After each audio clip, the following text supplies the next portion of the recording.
Good evening. The Cypress-Fairbanks Independent School District Board of Trustees is now convened in a regular board meeting on Monday, May 8, 2023, in the boardroom of the Cypress-Fairbanks Independent School District Mark Henry Administration Building, located at 11440 Matskey Road, Cypress, Texas, at 6 p.m.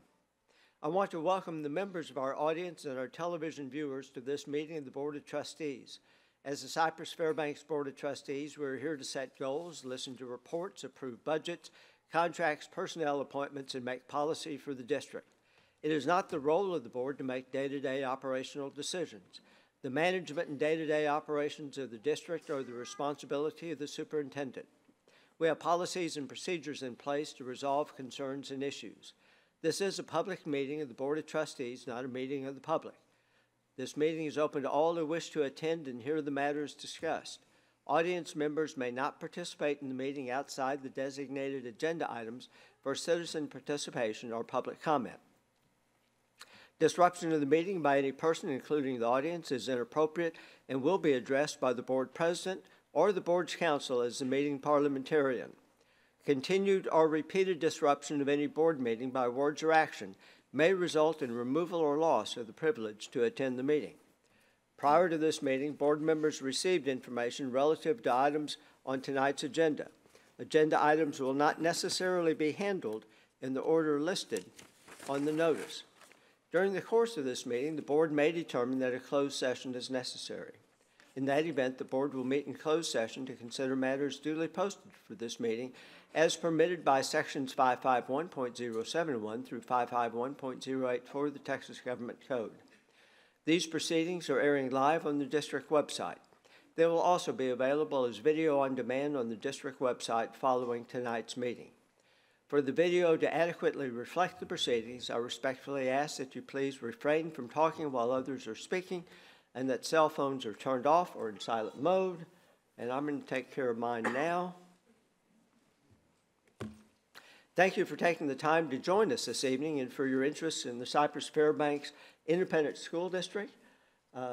We have no elected officials with us tonight, but Grace Handley from Representative Dr. Tom Oliverson's office is with us this evening.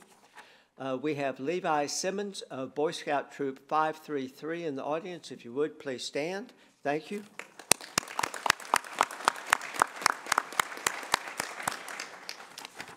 And we have no Girl Scouts with us this evening. At each open meeting of the board, patrons who have registered in accordance with the procedures established by BED regulation may address the board during the designated agenda comments period prior to the board's consideration or action on the item. Unless the agenda is otherwise rearranged by the board president during the meeting, agenda comments will generally be taken prior to each agenda item. Also, in accordance with the procedures established by BED regulation, patrons may address the board during citizen participation on any matters of interest or concern that are not posted agenda items. Unless the agenda is otherwise rearranged by the board president during the meeting, citizen participation will generally be held after reports and action items. For detailed information and instructions on registering to speak under agenda comments and citizen participation, please go to the district website at www.cfisd.net.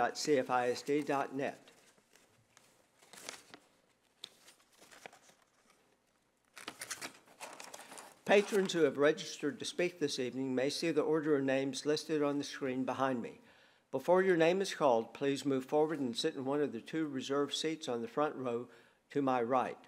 When you approach the podium, and as you can see there are two, one to my right and one to my left, you'll see a monitor inside the podium.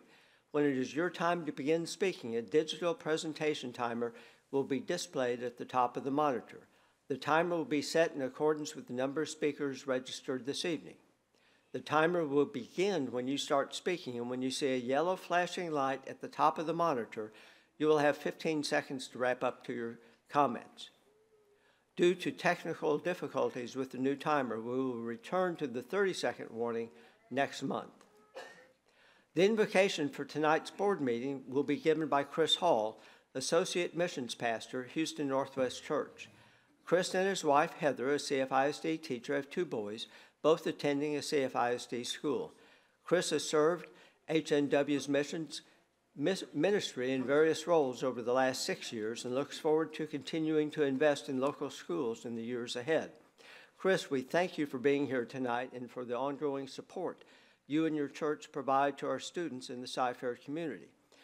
Before we have the invocation, I would like to introduce the Jersey Village High School Air Force JOTC cadets who will be presenting the colors this evening.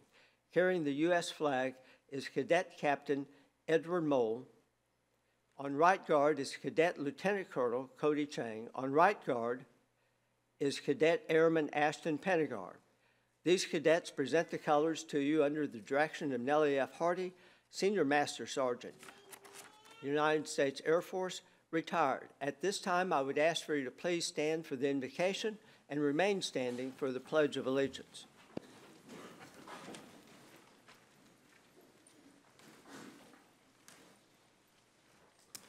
Let us pray. Father, thank you for bringing us here tonight.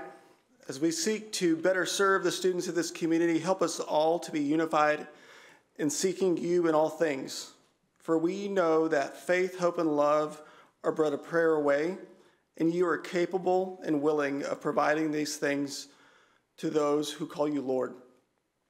Tonight we pray that you would bless the teachers of Cyfair, that you would provide a supernatural sense of pride and accomplishment as they long to see students they invest in have the hope in the days ahead.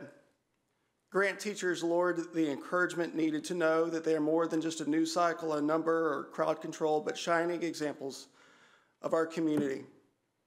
May, as we, a community, cheer them on, advocate on their behalf, and bestow upon them the honor which they are due. Thank you for the protection you've provided our students this year. As the dangers of this world pursue their hearts and minds, we ask that you would stand in the gap so that their understanding of who you are and what you have called them to be may flourish. Help those that fear the days ahead by surrounding them with those that love them and whom they can trust. Guide this district's leadership, Lord, in the decisions in which they make. Provide ways for your Spirit to be reflected in the direction that they have for the staff and the students whom they lead. Help them to reflect the fruit of your Spirit. May love, joy, peace, forbearance, kindness, goodness, faithfulness, gentleness, and self-control be in their spirit. As they are pulled in directions from all different areas, may their attention be reminded that it is you and you alone that are good. Finally, Lord, we thank you for Dr. Henry and his fine accomplishments that have developed this district into what it is today. And be assured that there is a wonderful promise for the days ahead. May there be many to come and remind him of the great influence that he has made in their lives. And may he be encouraged in the days ahead as we pursue the education of the children of this community. It's in your son's name we pray. Amen.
Please be seated.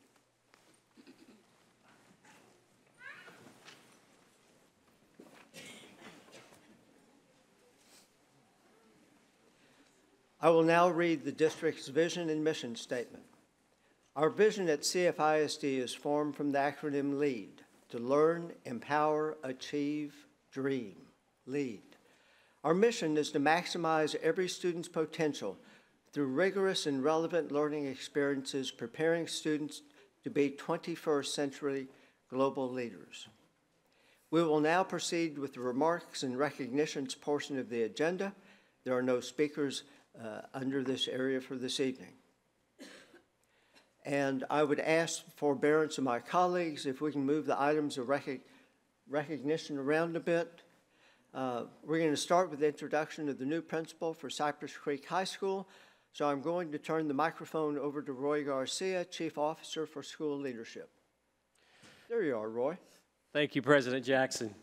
Board of Trustees, in March, Vicki Snookhouse, principal at Cypress Creek High School, announced her retirement effective June 30th. Tonight, we would like to introduce to you and to the CFISD community our new principal for Cypress Creek High School, Mr. Martin Drayton.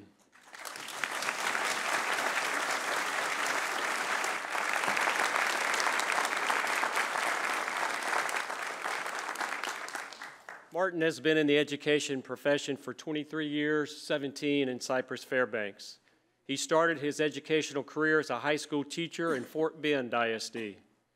Martin served as an assistant principal and principal in Van Vleck ISD and a principal in Royal ISD.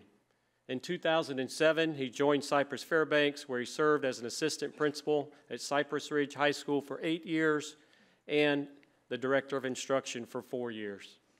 He has served as a principal at Cook Middle School for the past 4 years. Martin received his Bachelor of Science from Grambling State University and his Master of Educational Administration from the University of Houston, Victoria. He participated in the Leadership Partners Executive Education Academy at Rice University, the Aspiring Principals Institute, and was selected to present at the prestigious Model Schools Conference. He also served as a summer school principal for 7 years. Martin and his wife, LaRonda, enjoy cooking and eating delicious food with interesting people. We'll have to talk more about that one. Yes, he enjoys community service activities with his fraternity and volunteering at the Mission of Yahweh Women's Shelter. An interesting fact about Martin: he was named after Martin Luther King Jr. because his dad wanted him to be a peacemaker. Please join me in congratulating Martin Drayton on his new leadership opportunity.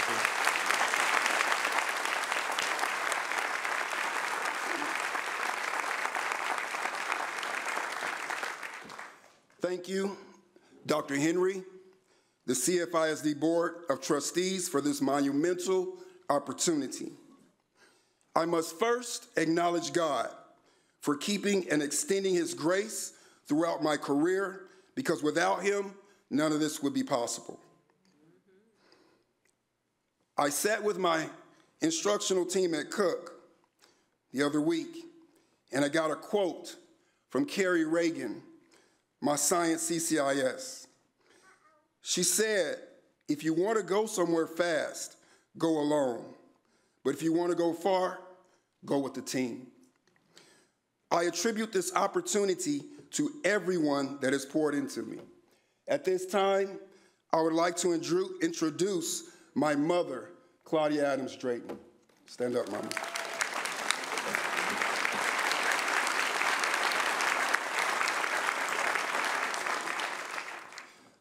My mother retired with 52 years in education as a teacher and principal, and she has a birthday coming up. My mother will be 76 years old on May 11th. She was born in 1947. And I just want to let everybody know we're going to take away her retirement status because last Friday she was substitute teaching in a 7th grade science classroom. Mama, thank you for teaching me how to connect with people and check on people and how to control my emotions. It is an honor to follow in your footsteps. And so today I say happy birthday and happy Mother's Day.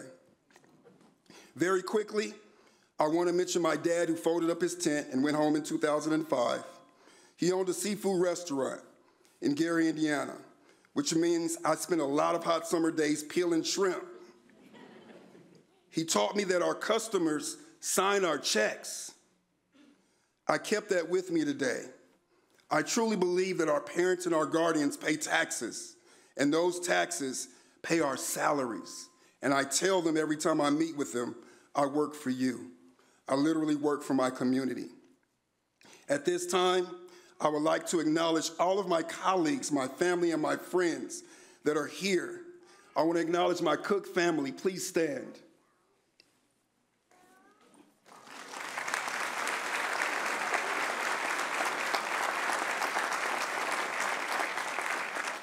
My bonus family, my new family, Cy Creek, would you please stand at this time?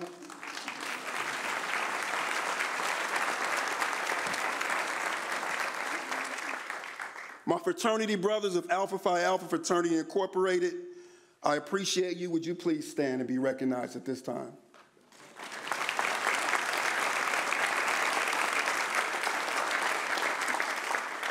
My wife is on a work trip, but her sisters in her sorority, the ladies of Alpha Kappa Alpha Sorority Incorporated, are also here. Would you please stand?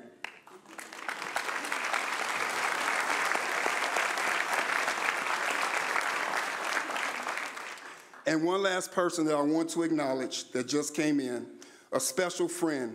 23 years ago, we started this journey as baby teachers at Willow Ridge High School. She is now an executive administrator in Alief ISD, Mrs. Chandra Kaiser.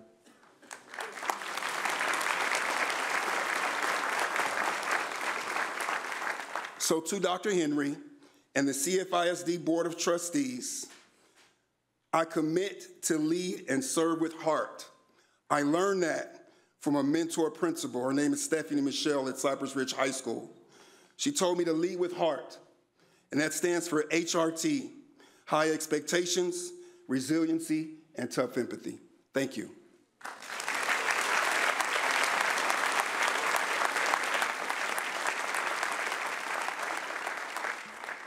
Martin, thank you for those words. We look forward to your continued leadership. I will now turn the microphone over to Dr. Henry so he can recognize two individuals for their new positions. Thank you, Mr. President, trustees, and those in the audience and those watching at home. You know, one thing that I'm probably most proud of is one of the things that I asked Roy to do about 11 or 12 years ago because we had such a need to develop leaders because we were growing and there was a lot of turnover. So I asked Roy to develop that program, and I'm proud to say that 12 years later, our bench is very deep. And when there are openings like Cy Creek High School and the other two that I'm about to talk about, we have lots of capable people. In fact, the toughest part, Roy is just picking one. So thank you, Roy, for that work. First person I'd like to introduce this evening is our new Chief School Leadership Officer, Christina Cole. Christina is replacing Roy Garcia, who also announced his retirement effective in June. Christina's career began with 2 years as a bilingual teacher in Spring Branch ISD. She arrived in CFISD in 1997 as a bilingual teacher and project facilitator at Fraser Elementary School, serving 4 years before being promoted to assistant principal at Walker Elementary School and later Metcalf Elementary School. In 2005, Christina was named the principal at Holmesley Elementary School, serving more than 1,200 students and 100 staff members and guiding the campus to an exemplary accountability rating for 3 consecutive years, while being selected as Region 4 Elementary Principal of the Year in 2010. In 2011, she transitioned to Human Resources Director, in which she supervised teacher recruitment and hiring for the district while overseeing the student-teacher placement and retention program. She served in the role for 7 years before being promoted to her current role as Assistant Superintendent for School Leadership in 2018. In this role, she supervises and evaluates 28 elementary school principals while recruiting, interviewing, and contributing to the selection of those elementary principals. Christina received her Bachelor of Science in Interdisciplinary Studies from the University of Houston and her Master of Education in Education Master of Education and Education Administration from Prairie View A&M University. She is a product of CFISD, having graduated from Jersey Village High School. She lives in the district with her husband Brad, her children Blake and Christina. They're both graduates of Cypress Creek High School, really hard for me to say this next one, and graduates of Texas A&M University. Whoop! And reside in Houston. Christiana is a teacher at Post Elementary. The Coles enjoy going to the lake and Sunday family dinners in her free time. Christina enjoys reading a good book, being near the water, and walking through the nature trails. Please help me welcome Christina Cole.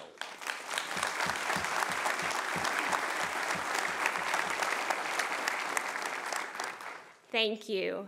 I have a lot to say, but I promise I will not be as long as Dr. Brosnahan, who is here tonight, and I can never be as long as President Jackson. So, President Jackson, Board of Trustees, and Dr. Henry, thank you for this incredible opportunity to serve this exceptional district in this new capacity. Cypress-Fairbanks ISD has been my home for as long as I can remember. I received much of my education in this district, and as you've heard, I graduated from Jersey Village in class of 1908. My husband and I chose to raise our family here. Both my children attended CFISD schools, as you've heard. Both graduated from Cypress Creek High School. Martin, you've got a gem. Aw, CC. We chose to live here for many of the same reasons that you on the dais and you guys behind me have chose to make this your home. A robust school system being one of those significant factors, we selected the community because of its strong educational programs. And politics aside, this community consistently comes together to support each other and our schools. Although these days there are some strong opinions about how to educate our children and our students, I choose to believe that the intent of these debates and these conversations are all about what we genuinely want what's best for our children in this district. We just have different ways to get there. Looking back at my life growing up, I know without a shadow of a doubt that Cy-Fair ISD provided me with a strong educational foundation. My parents always valued education and the freedom that this country gave to us. My parents left Havana, Cuba in the early 1960s to provide a better life for themselves and the future of their children, ultimately 3 girls. They left their homes, their businesses, their friends, their family, and their wealth to start over. They entered the country legally and became naturalized citizens, and as soon as possible, my father began attending school at the University of Houston. His degree plan didn't transfer over. Cuban law has no application in the United States. So he took up a degree in chemical engineering, and he graduated in the early 70s. And I do not know why or how. I remember as a young girl going to the U of H with my dad, talking to professors, and somehow I remember snippets of his graduation. And I knew one day I would do the same. And I did. Go Cougs. I didn't grow up with the same love of mathematics and science that my dad did, but I grew up with a love of reading and writing and always knew I would be a teacher. I knew that I have a gift of being bilingual and that there was a need for bilingual teachers coupled with my love of reading and teaching reading. I thought it was a perfect pair. So although I did start my teaching career in Spring Branch ISD, and that's a whole nother story, I'll fill you in some other time, I got back to CFISD as soon as I could, knowing that I needed to come back home. I've been here ever since, and I can't imagine being anywhere else. Mainly because of the people in this community, collaborative parents, business partners, the program we offer our students, and the family atmosphere we create here. We are the biggest district with a small town feel, and I cannot tell you how often I hear that phrase. What a joy it is to come to work each day to collaborate and engage with many talented, smart, capable, and resourceful individuals. There are a few people that I would like to thank who have nudged me along the way. And I'm going to start with Erwan Wilson, who hired me from Spring Branch ISD to Fraser as a bilingual teacher. She gave me countless opportunities to lead where I was and in the building. You don't have to have a title to lead, and you don't have to change campuses. Melissa Earhart, former principal at Walker Elementary, gave me my first shot at being an administrator as an assistant principal. Janet Hoover, for tapping me on the shoulder and encouraging me to apply for the principalship when there was an opening at Holmesley Elementary. Debbie Emery, for trusting me to lead the staff and students at Holmesley Elementary, for being a mentor and providing perspective. So many fond memories from Holmesley. Teresa Hull, for giving me the opportunity to lead the professional staffing department as a director when she didn't even have an assistant superintendent. For never tiring of my questions, always listening to my ideas. I felt for sure I wore a path from my office to hers that year. She always trusted me to lead strong and to lead well. Dr. Deborah Stewart, for trusting me and supporting me in that same role, for encouraging me to apply in this position that I have now, and for being open to my ideas and for my thoughts. Are y'all noticing a trend? Roy Garcia, for allowing me the absolute honor and privilege to support and guide our elementary principals, trusting me to be a part of his exceptional team, exceptional team with exceptional team members, Sherry McKeag, Kenneth Henry, Sarah Hardy, and not too long ago, Carla Brosnahan and Travis Fanning, for modeling the leadership qualities that he expects to see in me and my team, for being collaborative and always receptive, again, to the many ideas, for his work and commitment to our leadership institutes. Dr. Anthony, our former superintendent, who I appointed as one of my mentors, whether he wanted to be or not. He took my calls even after I left Cypher ISD, and I'm sure I was a bit of a nuisance during a difficult time, but that's okay. Dr. Henry, for entrusting me with such an awesome responsibility, for his genuineness, his approachability, for selecting me to join his team of capable and tireless administrators, for believing in me, and most importantly, for allowing me to lead and support others. Dr. Henry, I look forward to serving with you and supporting with you in our time left together. To my friends who came out tonight, you know who you are. Thank you for your support, your encouragement, and your love. You mean the world to me. I would also like to thank my family who is here with me tonight. I will ask you to stand, and you may sit once I've introduced you. My mom is watching online, so without her, none of this would be possible. So to my two sisters who I love dearly, Sandra and Yvette, say hi. And their children, Connor, who will be attending Texas A&M next fall, and little Parker and Adriana. Thank you, y'all can sit. To my children, Blake and Christiana, who you've already heard attended Cypher ISD schools and graduated from Texas A&M, Blake in nuclear engineering, Christiana in education. I'm so proud of the adults you have become for being kind, responsible human beings. You are both competent adults and contribute positively to our community. They are a testament to the great things that this district can do. You may sit. To my husband, Brad, we celebrate 30 years on May 29th. Can I hear it?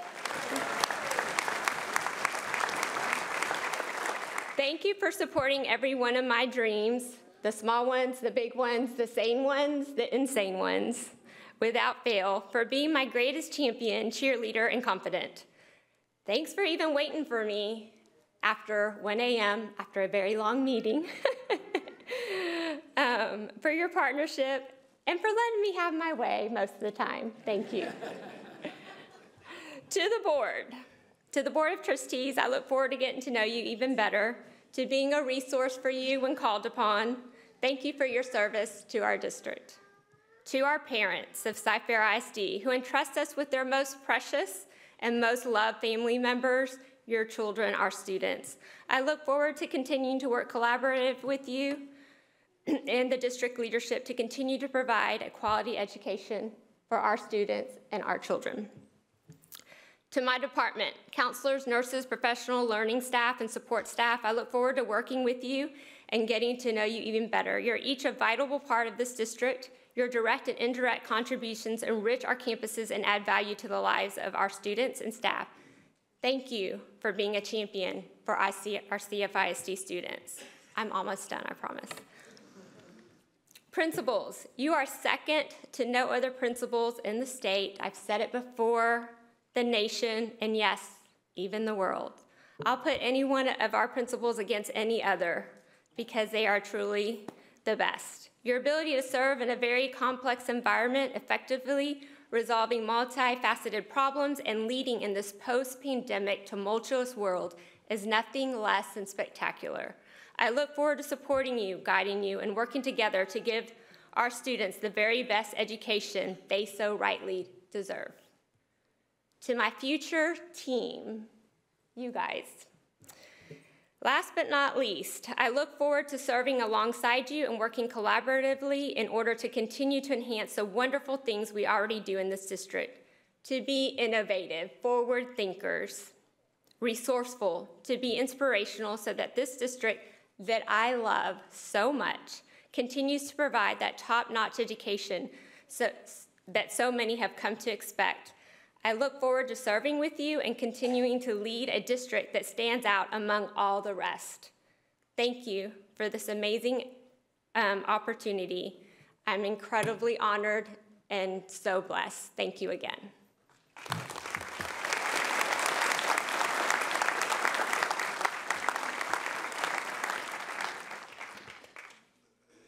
Now I would like to introduce our new Associate Superintendent and Chief Operations Officer, Matt Morgan. Matt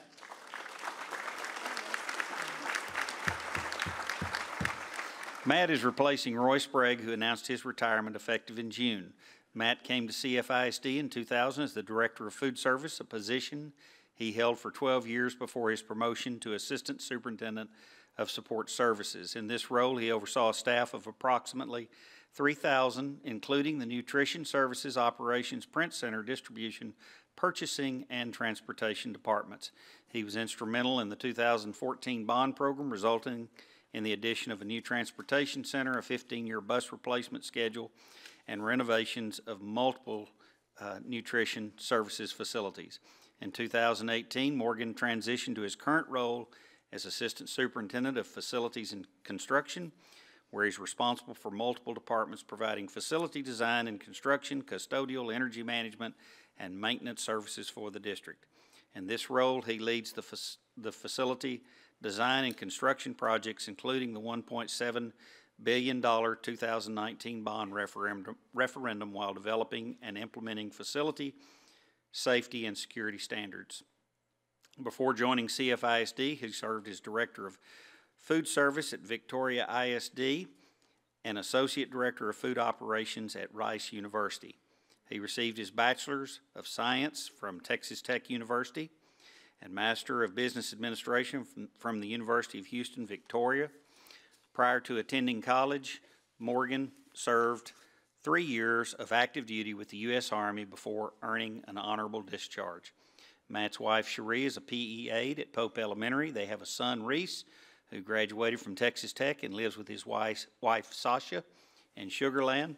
They also have a daughter, Keely, who is a University of Texas graduate, all right, and who teaches art at Quail Valley Middle School in Fort Bend ISD.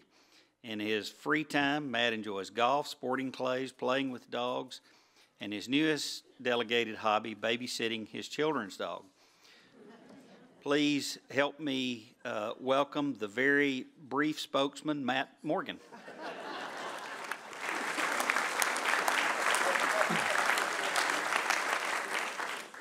But I have a whole book to read, Dr. Henry. It's tough to follow Christina Cole. I don't know that many words. President Jackson, Board of Trustees, Dr. Henry, thank you for this tremendous honor. I am truly humbled. You know, I've been working with most of the support departments and facilities and construction for about 23 years. I've had the opportunity to personally witness their leadership, their dedication, their hard work for the district, not just in day-to-day operations, but through numerous hurricanes, floods, ice storms, and COVID. And I tell you what, we have the best facilities and construction department, maintenance department, operations department, child nutrition department, purchasing department, and transportation department. And I could not be more honored than to continue serving those departments in my current role. Dr. Henry, thank you for your leadership. Thank you for your trust. Thank you for your friendship. Cabinet, thank you for your friendship and your leadership these years. It's been quite a ride. Mr. Sprague, you're in my chair. No. So, please don't leave any crackers or crumbs, and we'll clean it up. I know some people. No, but Roy, it seems like just yesterday, you and me were introduced at the same board meeting. I think it was September 2000. Both, was it September 2000? I know, but you got promoted in 2000, and they named us at the board meeting, you, me, Rick, and it's been it's gone fast. It's gone really quick. I appreciate your leadership and your friendship, and I am perfectly aware that I have very big shoes to fill, and I'll do my very best. I would like to introduce my wife, Cherie, and you have to stand up too. I'm going to implement the Christina Cole policy. My lovely wife, Cherie, of 32 years, she has been a rock and so patient. Ask her about the last 6 months. My daughter, Keely, who is a UT graduate, Mr. Jackson. She is an art teacher and just beautiful, and thank you for your support. My son, Reese, and his beautiful wife, Sasha, both Texas Tech graduates. Reese works for Mercuria. Yeah, I know, I've got it written down here. I know, it's embarrassing, isn't it, son? Mercuria Energy Trading, and he's a power analyst. And Sasha is an elementary teacher in Fort Bend as well. Ray, you can sit down now. I would like to introduce my daughter's boyfriend, Ray Johnson. He's graduated from law school in May, so Ray, congratulations. And I have some extended family here too, so if you are with transportation, food service, facilities, construction, please stand up. All the departments. I've got most of all the directors here.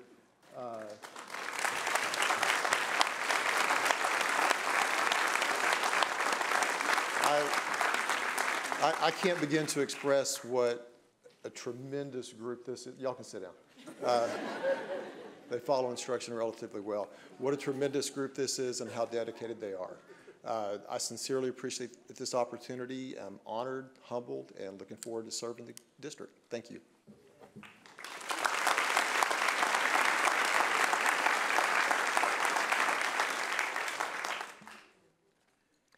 Thank you, Christina, Matt, and Martin.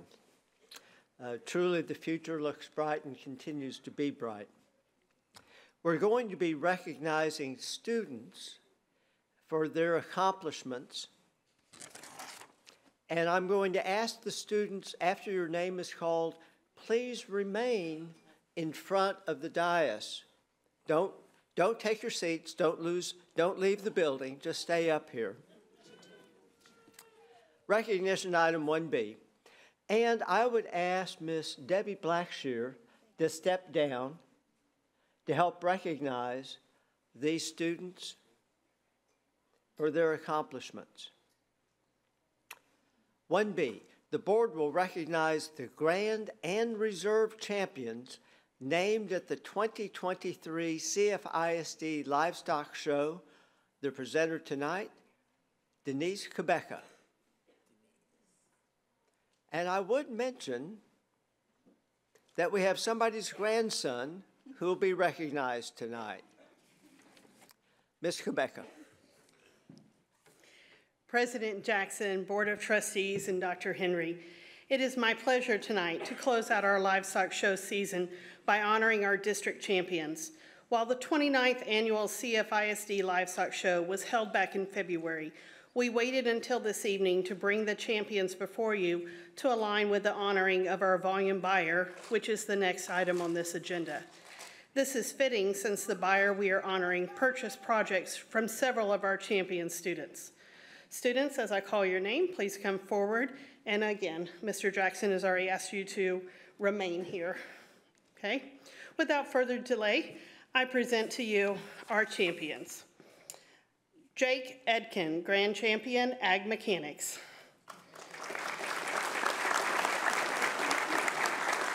Madison Trikel, Grand Champion, Broilers. Blake Wells, Grand Champion, Goat, and Grand Champion, Goat Showmanship. Brandon Blackshear, Grand Champion, Heifer, and Royalty Show King. Sophie Gunderson, Grand Champion, Horticulture. Amanda Slayback, Grand Champion, Lamb, and Reserve Champion, Ag Mechanics. Gage Leskowski, Grand Champion, Lamb Showmanship. Hagen Hughes, Grand Champion, Rabbit. Faith Smith, Grand Champion, Steer, and our Royalty Show Queen. Haley Polson, Grand Champion, Steer Showmanship, and Grand Champion, Swine Showmanship. Abigail Gonzalez, Grand Champion, Swine. Carson Krause, Grand Champion, Turkey. No? Oh, okay. All right. You must be Brock Clare, Reserve Champion, Goat. Gabrielle Byrne, Reserve Champion, Goat Showmanship. Kylie Carter, Reserve Champion, Heifer Showmanship. Grace Zawacki, Reserve Champion, Rabbit. Cheyenne Emerson, Reserve Champion, Steer. Taylor Stock, Reserve Champion, Swine. Jesse Williams, Reserve Champion, Swine Showmanship. Carson Nations, Reserve Champion, Turkey. Joshua White, our Royalty Mr. Teen. Corinne Fonte, our Royalty Miss Teen. And Garrett Lawson, our Royalty Top Hand. I saw a social media post this morning that said, the biggest misconception is people think that the animal is the project, but in all reality, the kid is the project. While we are here to celebrate the success each of these students had with their projects, I would be remiss if we did not also celebrate the success of the family members and campus staff who supported these students in this process. Would any family members, ag teachers, or other campus staff of these students please stand so we can congratulate you on the success of your projects.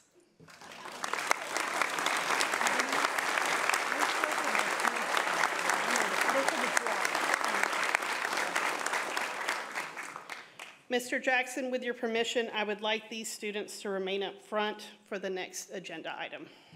Please do so. May I proceed? Okay. It is my pleasure to once again honor Mike and Darlene Gerard of Gerard and Company Incorporated as recipients of the 2023 CFISD Livestock Show Volume Buyer Award. Mr. and Mrs. Gerard, if you will join us up front.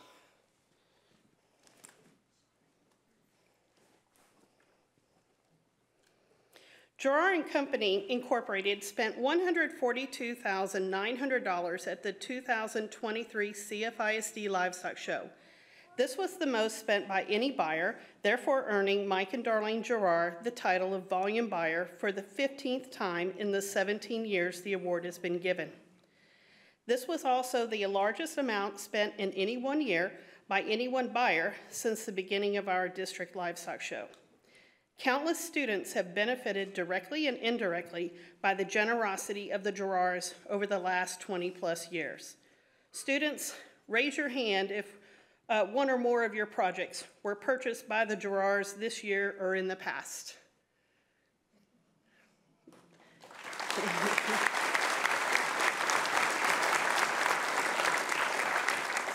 While these students represent our champions, many more students with projects in the freezer sale and even the silent auction sold their projects to the drawers as well. I have some additional representatives from the chapters to make sure that we had representatives from all 12 chapters here to present the drawers with the volume buyer buckle.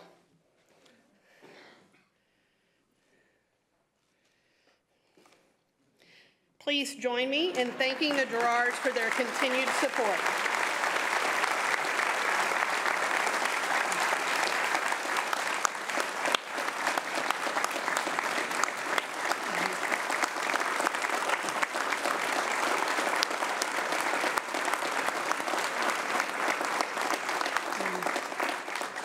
They truly are making a difference in the lives of our students. Thank you again, and mark your calendars for the 30th Annual CFISD Livestock Show and Sale taking place January 31st to February 3rd, 2024. Okay, you got it? I was talking to the crowd, but you too. That would be important. Thank you. Students, we're going to exit through those doors over there. Thank you all.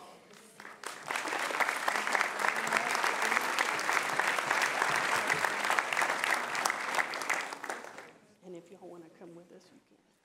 We're going to.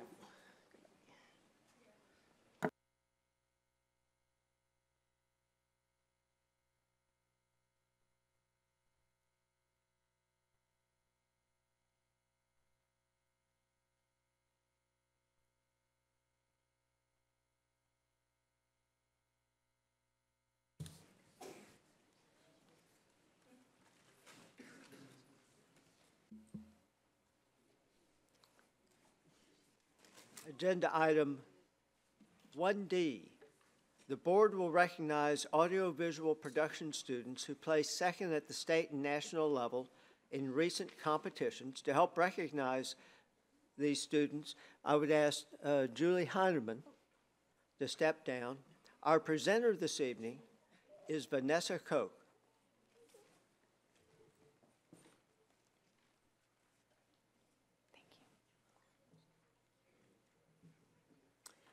President Jackson, Board of Trustees, and Dr. Henry, it is my pleasure to present to you this evening audio-video production students who recently received state and national recognition.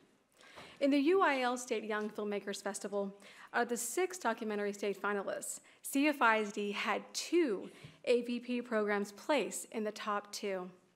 Cypress Creek High School and Jersey Village High School tied for second place. I will recognize Cougar Productions from Cypress Creek High School first. Students, please come forward when I call your name, and please remain there to receive your certificate. Hadley Barcelona.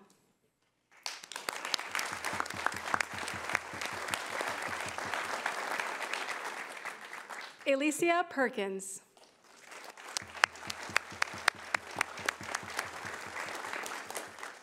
And Rain Jaros.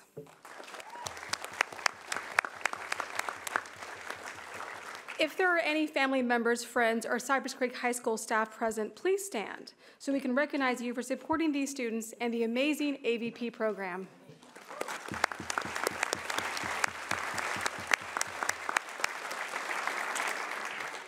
Thank you, and congratulations again to you and your teacher, Donna Allen, for this amazing accomplishment. Now I'd like to recognize the other second place program, JVTV from Jersey Village High School. Students, please come forward when I call your name to receive your certificate. Daniel Rodriguez.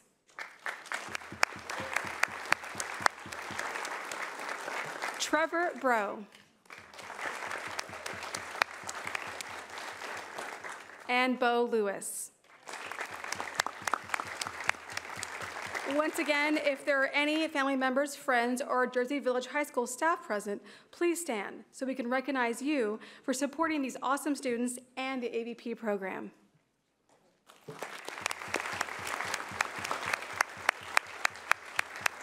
Thank you guys, and congratulations again to you and your teacher, Brandy Milston, on this amazing accomplishment. It's a true testament to the strength of our AVP programs in CFISD that we have 2 state finalists. Congratulations. Please exit to your left.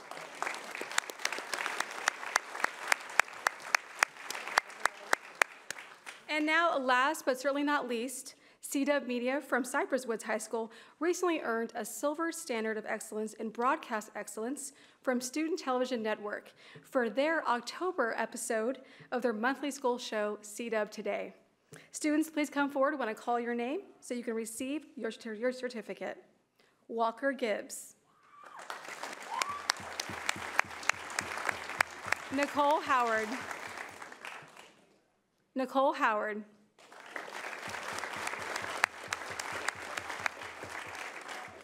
Eddie Lopez.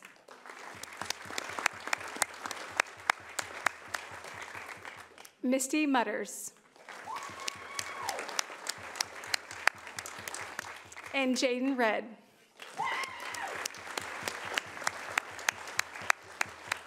If there are any family members, friends, or Cypress High School staff present, please stand so we can recognize you for supporting these students and the AVP program.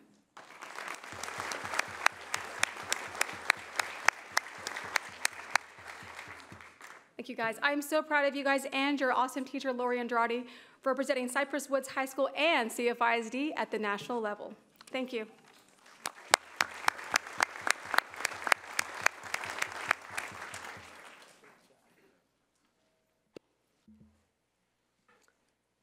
We now move to item 1E. The board will recognize Cypress Ridge High School student Hoey Nguyen, who won first place in the FCCLA Culinary Arts Competitor category, and I would ask board member Gilbert Sarabia to step down and help. Oh, okay. Scott, would you be the pinch hitter? Yeah. You know, some of our board members are facing the same thing as some of our Astros.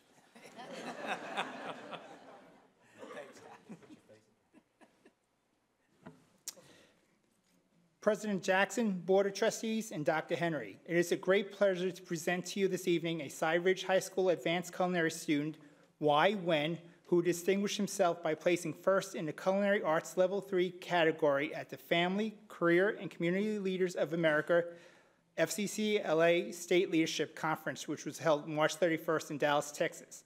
FCCLA is a national career and technical student organization for students in family and consumer science educations whose mission is to promote personal growth and leadership development through family and consumer science educations. Congratulations, Y. Thank you. As we congratulate Y for his accomplishment, I would like to ask that his principal, Mrs. Stephanie Michelle, culinary instructor, Ms. Richards, and any family members present to stand to be recognized.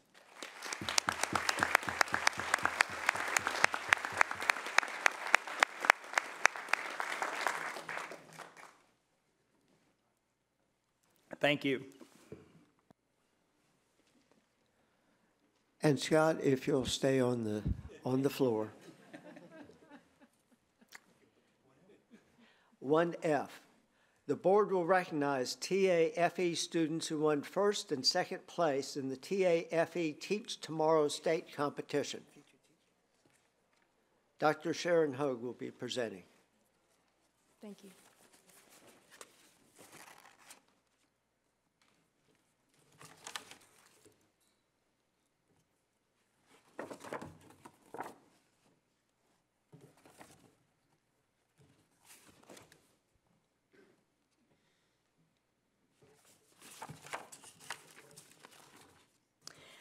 President Jackson, Board of Trustees, and Dr. Henry, it is a pleasure to present to you this evening the first and second place winners and national qualifiers from the Texas Association of Future Educators, also known as TAFE, at their Teach Tomorrow Summit held in Round Rock, Texas on March 1 through 4, 2023. Several of these students were able to join us tonight. Students, please come up when I call your names. From Bridgeland High School, the teacher is Stacy Morgan. National qualifiers will advance to competition in Florida this summer. The students are Lauren Womack,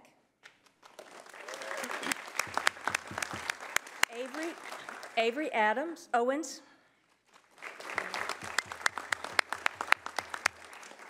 Allison Barstow,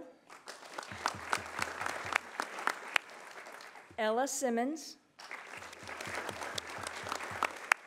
Victoria Mitchell, And again, these students are national qualifiers and they'll compete nationally in Florida. The first and second place winners are Ashlyn Young,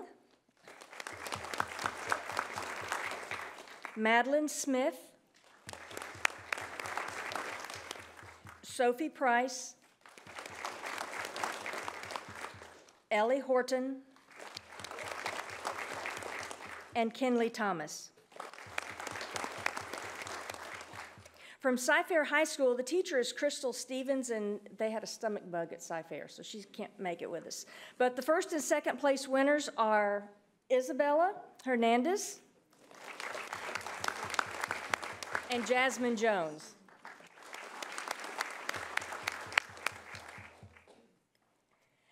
The Cypress Creek High School winners are Marin Davis,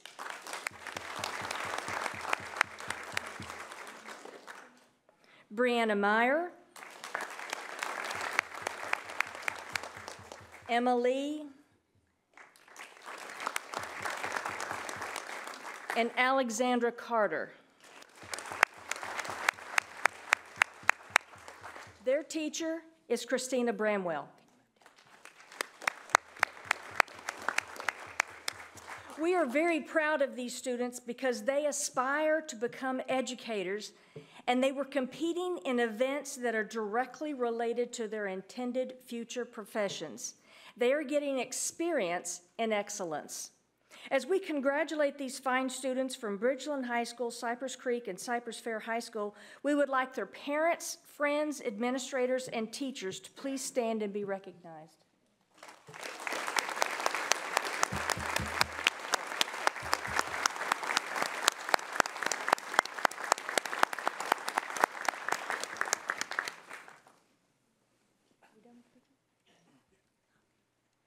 Students, you may exit out that way, please. Thanks,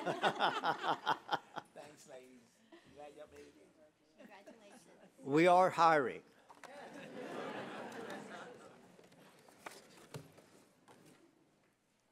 One G, the board will recognize students who were recently recognized by the Sons of the American Revolution. Presenter, Dr. Sharon Hogue. President Jackson, Board of Trustees, and Dr. Henry, it's my pleasure to present to you Cy-Fair High School AF JROTC Cadet Lainey Simmons.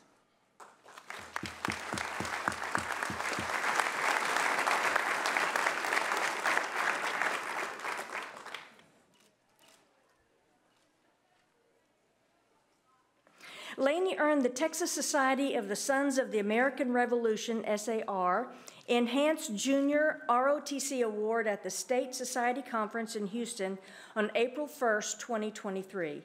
The Sons of the American Revolution is a nonprofit, nonpartisan organization dedicated to promoting patriotism, preserving American history, and promoting education to our future generations. Their ROTC awards are intended to foster the principle of the citizen soldier exemplified by the Minutemen of Revolutionary War days.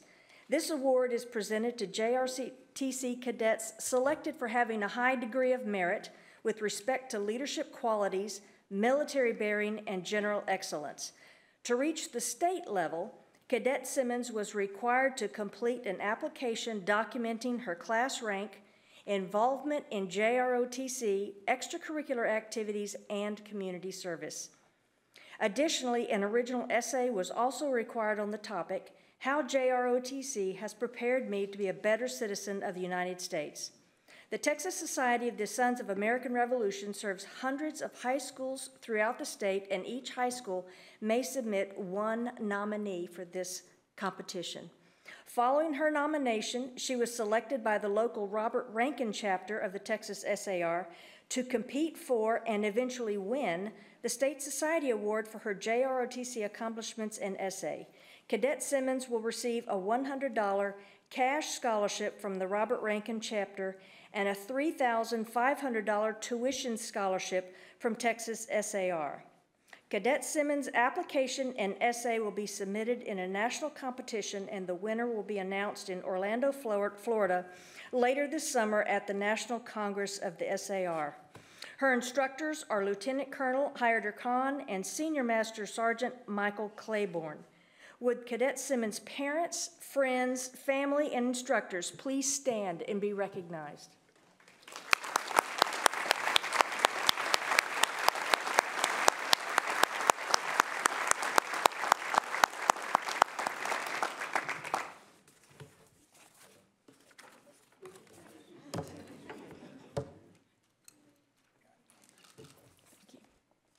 Thank you.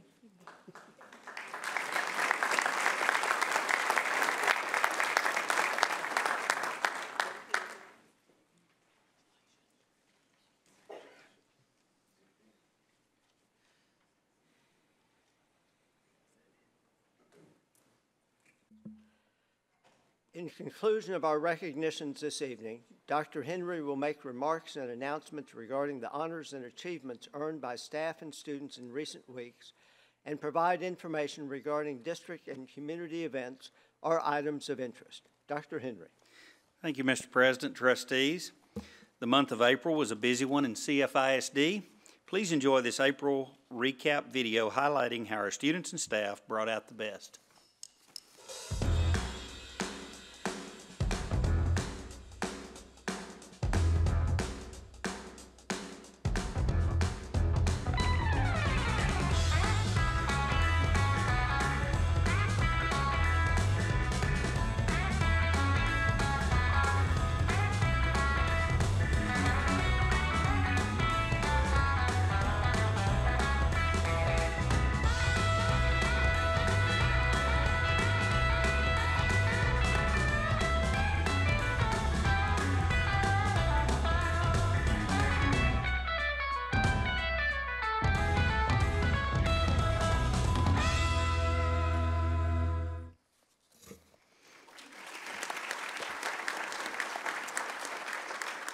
We celebrated employees who are concluding their careers at the annual CFISD Retirement Banquet held April 24th at the Berry Center. Please watch this video recap from the event.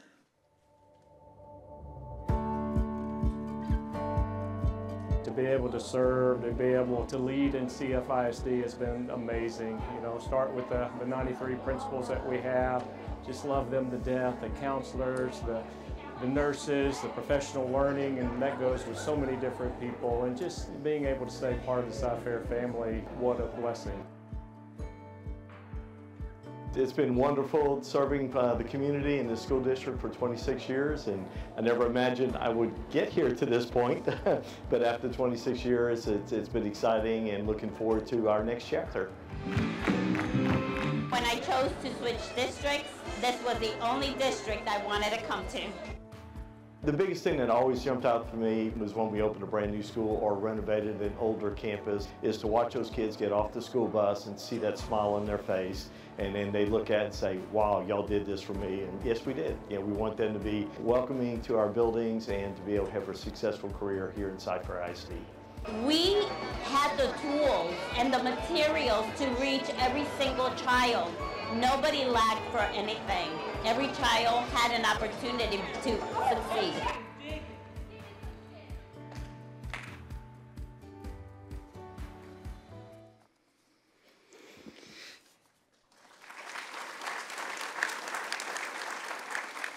It was another great turnout at the 2023 Student EdTech Expo held April 20th at the Berry Center, as students showcased technology projects in a variety of subjects and grade levels.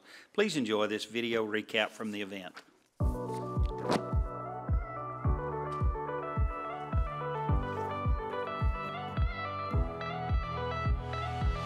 The Student EdTech Expo is a great opportunity for every student in CFISD to show off the technology that they use in the classroom.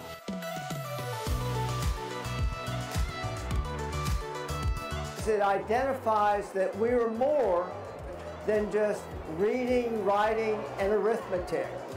We do, in fact, have an eye on the future for our students, our children, to grow and have opportunities across a myriad of different fields.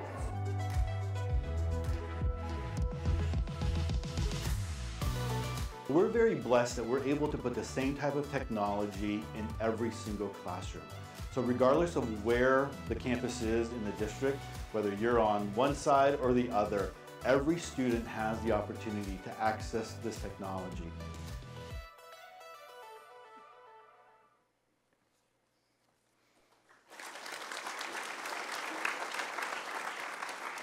We could not be a successful school district without the help of our dedicated volunteers. We celebrated them at the annual VIPS Appreciation event on April 26th at the Berry Center. Check out the highlights in the video.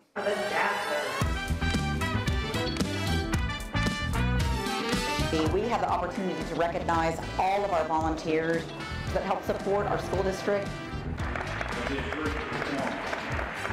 Students performed. It was a great way to celebrate the entire school year and close with a happy, strong ending to the year.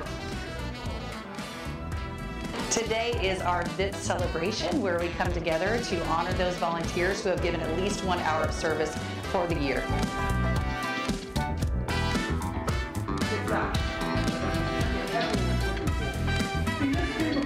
Those that have put in so much hours of service, but then it's also that opportunity to really celebrate anyone who has volunteered time, because our volunteers are really important to make Cy-Fair work.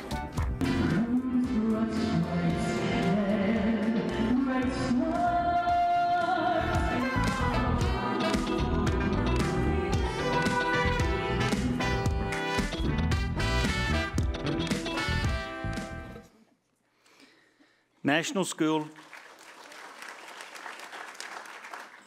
School Nurses Week is set for May 6th through 12th, and School Nurse Day is May 10th. We thank our 92 school nurses, 6 licensed vocational nurses, and 62 clinic assistants who go above and beyond to keep our schools safe and our students healthy.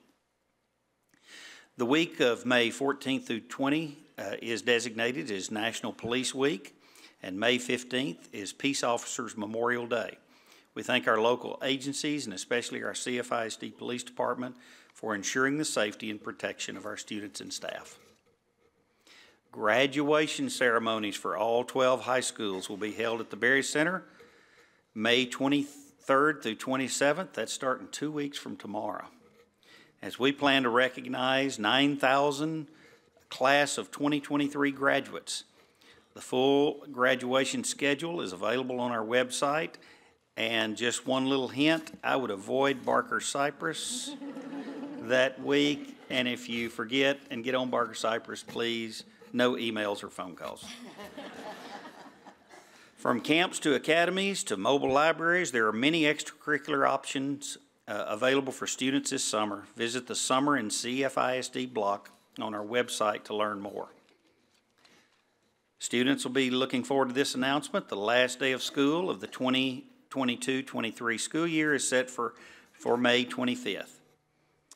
May 26th will be a professional day for staff. We hope everyone has a restful summer for all our students and staff. And then to finish it up, about 12 years ago, this district was kind enough to offer me the opportunity to be superintendent in Cy-Fair ISD.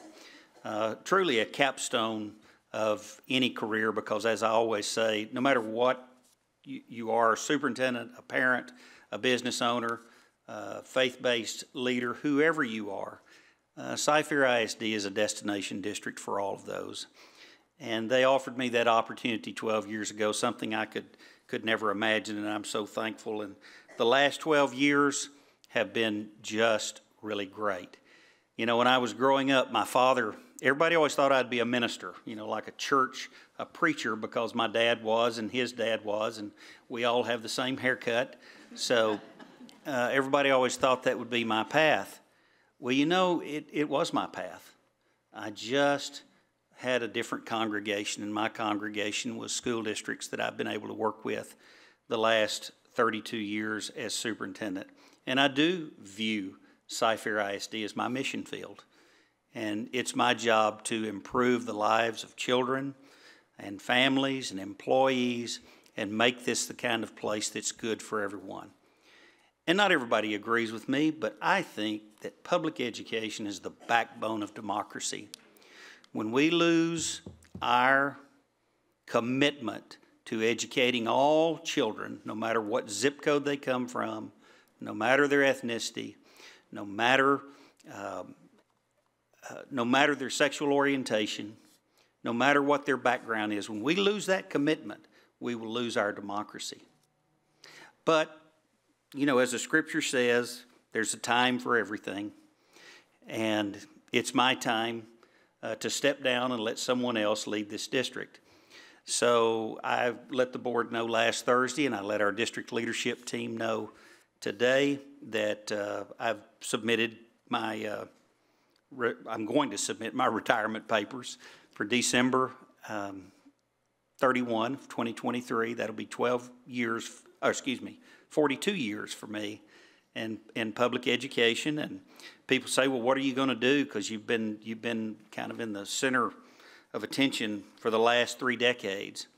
And I said, I don't know what I'm going to do, but my wife told me she didn't mind if I retired, I just couldn't stay at the house. So I might be wandering around looking for cars to wash or lawns to mow, but thank you. I have felt all of your prayers, and yes, the last 3 years have been turmoil with COVID, and it would have been real easy to quit like many of my colleagues did over the past 3 years, but COVID can't run me off. Politics can't run me off. People calling me names can't run me off, because I love the people in this district, and I wanted to be here to help us get through a very difficult time. Thank you for your prayers and your support.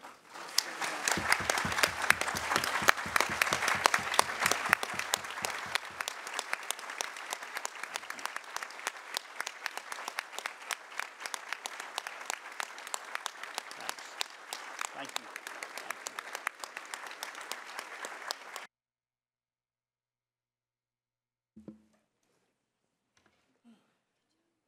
Mark, you are undoubtedly the preeminent superintendent in the state of Texas. Retirement is inevitable for all of us. When the best retires, whether in football or baseball, basketball, or education, still at the top of their game, it causes most of us to pause. A pause to say thank you for a baker's dozen of years with leadership and growth. A pause to realize the void that is suddenly created, and a pause to reflect on what might have been. A pause to ask for a few more years, but seasons change. Under your leadership, a strong academic and financial foundation has been built, upon which future academic success is sustainable with new leadership. It has been my honor and privilege to serve alongside you, a man of high integrity and vision. CFISD is a destination district for all and will remain one. The board will begin the search process by soliciting requests for qualifications from superintendent search firms. Once the responses have been received, we will schedule a special called meeting to select a firm and begin the process. The process will include many different facets, but definitely community input.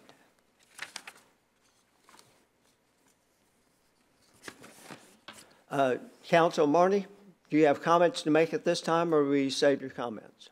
No, I don't have anything else to say about the process other than I will, at the direction of the board, get started with the RFQs. Please do so.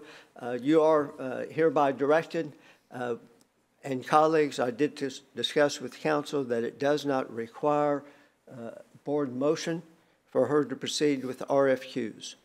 And we will meet to decide when an appropriate time to receive the RFQs. We will review those in public.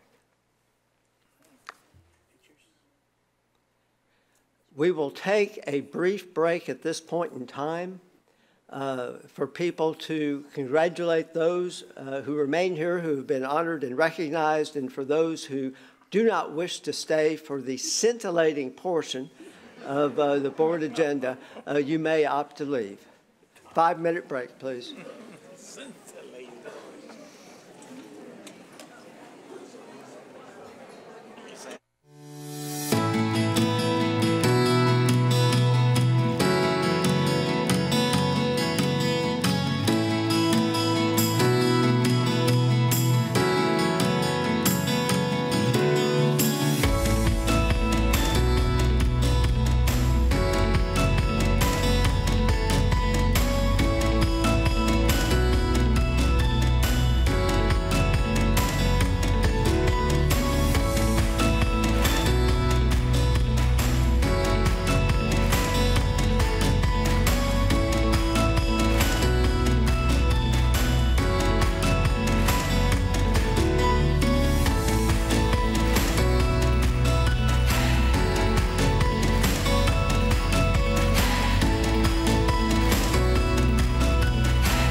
So our 5-minute intermission that was more like around 12 or 13 minutes is now up. We will now proceed with board comments. 2A, board members may make comments during this portion of the agenda regarding schools visited, meetings and conferences attended, district and community events and initiatives, or continuing education. The board may not take action on items discussed. We do have one speaker this evening, William Ellie. Now, just as a reminder, it's 2 minutes. We don't have a buzzer, but you do have a light in front of you that lets you know when you have 15 seconds left and when your time is up. Mr. Secretary, are you ready? Yes. Begin when you wish, Mr. Ellie. During this year's legislative session, I've been quite interested in the political debate around parental rights and school choice. I'm troubled with the trends in public education, especially the increasing exclusion of parents from important, often difficult decisions that impact our children. Recent testimony in Austin from TASB explicitly claimed that they can make better decisions for our children than our own parents. One teacher spoke about TASB training, encouraging teachers to discuss issues like gender identity and sexuality with their students. I believe we should always include parents in all sensitive issues related to their child. It angers me that TASB would direct our board trustees, administration, and teachers to keep information away from parents. TASB is undermining parent-child relationships with their training and recommendations. This further damages the trust between parents, teachers, and the district. I do not believe our tax dollars should ever be spent to lobby on policies that work against parents, families, and taxpayers. Shouldn't we work to strengthen the family unit rather than undermine it? We wonder why behavior in school has become so disruptive and violent. Teachers are leaving in droves. When you cut parents out of the process and discourage teachers from having open lines of communication with parents, the relationship deteriorates. TASB's also doubled down on their relationship with the National School Boards Association, we know, as recently compared parents that speak at board meetings as domestic terrorists. Their legislative testimony and continued relationship with NSBA raised some serious questions. I certainly feel like TASB values no longer align with those of Cy-Fair. Cy-Fair claims to be a destination district. Cy-Fair claims to lead the state. I encourage the board to demonstrate that leadership and give serious consideration to ending the relationship with TASB. Thank you for listening.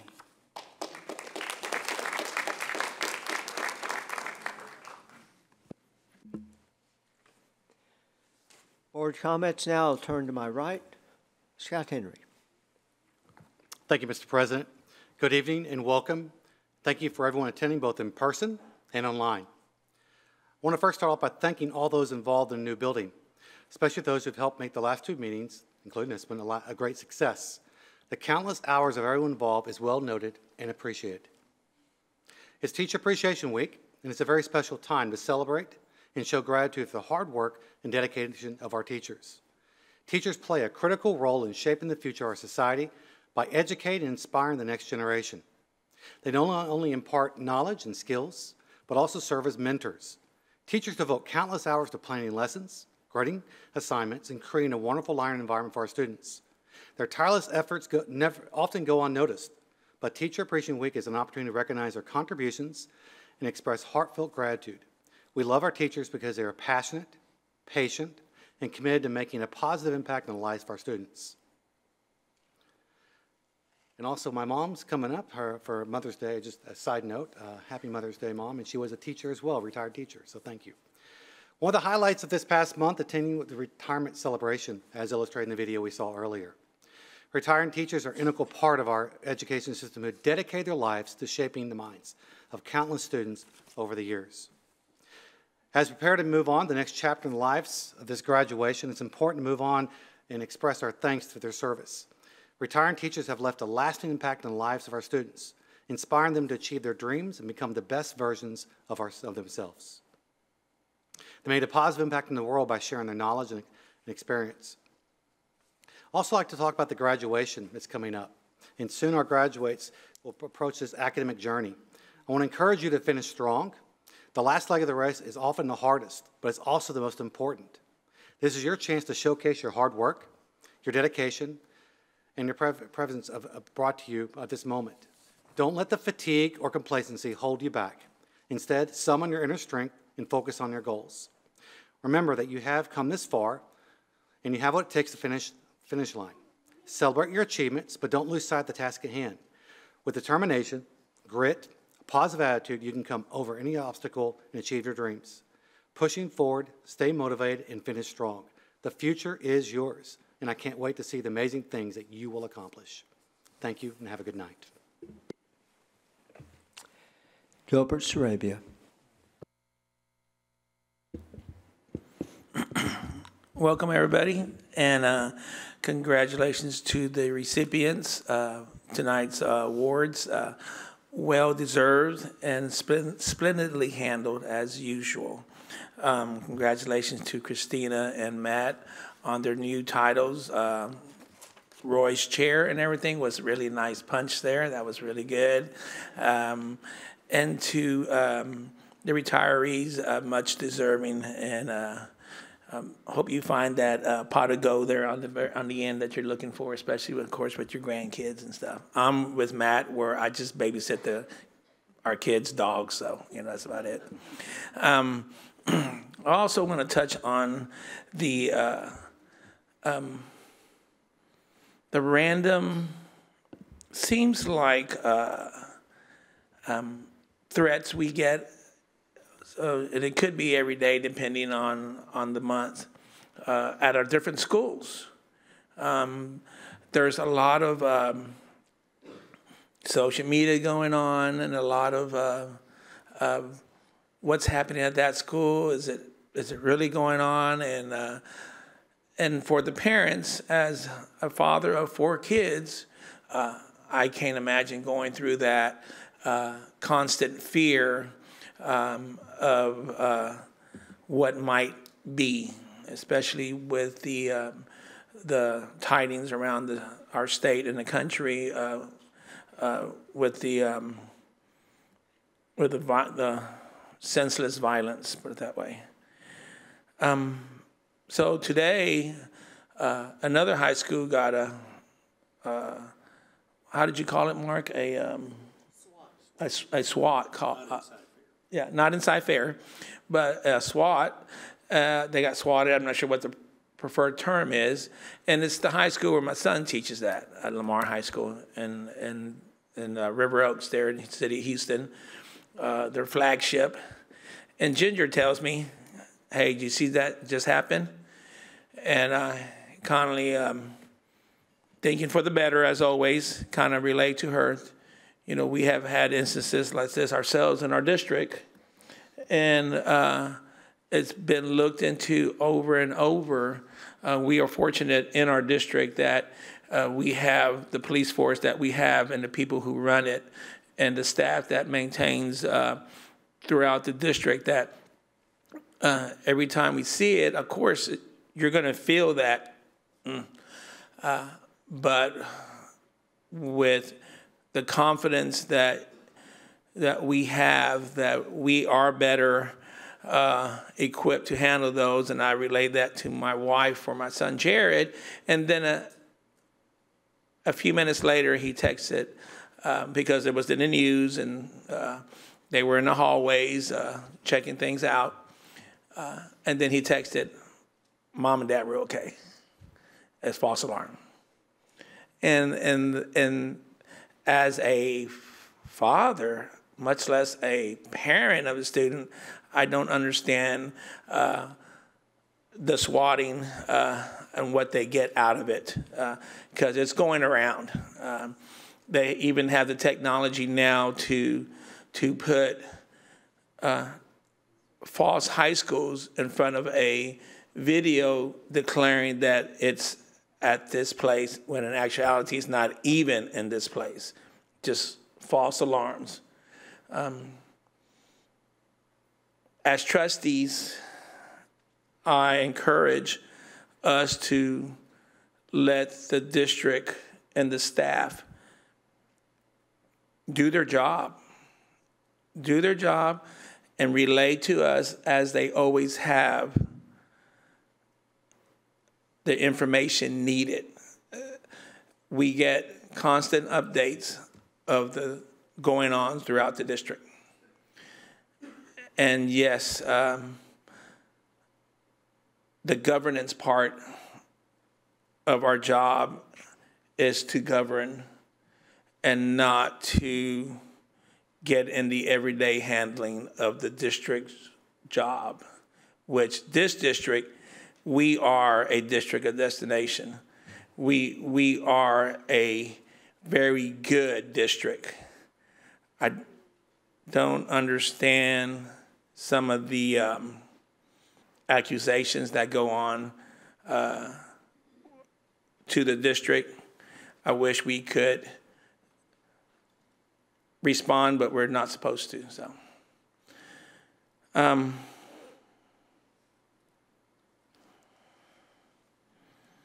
being said that, going back to what I usually talk about are the events throughout the district. I asked Mark, and the baseball playoffs have started, the softball playoffs have started. Side Creek High School, which came out 4th in our district, played the #1 team in the city, Heights High School. Sorry, Debbie. Right? They finished 1st in their district, and they were heavily favored, and Side Creek went in with a losing record, and we beat them 2 straight, which was a huge upset. Huge upset, and they advanced to the playoffs, and we're all excited there at the CC and everything else and stuff. But to look forward to our children, our friends, the parents for the upcoming summer, I wish everybody the best, the very best. To the colleagues up here. No ill will towards anybody. Have a great summer. The next time we see you guys will be in summer break. That's correct, right? The next board meeting? Yeah, so continue coming out. Continue sharing your feelings. We may disagree, but we want to hear what we disagree about and stuff. And hopefully we can find a middle. I was asked by an administrator about Dr. Henry's retirement, and I said, I remember when my kids all came out of college. What were they doing? They were looking for a job. They were looking for a chance. We just saw award winners here. That's the future. Those are kids coming out of college here, 4 years they're prior to them. They'll have a chance. Christina's jumping into shoes there. Matt's jumping into shoes there. It rolls around. It rolls around. It may look like, how are we going to get through this? But we do. We do. We actually do. There's always somebody else to go. I get hurt, somebody else takes up.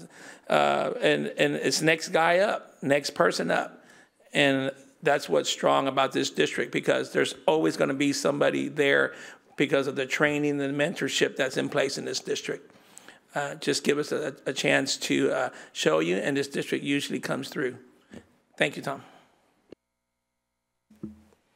Going to my left, Debbie Blackshear. Thank you, Mr. Jackson, and how great it was to see a room full of people tonight, to see parents here, to see their children recognized for their accomplishments over this last school year. There's been a lot going on in our district lately, lots of opportunities to attend year-end events.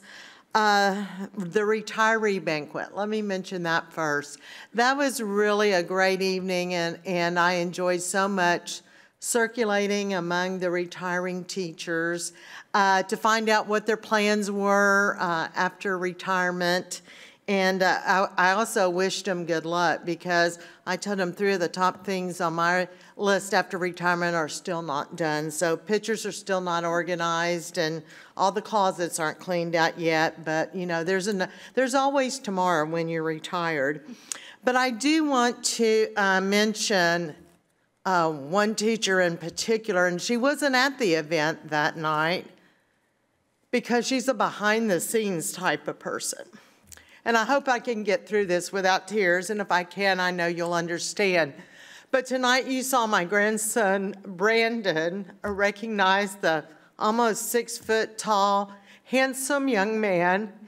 And I want to tell you his story and how public education has played such a huge role, not only in his life, but in his parents' life. See, Brandon was born with a speech disorder. As he was growing, we couldn't understand why the only word he could say was no. And you know, at 2 years old, I don't know why they learned that one first, right? But at 2 years old, our family was wondering why he wasn't talking. And my son and daughter-in-law had taken him to different doctors, and they said, just give him time, you know, he'll get caught up. But they weren't satisfied with that. And fast forward at about 2.5, they reached out to the school district. And he was tested, and at age 3, the day after his 3rd birthday, he entered the PPCD program. It's a preschool program for children with disabilities. Is that correct, Linda? I always get the acronym mixed up. But anyway, he started school. He was at Alt. He had a bus that would pick him up and bring him home. And we learned that through the diagnostic services of our school district, that he had apraxia of speech, which none of us had ever heard of. But through this special teacher, Miss Cooney, he learned by the time that he entered December the 3rd. I don't remember the year anyway. It's probably about 2006 or 7. And by the end of the school year, he could say and sign the alphabet, and he could begin talking. He also received speech services through the school district, and my son and daughter-in-law also did private speech. Because Brandon couldn't communicate, he acted out, which is normal for kids like that. But we kept thinking, you know, what's going on here? What can we do? It was hard to go out to eat, impossible to go out to eat as a family, because he just wasn't communicating. So I took him one day to McDonald's, and you know how the kids love to play on the playground. And so we had lunch. He played on the playground, and when it was time to go, I said, "Come on, Brandon, it's time to go." And he shook his head no. And just to fast forward the story, you know, I was that grandmother carrying her grandchild out with him kicking and screaming, and people looking at me and thinking, why can't she control that child? Well, through Ms. Cooney, we learned some important lessons of how we help our son, our grandson, and that with children of apraxia of speech, you don't just remove them from a situation, you count them down. And so the next time I take him to McDonald's, I say, Brandon, it's time to go. And you've got 2 more times to play. I gave him 5 minutes, and I did that again. Brandon, you've got 1 more time to play, and then we'll have to go. That final time, when I told him it was time to go, he took my hand, and we walked out of McDonald's. And, you know, I look back, because of his speech, he was a shy and introverted little boy. And you see the young man that stood before you today. He's graduating from Cy Ranch in just 2 weeks. He is a leader in his FFA chapter. He has spent 4 years in FFA and has raised multiple animals and had multiple grants and reserves because of his work ethic, his teachers, his ag teachers at Cy Ranch, and he has just achieved so much. My point in this is if Brandon and his family had lived in a small school district that didn't offer the services that we have in Cy-Fair, I shudder to think where Brandon might be today. And so it's Teacher Appreciation Week, and I want to say thank you to all of the Julie Coonies out there that have made such a difference in their students' life. And I would imagine that every student in our school district has had a Julie Cooney somewhere along the way, if not more. So thank you to our teachers, thank you to our nurses, and all of our staff that make a difference. Sometimes it's a custodian because they establish a relationship with a child. Let's see, graduation. I am so excited about graduation. I say it every year. This is my favorite time of the year when I see our students cross that stage, signifying that they have completed their formal school education and are ready to move on to the next phase of their life, whether it be college or trade school, going to work, or the military. But it is such a happy time of the year to celebrate with them their successes.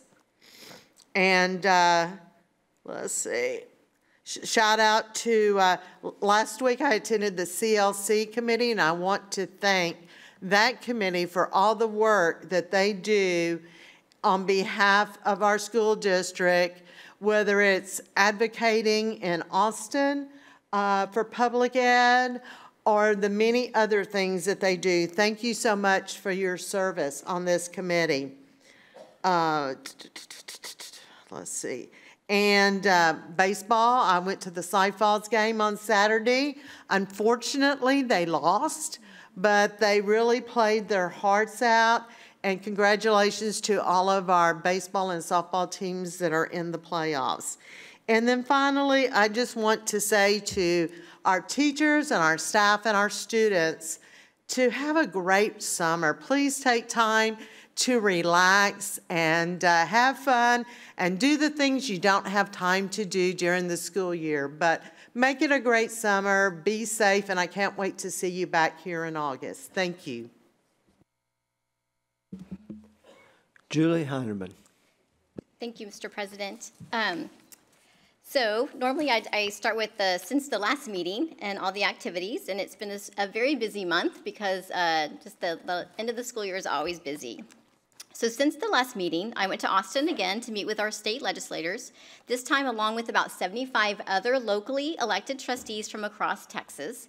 Even though we come from all different types of districts, all different sizes, all different issues and challenges, we are all aligned with a common goal of increasing the basic allotment so that we can better fund our classrooms, so that we can address the increased costs due to inflation, and to better compensate our teachers and all other employees working within our district. Along with Mr. Jackson, I attended the meeting of the Gulf Coast Association of Area School Boards held at our very own Berry Center. It was wonderful to host trustees from the Gulf Coast area, and the focus of the meeting was primarily legislative and legal updates. As you may or may not know, school board trustees are required to earn a certain number of continuing education hours every year, and it was nice to get some hours done close to home. I mentor weekly at multiple high schools, and the end of the school year is always bittersweet. It's fun to celebrate the achievements of the students that I've mentored over this last year. But it's hard to say goodbye to them knowing that I won't see them again until we come back to school in August.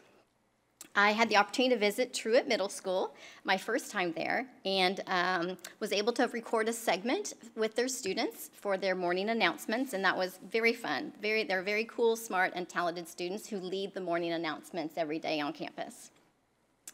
I attended the Student Educational Technology Expo at the Berry Center, where students from elementary through high school shared their technology projects, including robotics, cybersecurity, automotive tech, health sciences. It was just an incredible experience. And I was especially proud to see students from all of our campuses and programs across the district, including the Carpenter Center. So truly, we find opportunities for all of our students regardless of where they are receiving their education. I participated in the first annual Walk for the Village, organized by the Jersey Village Mental Health Alliance. These students led the efforts to bring in local resource providers, set up the walking course around campus, had raffle prizes, and worked together to raise awareness of the importance of mental health. This all started with one student who was working on her Gold Award for Girl Scouts, and she was focusing on student athletes and their mental health. And it has grown and expanded to be a campus-wide effort now. A special shout out to the counselors and administrators who support and raise up their student voices. I also attended the retirement banquet, which is a wonderful evening honoring those who've served for so many years in our district. Students provided fantastic entertainment, and we all enjoyed seeing the photos from when the teachers or staff members first started in the district to today, and hearing about their special memories. Thank you to all who are retiring this year, and best wishes in your new adventures. Please come back to be a teacher, mentor, or a sub. I also attended the CFISD district-wide art show, and it was just incredibly overwhelming to see all the incredible artwork that our students can create. This year, they organized the artwork. They had it all mixed together. So we had elementary, middle, and high school all displayed together, and it was wonderful for the younger kids to see the art of the older kids, and then for the older students to praise the younger students on their artwork as well. Shout out to all the art teachers who nurture and grow their students' talents and dreams. And many of these pieces are displayed here in this building now. I attended the annual VIPS Appreciation Luncheon, which is always a highlight of the year. Congratulations to all the volunteers who are recognized for their many hours of service to our students, teachers, and schools. Thank you to the many local businesses and churches who partner with our campuses. There are many opportunities to volunteer on our campuses, and our community certainly steps up in a big way. I was released after 4 long days of jury duty, just in time to make it to the last district-wide Educational Improvement Council meeting last week. Thank you to this group of teachers, staff members, and parents who meet regularly to provide guidance and counseling, not guidance and counseling, but guidance, and to provide counsel to our administration on key issues within the district. I enjoyed meeting with them as part of the board listening tour this year. We celebrated Future Educators Signing Day with hundreds of students who signed letters of intent to receive their degrees in education. Each will be given the opportunity to interview with CFISD and return to our district as teachers after they get their degrees. You know how they do signing days for athletes? You know, where they sign and they're going to go off to play in college. Well, this is like that, and it was just as big of a deal, but it's for students who are going to school to become teachers. So it was a great, great event. I volunteered at the Carlton Center planting flowers in the garden with students to get ready for graduation, and I love that so many of our campuses have outdoor learning spaces and gardens like this. As a volunteer, I was invited to the Cypress Ridge Volunteer Appreciation Luncheon, which was catered by their culinary arts to students from Cy Ridge and Langham Creek High Schools. Actually, the student who was recognized tonight for his achievement at the state level was one of the students. He has a very unique opportunity to work at a top restaurant in Houston. I mean, it's just so cool to see these students achieve their dreams and set their sights on this unique career path. I enjoyed meeting so many other mentors, parents, and local church members who volunteer at Cy Ridge. And finally, I attended the charity 7-on-7 football tournament held at Cypress Park High School this last Saturday. There were lots of teams from other districts there, but Cy Park and Cy Falls dominated. So one last thing, I want to thank everyone who's been a part of the CFISD family this year. Thank you for all you do for our students and their families. I'm so proud of all of our students, all that our students have achieved this year, from our littlest learners at the early learning centers to the students attending our 57 elementary schools, 19 middle schools, 12 high schools, 2 ALCs, the Carpenter Center, the Carlton Center, and the Broadham Center. I am proud of all of you. Thank you to all the teachers, paras, support staff, and administrators who share your hearts, give your time and energy, and focus on ensuring every student has what they need to reach their full potential. And of course, not just everybody works directly in the classroom, right? So I also want to reach out and say thank you for all your work this year for transportation, food service, facilities, technology, HR, support services, student services, and of course, Dr. Henry's team. It truly takes all of you working together to make this district so successful, and I'm grateful for each and every one of you. I would wish everyone a happy, relaxing summer, but it honestly doesn't slow down that much around here this summer with summer school and all the summer programs. So I'll just wish everyone a relaxing and productive summer. Thank you. Our board continues to struggle with the concept, do we want to be data-based, data-driven, or data-directed? You hear this in board comments.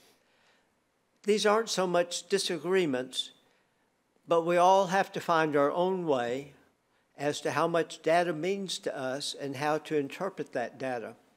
When I was in grad school at the university I attended, I was a teaching assistant in statistics. And then I taught statistics at the corporate level. We now call that metrics. And in fact, I was trained and taught to be a data miner and learned how to write programs in multiple languages to develop data analysis. But at the end of the day, it wasn't so much about the data, it's what do you do with it and how do you interpret it? And this is a challenge for all boards. This board has been a leader in the state of Texas with being data-based. And so these conversations are, in fact, healthy, but they may feel a little discomforting. And so I made the point that we have to continue to have these conversations. I would ask a question. There's a dear friend of mine in this room who about 10 years ago was willing to walk 3.2 miles with me when none other would. The doctors told me, don't take the walk, and I felt it was necessary to do so. She asked a question of me at the last board meeting. Why are we concerned about competition? I would turn the question and ask it this way. Why is my party concerned about asking that robust accountability follows public dollars? This is a conversation I'm sure that we will continue to have, perhaps the next time on a 3.2-mile walk. Since the last board meeting, I made 20 distinct and separate stops, and no, I'm Christina Cole. I'm not going to tell you about all of them. As many as I made, there are at least half as many, if not more, where I could not make the appearance. Many of these were for JROTC, which is a program that in my mind adds value, not only to the student but to the campus. I would note that pre-COVID we had a high water mark of 1,200 cadets. And I would recall that at our very last pass-in review, our number count was 800. I am certainly open to any suggestions which might benefit this program because I see it as truly a force multiplier. At the retirement banquet, I visited with a number of tables to express my appreciation and to listen to heartfelt stories for those who decided this year would be their last. There were two common threads with all of whom I spoke. One was love of students, and the second was their service with integrity. Their service will be remembered and missed. At the VIPS luncheon, it gave me great joy to see some of our volunteers who contribute to support this district in ways that money cannot buy. The resilience of our volunteers to persevere through a pandemic, ice storms, floods, industrial explosions, and the like is nothing short of amazing. They truly make a difference. The school safety meeting covered items regarding the state audit, and we continue our success at phase 1. But we were ever mindful that ongoing vigilance is always required, and we can never let our guard down. Concerns from the DEIC listening stop focused primarily on budget concerns and legislative issues. I had no answers, but at least I could listen. I attended the Rivers Flows Foundation adoption of Lee Elementary. Our school adoption program by the faith-based community, foundations, and businesses remains an important and integral part of staff support and student academic attainment. I also attended 2 student showcases, educational technology as well as visual arts show. On the technology front, I visited with our cybersecurity student teams, a host of students who have employed virtual reality, 3D technology, and artificial intelligence for their presentation and understanding of aneurysms. Their empathy for those who suffer from this malady was most evident as they pursue their intent to follow a course in medicine. 2 programs near and dear to my heart, because my son was a participant in each, are the Hunch program in middle school robotics. Hunch is a joint venture between NASA and high schools.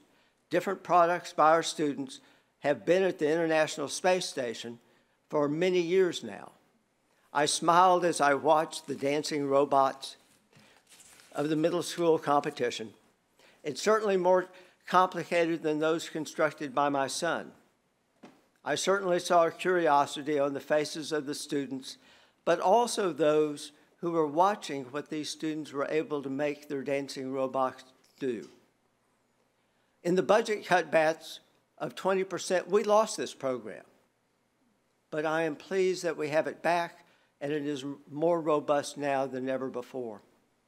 The student art on display in this building was previously over at the Berry Center, and I had the privilege of having one of our art teachers walk me around, noting the objectives, creativity, and talent at the elementary, middle, and high school levels. He noted that in each case, the student was communicating their thoughts. I also found it very important that our life skills students also had art that was on display. I'll mention I was invited to speak to a group that was closed to the public, and on the day of the event, I changed my mind. At the event were 3 sitting board members and a newly announced candidate for the board. This pathway is too similar to what certain HISD trustees walked down several years ago, for which they were heavily criticized. I choose now not to walk that path. After the April board meeting, a locally elected official in my political party made certain comments to one of my colleagues. I'm sure I was not meant to hear those. I do wonder how well we plan actions to advance student attainment, and I know that that has to be at the center of what we all want. The 30th anniversary celebration of Wilburn Elementary, which I attended, reminded me of Bubba's comments to persevere both through treatment and recovery. Graduation is coming up, and there is one student who's a senior who will not walk the stage. She is currently in the hospital. As my pastor noted,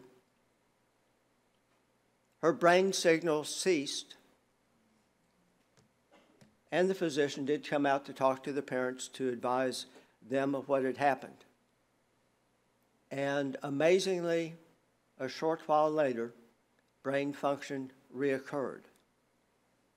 Even more amazing, the scheduled organ transplant was then approved, and brain function and eye movement has now occurred. And I would say, Mark, I don't know what we can do about graduation, but I would like to visit to see if there is some fashion that graduation can be observed in some small way. I know there are issues about containment of viruses, but certainly it would be something wonderful, I think, if we could do. And I'll visit more. I do have names, but not appropriate to use those at this time. And so I'll close with a tip of my hat to mothers everywhere. My mom passed almost 40 years ago due to cancer, but I always think of her every Mother's Day, and Mother's Day are always special for what you do for all of us, sons and daughters and grandchildren. And of course, graduation is, in fact, a time to celebrate and rejoice. And I welcome the fact that all of my colleagues will be up on that stage to welcome these graduates as they cross. That concludes my comments, and Christina Cole, I had to keep going so you would not be embarrassed that your comments could have been longer than mine. I would once again ask forbearance of my colleagues if I can rearrange the agenda and present item 3D before 3A. Looking to my left. Okay. 3D, the Human Resources Department will provide an oral report on the board monitoring system objectives. There are no speakers on this topic this evening. Presenters Dr. Deborah Stewart and Sharita Franklin. Microphone is yours. Thank you. Good evening, President Jackson, Dr. Henry, and Board of Trustees. I am excited as tonight Human Resources is providing you with an update on Human Capital Goal 3, Objective 6, Objective 7, and a short overview of HR functions. At this time, Sharita Franklin, will you begin the presentation? Thank you, Dr. Stewart. Thank you, Board of Trustees. Board Goal Objective 6 is to increase the number of bilingual teachers in CFISD. One significant effort to increase the number of bilingual teachers was a review of CFISD's bilingual stipend pay compared to surrounding districts.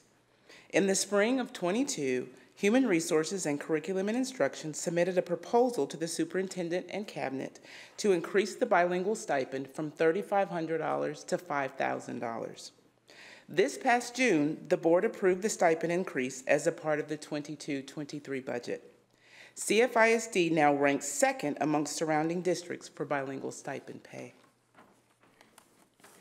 Another strategy employed by Human Resources is to increase the number of bilingual teachers is the development of targeted recruiting materials and targeted recruitment efforts used at universities and organizations with high populations of bilingual education students. These universities and organizations include Texas A&M San Antonio and Kingsville, University of Texas El Paso and Rio Grande Valley, New Mexico State University, and the National Association for Bilingual Education Conference. Our bilingual student teachers are another effective recruiting strategy for bilingual teacher hires. Human Resources and Curriculum and Instruction nurture this pipeline for bilingual student teachers through meet and greet sessions and the pairing of bilingual student teachers with experienced bilingual educators throughout their student teacher placement. Lastly, when our bilingual teachers are hired, they, like all first-year CFISD teachers, go through a new teacher induction and mentoring program, which is supported by our professional learning department. The CFISD's new teacher induction program provides bilingual teachers with a mentor, professional development, and collaborative learning opportunities as the new bilingual teachers acclimate to our district's culture. Next, I would like to present Board Goal 3, Objective 7, which is to develop a plan to maintain a low teacher turnover rate. According to the Texas Academic Performance Report, the CFISD 2021 turnover rate was 12.2% in comparison to the state turnover rate of 14.3%. For the 21-22 school year in CFISD, the teacher turnover rate was 14.3% in comparison to the state's teacher turnover rate of 17.7%. Competitive compensation is one of our district strategies to retain teachers within the district. The Board of Trustees reviews teacher compensation in comparison to surrounding districts every year during the adoption of the annual budget. For the 22-23 school year, the Board of Trustees approved a starting teacher salary of $60,500, along with a $1,000 retention stipend for all teachers.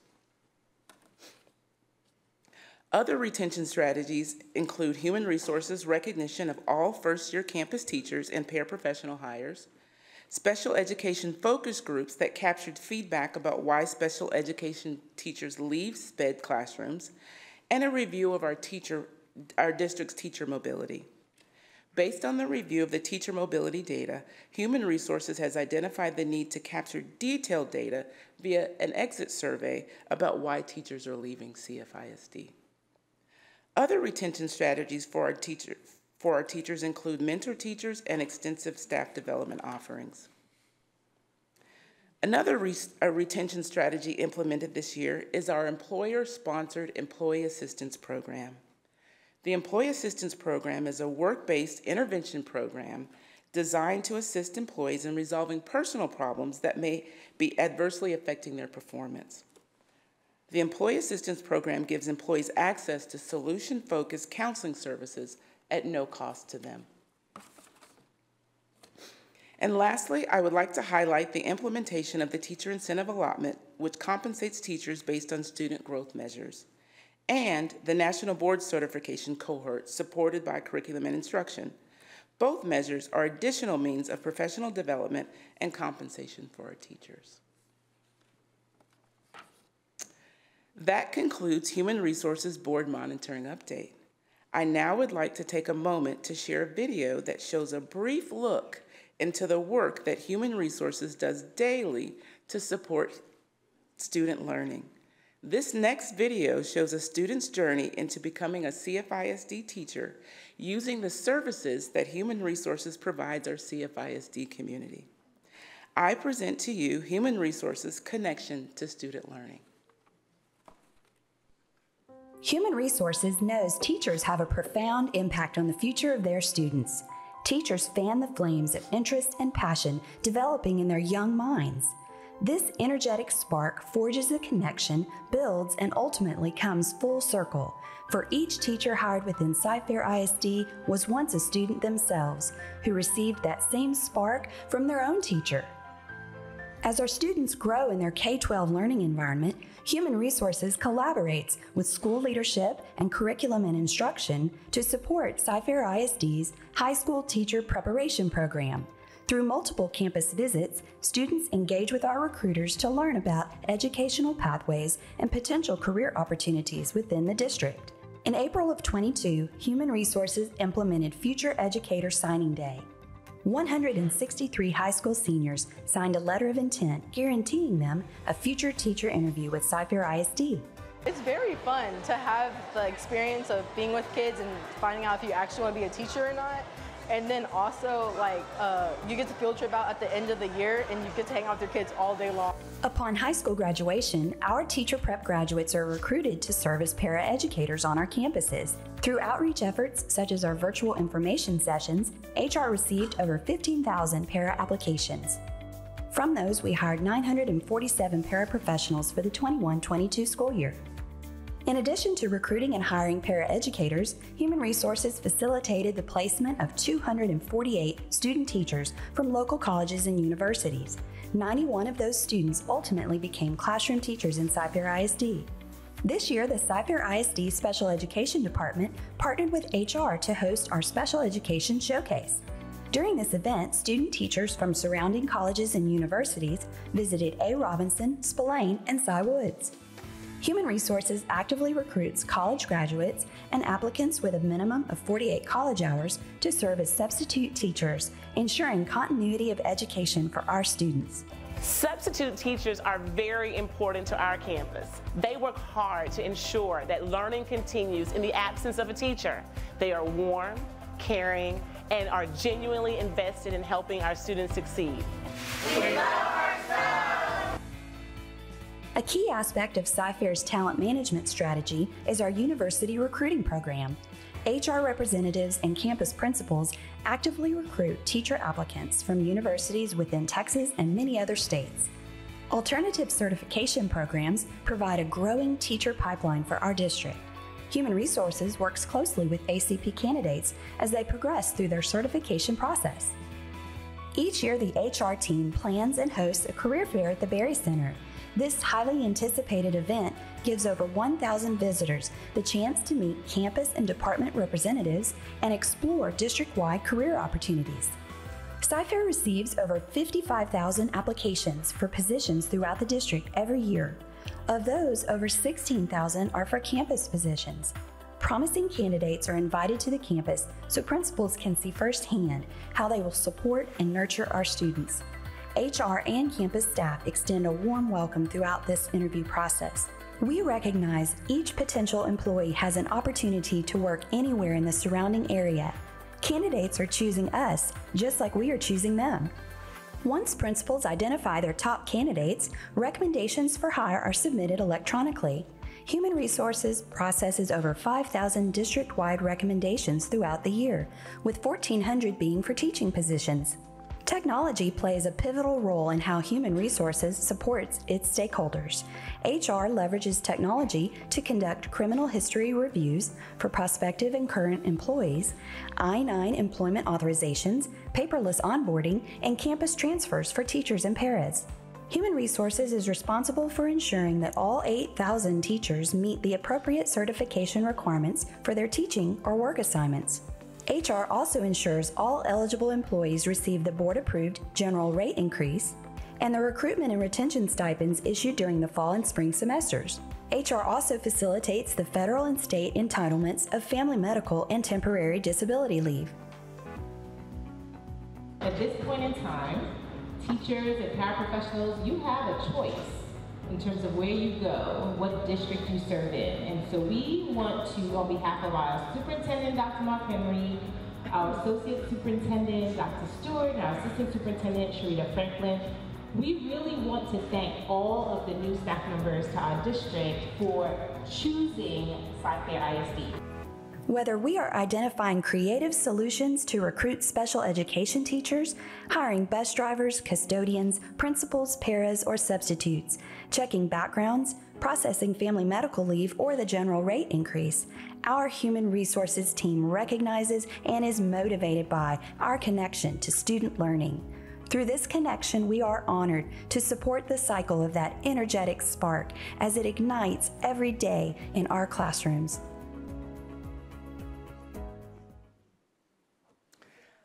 I would like to take a moment to recognize the HR staff that's here, part of this team that's here. If you all will take a stand to be recognized.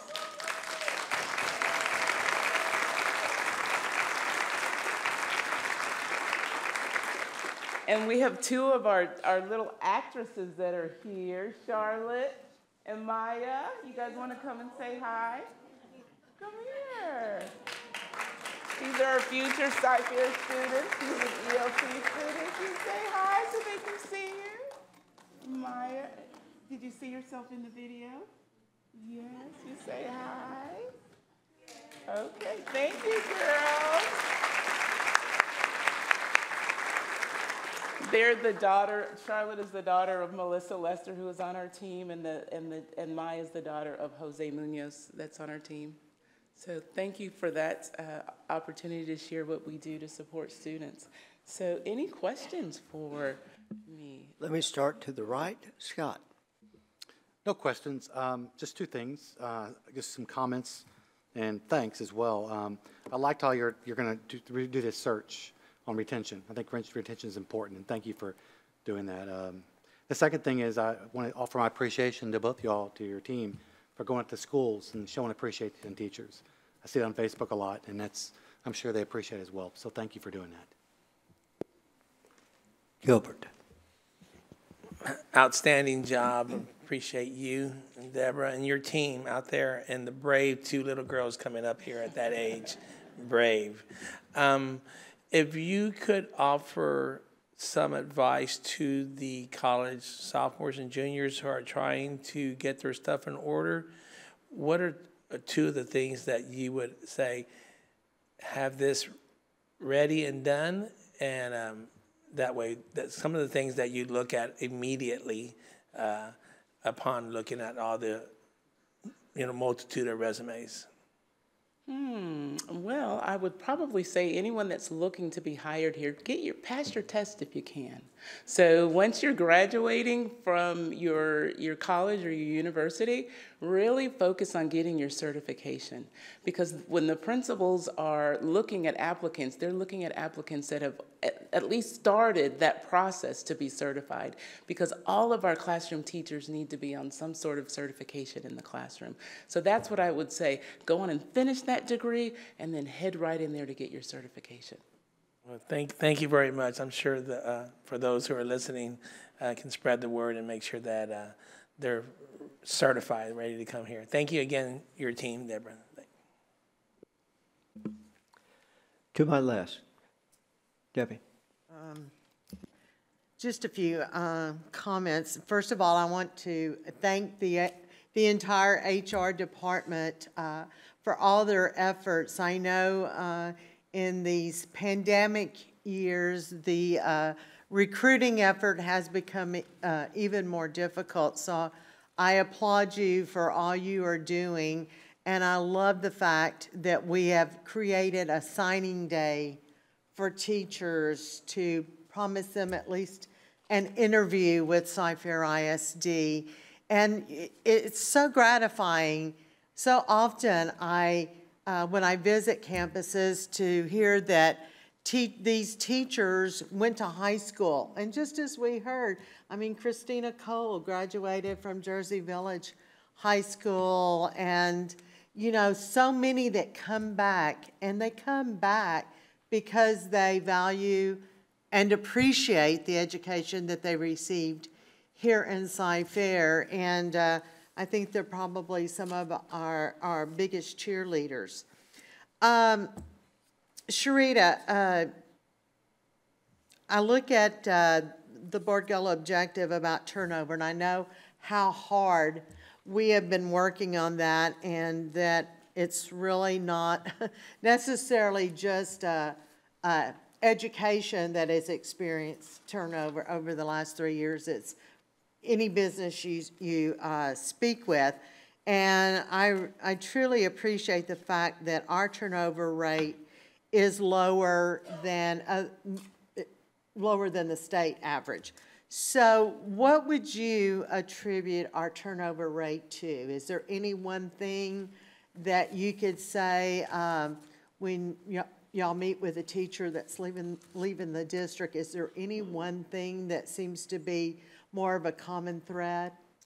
Right now, the data that we capture shows that they're leaving for personal reasons. And so that's why we're going to do a deeper dive to identify what those personal reasons are, so then we can share that with district leaders. So, right, it's pretty generic at this point because it says personal reasons, yeah. Okay, you don't hear, do you hear salary or benefits or anything like that? That has not been an overwhelming feedback that we've received from teachers, that it's about salary or benefits.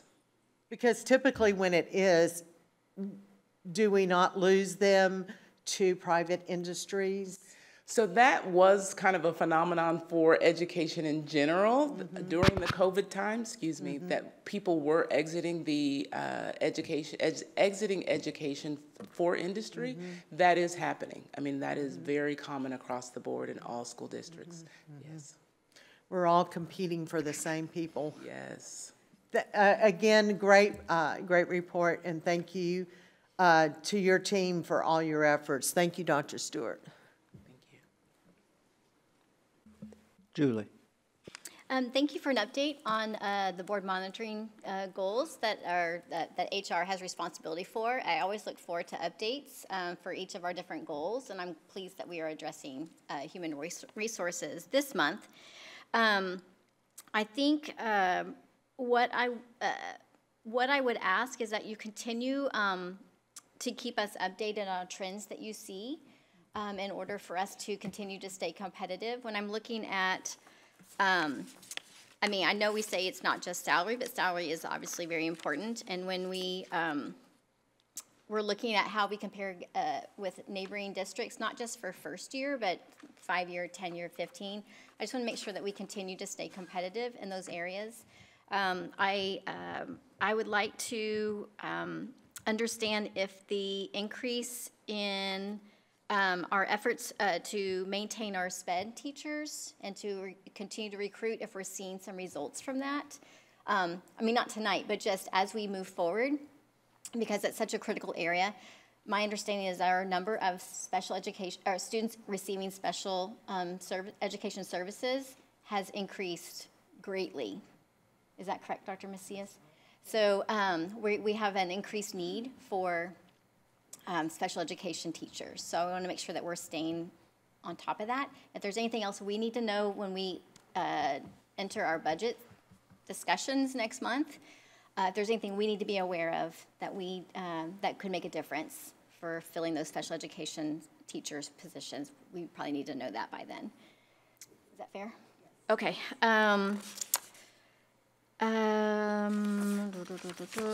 I guess also just along with what Debbie was saying, if there's anything that you are aware of that can help us in retaining our teachers and keeping them in the classrooms, because there's such a critical need for us to keep that experience, keep that knowledge, keep those positive relationships, and keep our teachers with us versus losing them to a private industry. So any direction you can provide to the board, we're certainly open to that. Will do. Thank you.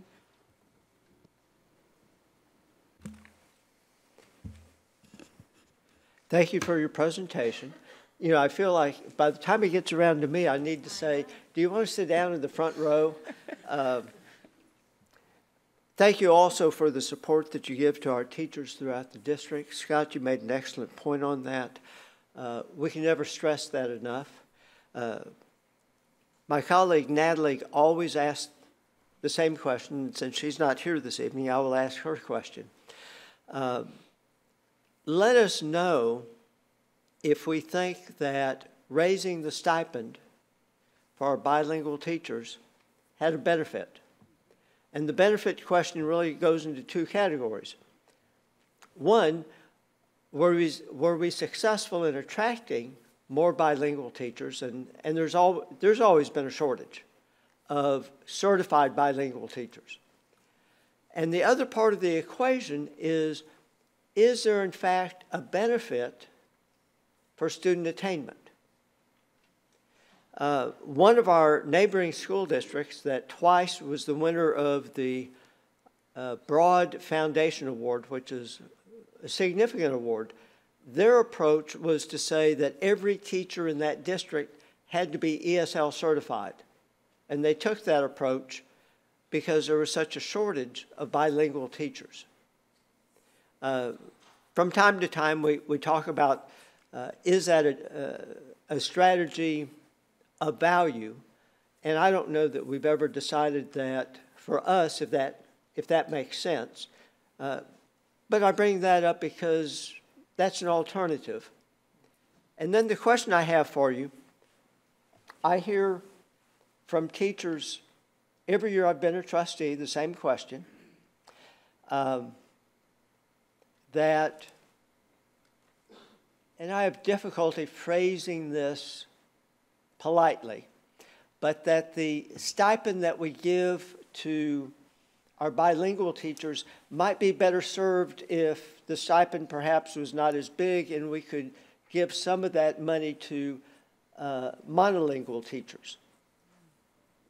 So when I speak to those teachers and I receive that question again, how would you have me answer? I would say that we do a survey of the different stipends that are common amongst districts, and we do some benchmarking. We did that as the associate team looked at stipends across the board. So we try and align our stipends to the industry in terms of other school districts. And so I would say that we're consistent in the stipends that we're offering. And in order for us to meet the need for bilingual teachers, that we're going to need to continue to be competitive with that stipend. So if we were to lower the stipend, that's why we brought the recommendation forward, because we wanted to remain competitive for bilingual teachers. So I would say that the industry in terms of education kind of has some standards as it relates to stipends, and we are competitive in that regard. So we're competitive, but the bottom end of the question is why do we need to offer stipends for bilingual teachers? So the other part of that question is not to be competitive. Why do we have such a need for bilingual teachers? And I'm going to defer to Dr. Macias, because there's a part of the education requirements Mr. Jackson, it is required by the state that we have a bilingual teacher when there are 20 or more students that speak the same language in a district, not in a school, in a district. And so I can, and that is a bilingual program from pre-K through 5th grade. And she's correct that we struggle to find enough teachers to meet the required program. And the program requires that there is instruction in the native language as well as in the new language. You know, that's really the bottom line answer is the law tells us we have to do it. I remember having visited with the superintendent of El Paso many years ago and was surprised to find out that they had to have German teachers who were certified in English and German because the Air Force Base out there trained so many German pilots, German national pilots. Another question that I have, so every year I always look at our turnover rate, and my position is we always have to beat the state average, and we have every year. But I went back to 10 years ago, and the turnover rate has increased fairly dramatically, both for Cy-Fair as well as the state. I'm always a big believer you have to look at the delta. So the change from one year to the next, or the change from 10 years ago turnover rate to where it is now as a percentage of the base turnover rate. And although our turnover rate is better than the state, it's better than the region that we're part of each and every year, but still there is a fairly dramatic increase in that turnover rate. So my question for you, and it's an unfair question, but I'm known for doing that, so you aren't surprised. Do we anticipate that turnover rate will continue to escalate? Do we see any signs that it's moderating? Do we see any signs that it might abate? Well, without looking at the data for this year, I think it will at least hold where it's at. I don't anticipate that it's going to increase, but we'll see. Okay. And obviously, as my colleagues have asked and applauded you, looking further at the data so that we can try and understand better what's causing the turnover rate. But that's true not just for us, it's true across the state. But when you take a look at that state turnover rate, for lack of a better word, that is crippling. Absolutely. Thank you for your presentation. Thank you, Board of Trustees, and thank you, Human Resources team.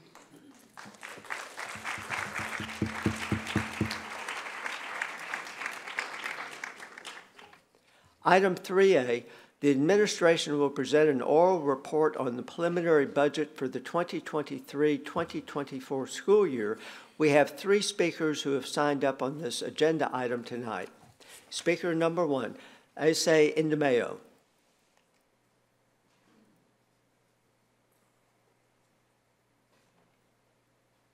Mr. Secretary, are you ready? We're ready.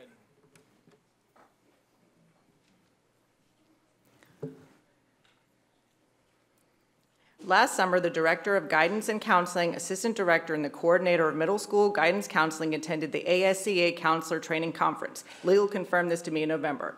Unless these employees paid for their own training and travel expenses to Austin for 3 days, then this was included in part of the budget for last year. Trustees, I believe it is my duty to tell you what the training consisted of before you agree to something like this for the upcoming year. It has the same theme as the new Department of Education guidelines. The theme is a misrepresentation or misinterpretation of Title IX, which prohibits sex discrimination. The misrepresentation puts kids at risk, and it's also unlawful to implement a sweeping expansion of federal law without congressional approval. Congress has not granted federal agencies the power to redefine the meaning of sex, so you have no right to do it. Title IX is about the differences between sex, not their dilution, to ensure equal opportunity and privacy among the sexes, like not sharing a bathroom or locker room with someone of a different sex forcibly at school. The website, courageasahabit.org, has video clips and training slides from the ASEA counselor training. The training teaches counselors to view through a CRT lens, to hide birth control from parents, to be master manipulators of the law, the same thing the Department of Education is trying to do with Title IX, and also the training claims that parental rights raise children. On the website, I clicked on counselors, then on behind closed doors, where anyone can view the slides that tell counselors to report students that complain about being uncomfortable with transgenders to the school's administration for bullying and harassment. Does that mean girls that get uncomfortable changing in front of male genitalia will now be branded by the school administration as a bully? I think it does.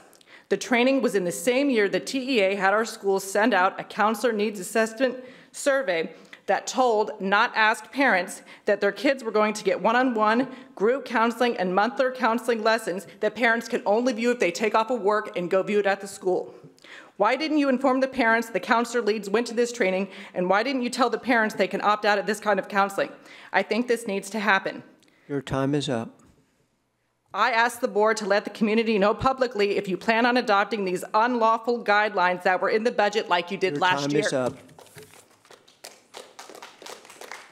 Our next speaker is Melissa Rao.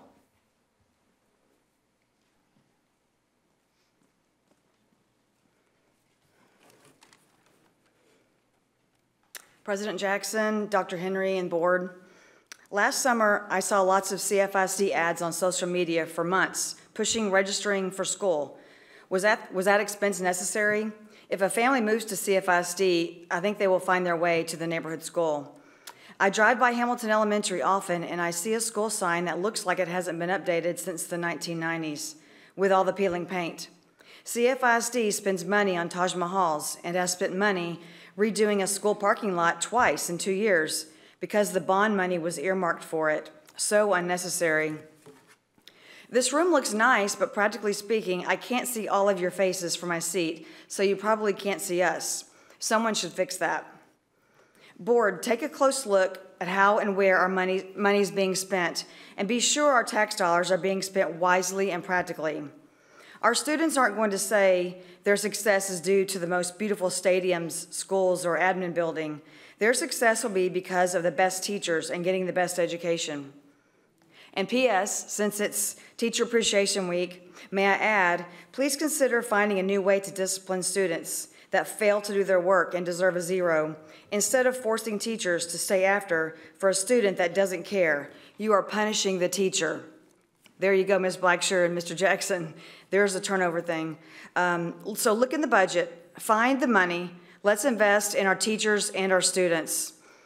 Spend the money on a third-party company to survey the teachers and ask them what they think the turnover problem is. And see you all June 20th at the next meeting. Thank you.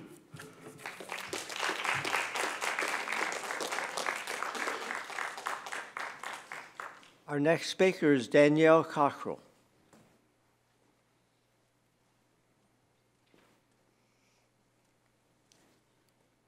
Good evening. I was here in June of 22 when the board worked hard to pass the 22-23 budget as the deadline drew near, and I appreciate the board's choice to not wait to propose a new budget this year. This legislative session, I've learned the impact Texas legislators have on school funding. With the uncertainty of whether or not schools will receive additional funds for teachers' raises, I asked the board to reserve the right to revisit the budget as it pertains to staff raises should legislators authorize additional staff funds. These funds should be shared among all those who impact Cypher students firsthand, from the bus driver that greets them in the morning to cafeteria workers, custodial staff, paraprofessionals, support staff, and teachers. In my 18 years as a teacher, I know students come to school for various reasons, education not always being number one. I could not teach my content without everyone who touches the lives of the student on a daily basis. So please reserve the right to revisit the budget should additional funds be allocated for staff salaries to include all who impact Cypher students firsthand. Thank you.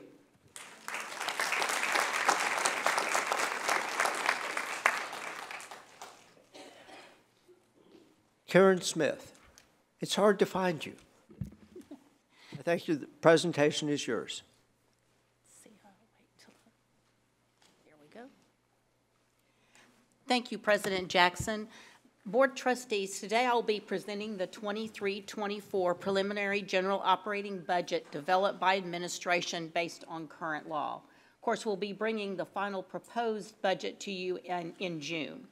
As you can imagine, it is very difficult to provide a realistic overview when there are quite a few finance-related bills that have been filed, and we are unsure of the budget impact at this time.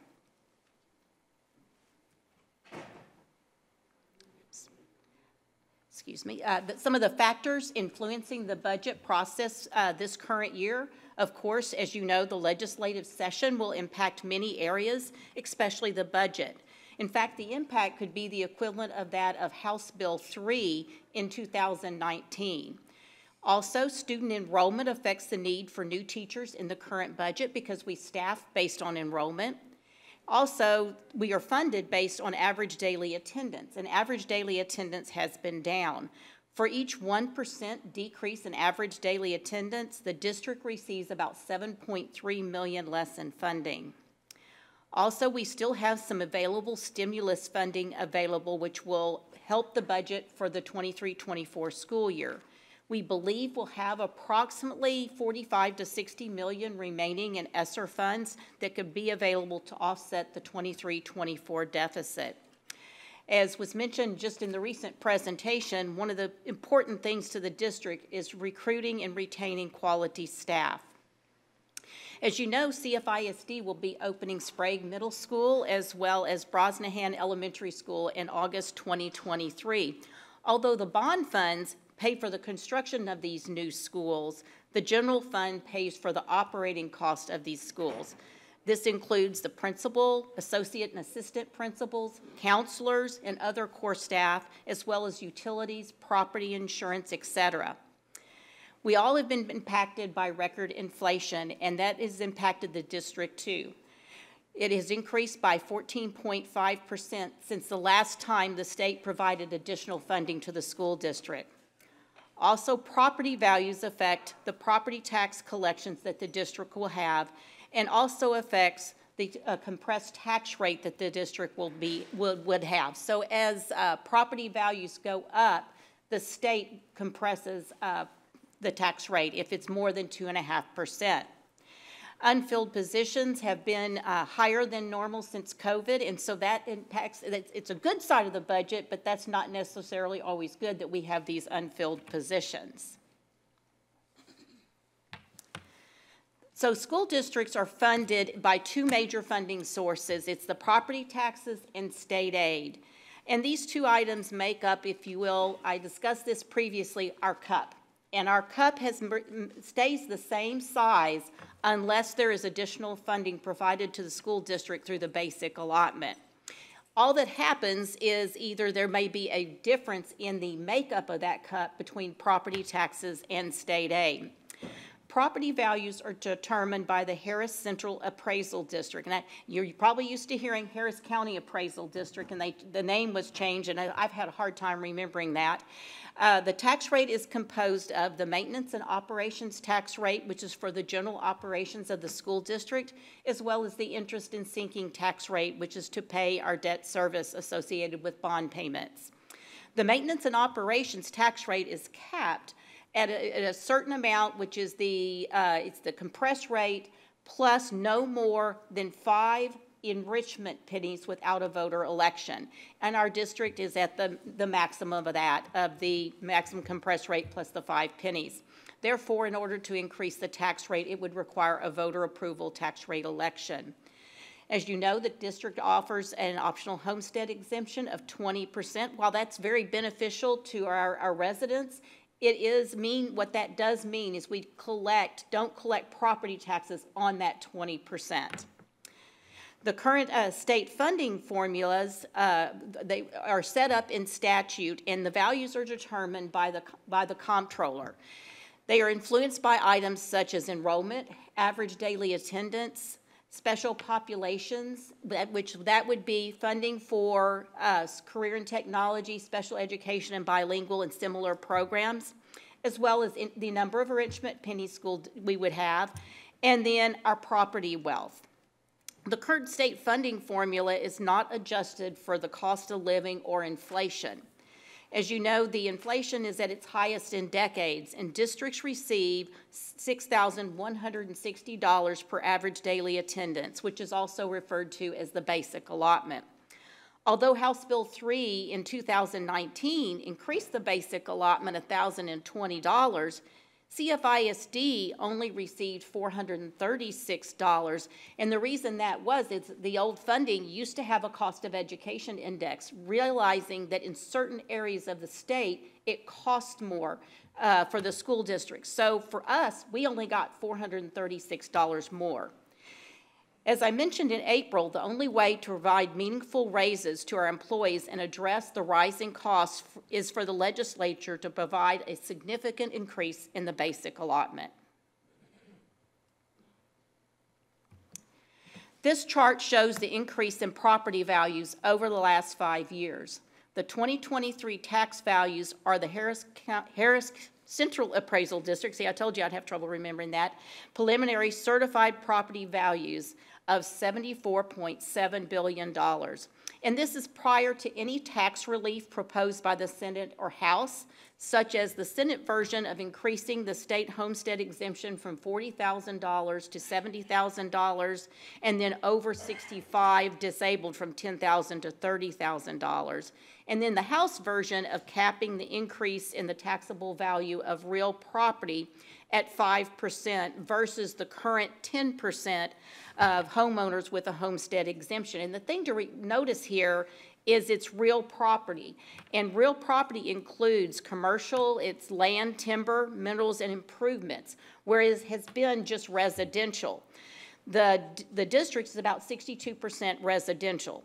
The Senate version of tax relief includes an interest in sinking or debt service hold harmless, but the House version does not, and that's why I'm mentioning the critical part about the real property and the fact that it would not have that, because what it would do is it would impact INS tax collections that we would be collecting. And we would have to actually, in order to have the same amount of collections, one of the things y'all asked me at the last board meeting when I shared this information with you is what would be the impact of capping at 5% increase in taxable values. The district would lose about $13 million if it was capped in property tax revenues. And that would be equivalent of about a 2-cent increase in the INS tax rate just to collect the same amount of taxes.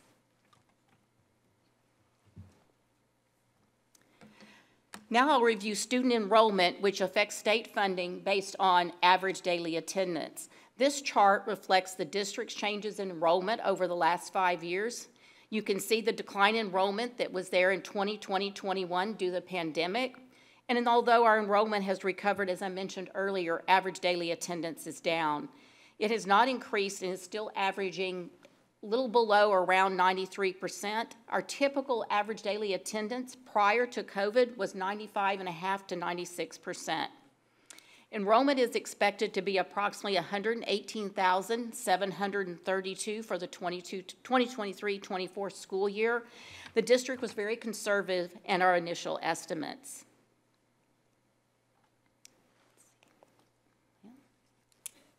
Here we go. We always like to provide the board a comparison of CFISD teachers' salaries compared to our neighboring districts. CFISD's greatest competition is probably Katy, Klein, and Tomball, and although Katy's is slightly higher than the district's, CFISD is paying above that of Klein and Tomball. The district would love to announce salary increases sooner, but that's very difficult during a legislative session when funding is unknown and a significant increase in the basic allotment is needed to provide meaningful raises for our employees. This chart reflects the breakout of the general fund expenditures in the 2022-2023 adopted budget. As you can see here, payroll is 90% of the budget. This is in line with across the nation, which is typically is 85 to 90%. And as you know, without employees, we would not be able to provide the services to our students and support our campuses. Raises are a significant impact on the budget, and a 1% raise for CFISD is about $9 million.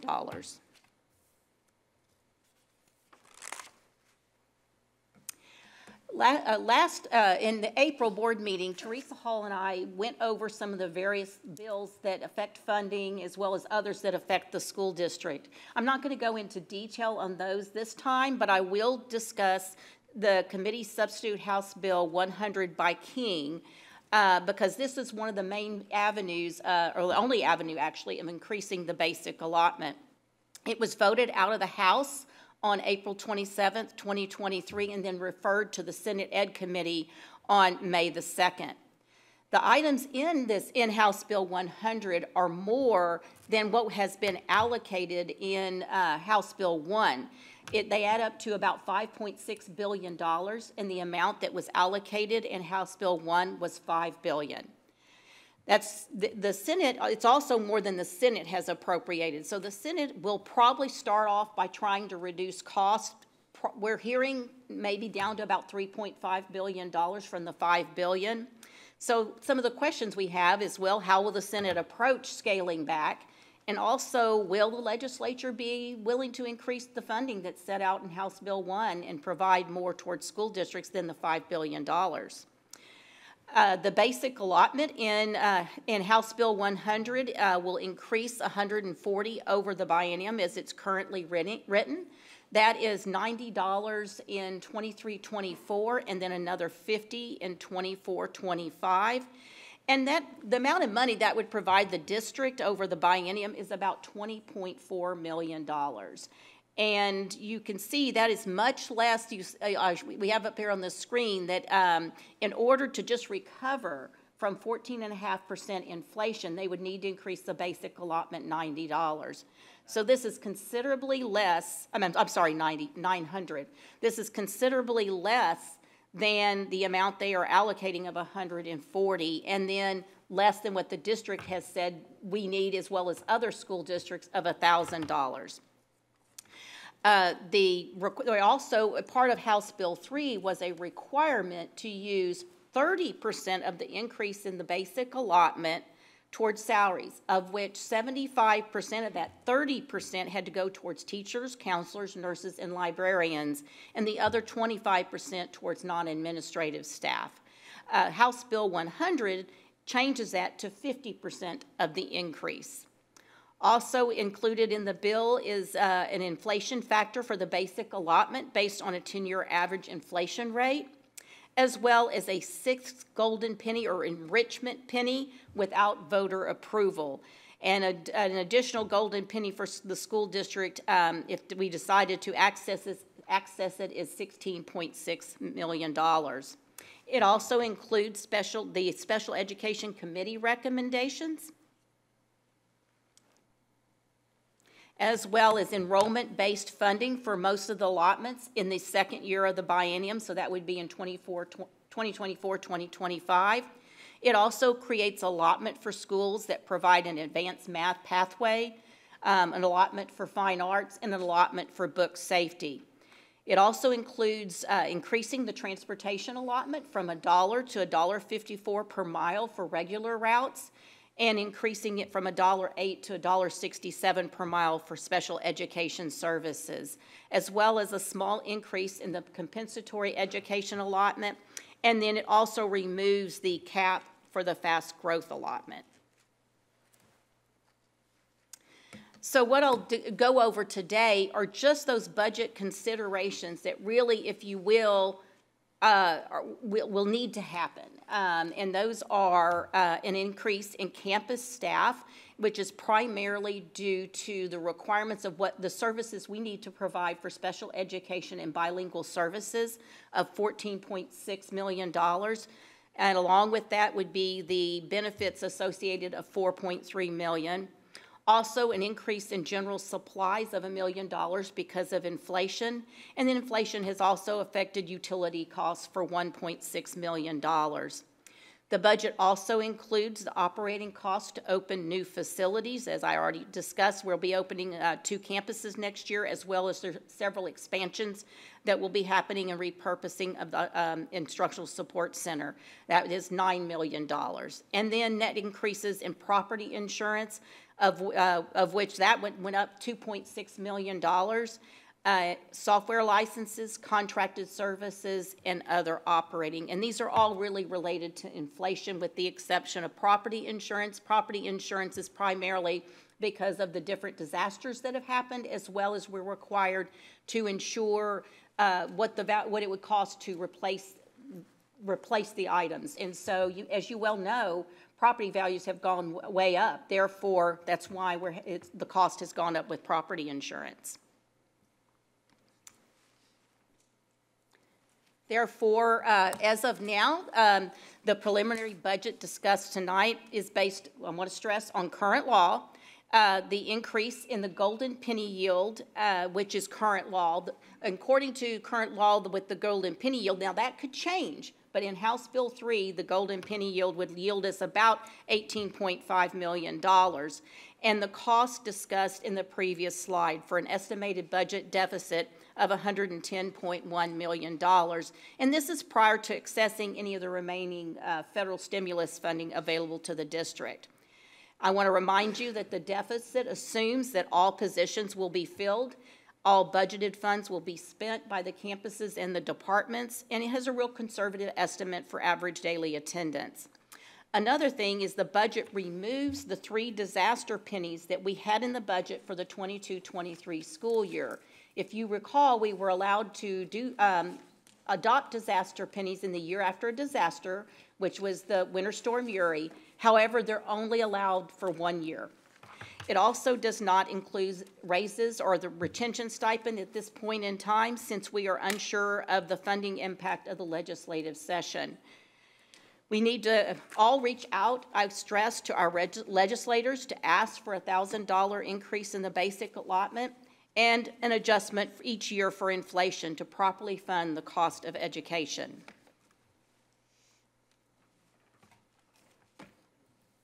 So the options for the budget for the 2023-24 school year, is an increase in the basic allotment or other state funding.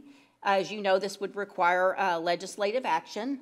Also, modify the adjustment to the state property values for the optional homestead exemption. Just a reminder of what this is that in the way the state aid is paid out to us, it assumes that we do not have an optional homestead exemption and that we are collecting property taxes on that 20%.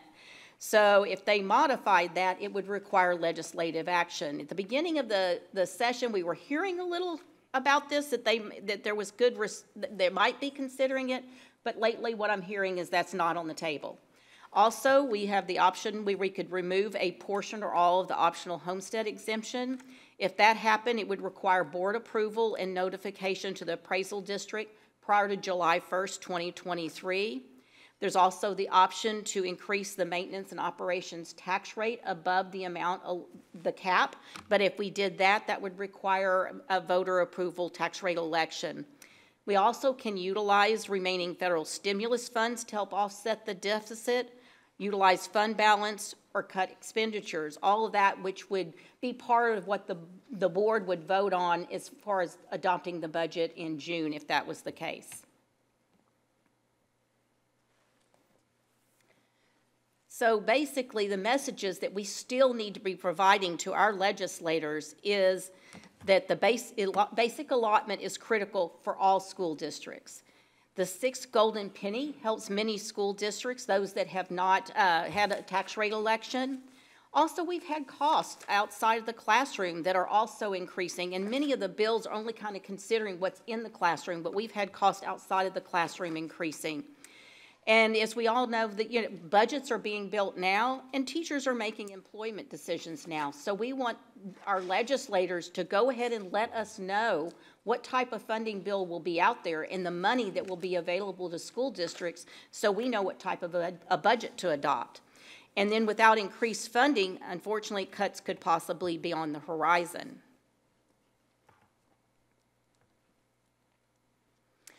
So the 88th legislative session is winding down, and it is about 3 weeks away. Some of the most pressing issues have not even been resolved. Bills for property tax relief and education savings accounts or vouchers are still in limbo. The budget is the only bill the legislature is legally required to pass during its 140-day session, and it's yet to be finalized. Bill killing deadlines are rapidly approaching. The House committees had until today to advance House bills, while Thursday is the last day for the full House to initially approve its bills. And then May 20th is the last day for House committees to pass Senate bills. And then when we get down to the end of the legislative session is May 29th. Dan Patrick has accused the House of moving too slow during this session and has suggested he may force a special session if he doesn't get what he wants on property tax relief as well as the property grid reform. He can not officially call a special session, but he can enforce it by not passing key bills such as the budget.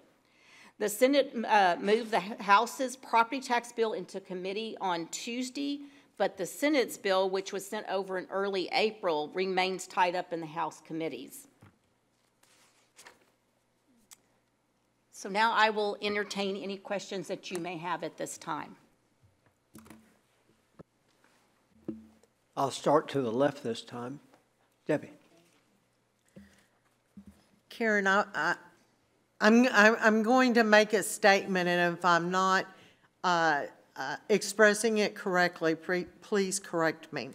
But when we were talking a while back about the maintenance and operations part of the budget, let me get to that page, and the interest in sinking. When we talk about our expenses, for example, this building came from bond funds. Improvements we make to our property come from bond funds. Those bond funds, if we don't utilize them, cannot be turned into maintenance and operations and us give teacher raises from that money. That money has to be used expressly for the items that were listed in the bond. Is that correct? You're correct, Ms. Blackshear. Okay. Then also, I believe it was 2021 that we gave a 5% raise to teachers. Is that correct? I think it was 21, 2020 maybe? 21, 22. Okay, okay, and that's what I meant. It was passed in that summer's budget. Okay. And it was largely due to ESSER funds or funds that we had from the federal government that we were able to give such a large raise? I would say it was a combination of things. I mean, number one, the board wanted to go ahead. Well, but yes, it allowed us to balance our budget. You are exactly right. That's the point I wanted to make, is that we were able to do it because we had those federal funds available. And of course, this board wanted to do it because we knew how tough that school year had been for our teachers. And last year, the raise was smaller because we were not in that same position to have the funds to give a higher raise. Yes. Okay. I just wanted to clarify that and make sure that our viewing audience and some of those present who may not be aware of those facts of how those funds, certain funds can only be utilized a certain way. Okay, thank you. Great job, and I will say, I do not envy your position, your department, nor our position as a Board of Trustees in decisions that may have to be made going forward. Thank you. Julie. Karen, thank you for the information. Each month you give us, you try to fill in more the spaces, the gaps, as we work our way to June, to the budget workshop. I'm going to just walk through the presentation and try to ask my questions page by page. So when you were talking about factors influencing the budget process, and you talked about available federal funding. You said you expect that we'll have between $45 and $60 million of ESSER funds left over? Yes, that's my best guess of the amount that'll be available. And just a reminder, they expire, we have to utilize them all by September 2024. So, but that's about where we think we'll be based on this current year's deficit as we see it now. Okay, will you have a firmer number by June 20th? Absolutely. Okay, that's my question, just so we'll know exactly how much we have to use. And we know that those funds had to be used in certain ways. We must apply those to certain expenditures, correct? Yes, and one of the items that we're able to utilize is for the ongoing operations of the district. So that's how we've been able to offset the deficit with some of the ESSER. Okay, and we reserved these dollars. We didn't spend all of our ESSER dollars the first year. We tried to reserve some, knowing that we were going to come to this point in this year. Correct. We tried to spread them over 3 years. Right. When you mentioned enrollment and attendance, we budget based upon enrollment because we have to be prepared for every child to show up, right? We have to have a teacher for every kid who's enrolled. That's correct. Just to make sure I had this number right, for every 1% that our attendance is down, our state funding is reduced by $7.3 million. Mm-hmm. And then you said our average daily attendance is down 2 to 3% this year. It was actually that way. It's since 2020-21, we saw, we lost enrollment. Then we gained back some of our enrollment, but since then, our average daily attendance has been. I'm talking about attendance. So it's not been just there, but the year before also. Which is, obviously, we focus on attendance because we know that first-time instruction in the classroom is most important to students. But secondarily is that if our attendance is down, we do lose funding even though we've budgeted to have teachers in every classroom.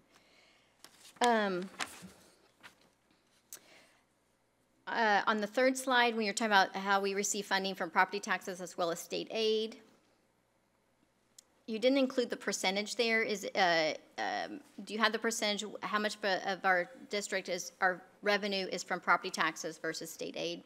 I can check that for you, but I believe it is about 60%, little over 60%, about 62% comes from property taxes with the remainder state aid. Okay. So we had hoped with HB3 in 2019 that we would get to a 50-50 state aid versus property taxes, but that's shifted back. Correct. It did get to about 50-50, but what happens is, as property values increase, the state reduces state funding. And what has been happening is property values have been going up over the last several years, so they have reduced funding, state aid funding, because our cup hasn't changed sizes. It stayed the same. Go ahead. And just as a comment there, the state might very well pick up a larger percentage this year, but they're not going to increase the size of the cup. Correct. So they're going to buy down our tax rate, but there's no additional dollars. Understood. On that same page, Karen, when you mentioned the optional homestead exemption, the extra 20% or the 20% property tax reduction that we offer to our taxpayers, what is the impact of that? How much less do we have available in our M&O budget? If we had never had the optional homestead exemption, it would be about $90 million. However, because if we ever got rid of the optional homestead exemption, it would be offset by those people that have frozen values, which is people 65 and older. So it would be about $73.4 million that we would gain with that. And what's the value of the penalty that the state gives us? It's about $60 million. So because we offer that to our taxpayers, the state reduces our state aid by $60 million. Yes.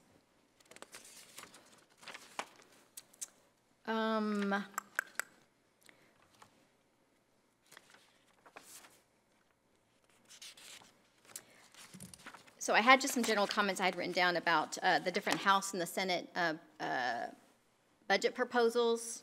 Typically, I don't often agree with the Senate, but when I do, I do feel that the Senate's approach of increasing the homestead exemption is better for school districts, at least for ours, versus the House version. I do appreciate that House is looking to move some of the allotments to enrollment versus attendance-based funding, and wish that that would also apply to the basic allotment. Let me see. Oh, I do have a question under general fund expenditures, page 7. So payroll is about 90%. What is the most current percentage that goes into general administration? It's about 1.8%. For general administration? Okay. And how about the administrative cost ratio? It's, gosh, I'd have to look that up. It's a little over 3%. It's like I want to say it's 3.5% around that. Okay. So 3.7%. So very low. Most of our expenditures go into instruction. Yes, we actually have the lowest administrative cost ratio in the state at this time. Okay.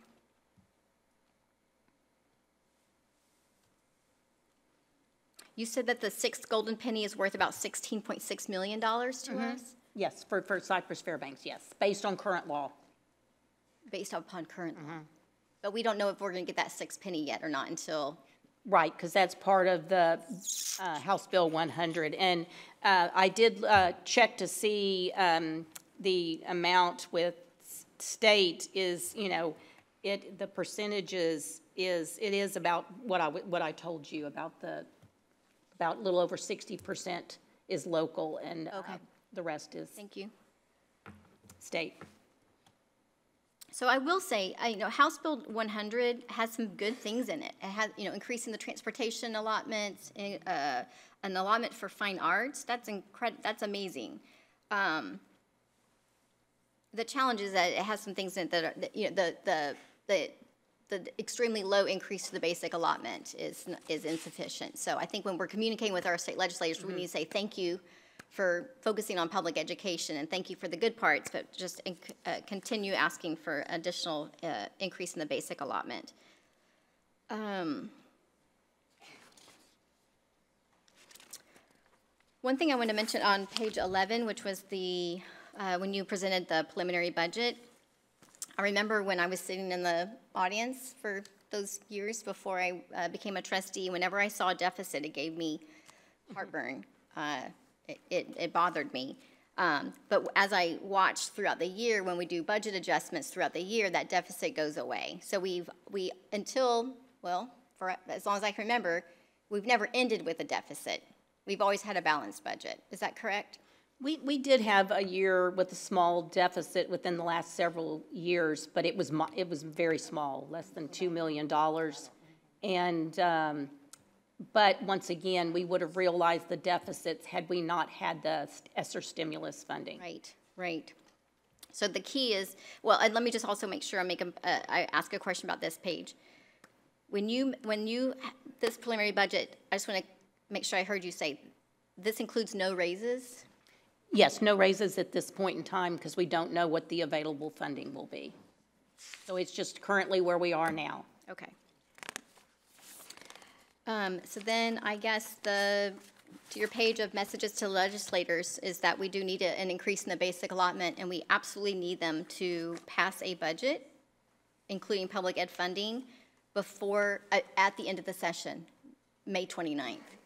Going into special session will be very difficult on every school district in the state. Absolutely, and we're concerned that it may, it's going to go to conference committee, and when it goes to conference committee, that's behind closed doors, and no testimony is allowed. We're just hoping that it's not going to go into special session. I know. I hate that it comes. There's everything. We have a voice all the way through the session until right then at the end when it really counts, and then we don't get to see that. But anyway, thank you for the information. Thank you for answering my questions. We have a lot to work on in our budget workshop meeting in June. Thank you.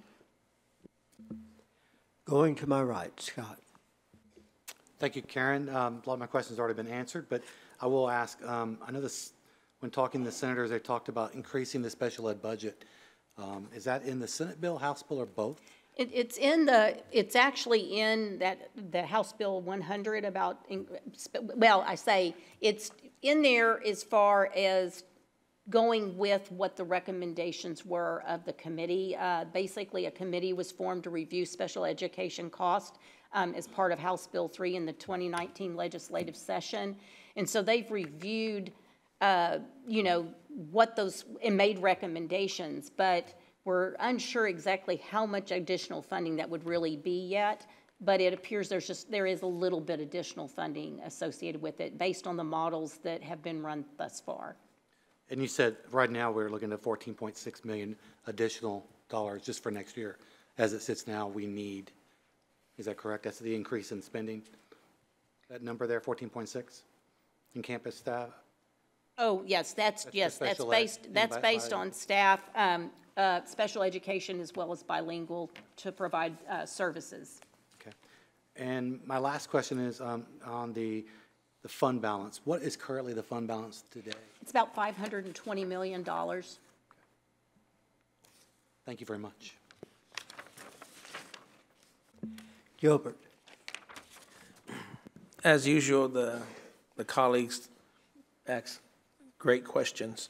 Going back to the daily enrollment, and I'm not sure you can answer this, it was down 3 to 4%. Is that maybe be a question for Teresa? Maybe is that the average we had pre-pandemic, or is this still remnants of what we went through with the pandemic, with missing the enrollment by that percentage points? I know Teresa may want to add something, but pre-pandemic we were 95.5 to 96%. And now we're looking at 93, I believe you said. Mm-hmm. Any data that we can go on the loss of percentages there, and is there something that we're trying to do if we see a pattern forming? Dr. Stewart may want to chime in on that. I think I don't have any data to support this. I'm hopeful that the reinstatement of our exemption policy hopefully is increasing and improving the attendance rate at the high school level. That this is the first year since the pandemic that we reinstated that, and that attendance incentive is helpful in increasing that rate. So Dr. Stewart, do you want to add any additional? Yeah, that's exactly what I was going to say, that we're looking at the exemption, reinstatement of the exemption, and hopefully we'll see an increase in student attendance. And we're also looking at a data dig to, as we're doing with our teacher attendance, to look at our student attendance and maybe be able to determine where they are and why they're absent. And also I would add, I think truancy is a huge focus this legislative session also. And I know there are several bills that have been filed and that are moving through the process that really will increase some of the penalties, if you will, for truancy. So I do think it's a statewide concern. And so we'll see what comes out of this session also to help incentivize more students to attend on a regular basis. Right. When we went into this the first time at the very beginning of the pandemic, those numbers were, the crisis was the children that were lost, and we were adamantly going after them to find out where they were at and what we could do to rectify the situation, and as all districts were. And we were very proud of what we came out with, because we were far ahead of the other districts that were making the news about their missing students that may have left, may have dropped out, or some other didn't have access to the internet or something like that, though. But hopefully we can get that numbers back up and stuff. The other question I had was the homeowners. So is that, when we apply that, is that a one-time? It's like, can we lower the percentage that we offer to our community, or is it, if you're going to either have it, you're going to have it at this rate, or you're not going to have nothing? Well, it would be it's a board decision, and it would remain whatever the board decides until the board decides to change it.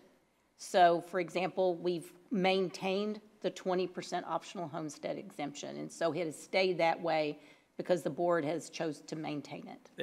The board has chose to stay at 2020, or realistically, we could change it if the board decides to whatever amount we want. That's correct. Okay. Those are my questions. And thank you, colleagues, for asking yours. Very informative. Mr. Jackson, if I could quickly just share, Ms. Heineman, you had asked, I just looked it up, what our administrative cost ratio was, and last year it was 3.39%. And Mr. Henry, I did look up kind of what the models are showing on special education funding, and right now what I'm seeing is about $2.5 million. But this is based on just the model, not understanding everything, but that's just so you know. Excuse me, Mr. Jackson. Thank you. Quite all right. Scott, let me ask you a question that you have asked, that I've heard you've asked a number of times. But let me ask the question of you. What approximately is our expenditure on special needs children that is not reimbursed by the state? Well, right now we're in the deficit by $30 million a year? Is that right, Karen? Yes, and I will actually pull that up for you and provide that to you just once. And I believe we pay about $170 million a year, from what I understand. So that's kind of the delta between the two, what the state pays us versus and federal government pays us. It might be just a bit more than that. Round numbers. I'm pulling it up as we speak right here. Just one second. The special education funding, and this would have been for last year, so you know how much we spent. The funding was $80.5 million, but we spent $126.1 million. So about $46 million more than we received. So $46 million, and when we were in Austin, Scott, I appreciate that when we met with our legislators, you pointed that out. You also pointed out that we had no intention of backing away from providing any services, which is important, but $40 million a year is a big number. It's important that we provide those services. Certainly districts here in Harris County, a very large one, had a conservator because they weren't providing a sufficient level of special needs. And then down in the Austin area, a conservator has been announced in the same area. So it's important that we continue to provide the services that are required, but that is a massive portion of our budget shortfall, which does not appear to receive much benefit in the legislation. Karen, let's talk about fund balances. Scott asked you how big the fund balance is, and that's always an important question. We have to know that. However, that's not a usable fund balance. So 90 days, we know that if you dip below the 90 days, the state is going to get in your hip pocket. The state wants to know why you're less than 90 days. Since we have a different year in, is our minimum greater than 90 days? Yes, you know, the minimum would be 4 months in fund balance. What's really recommended is 5, only because we have 2 more months before we have tax collections coming in for a June compared to an August year end. So if we use the minimum of 4 months before the state starts sending somebody to sit in one of your offices to look over your shoulder, what portion of the fund balance do we have that's above the 4 months? Guess I'm not following you there. Okay, so you identified the size of the fund balance. Right. If we roughly divide that by 12 months. Correct. Okay, I see what you're saying. Well, basically, it would be about 33% of it that's not related to the 4 months. That is usable. Correct. And so dollar-wise, how much would that be, more or less? I believe it's like around right around 160 to 170 million would be that amount. But of that, because of our funny year end, it's really, the usable portion is really half of that. Correct. And that's a number that's important for us to look at. If we used up, for lack of a better word, our rainy day fund. Our rainy day fund is anything above that 5-month mark. And we'll visit some more on that in June. We will be having a very long board session in June. We will be having, for the viewing audience, that board session is going to start at 9 o'clock in the morning, just to give everybody plenty of advance notice about it. We don't quite yet know how we're going to structure it, but we'll have presentations, we'll have breaks. Somehow we have to have board discussion, which has to be done in public, on camera, and we'll figure that out as we go along. And I'm sure we'll get more refinement on how much of that fund balance is usable. But it doesn't take much of that fund balance of that portion above 5 months that is actually usable to use up, particularly if we talk about any raises. That's correct. And really based on close to where we are, you know, we're kind of at that mark right now if you look at it based on 5 months versus the 4 months. I have a whole host of other questions, but right now they're hypothetical because we just don't know where we're going to wind up. Legislatively, it appears as if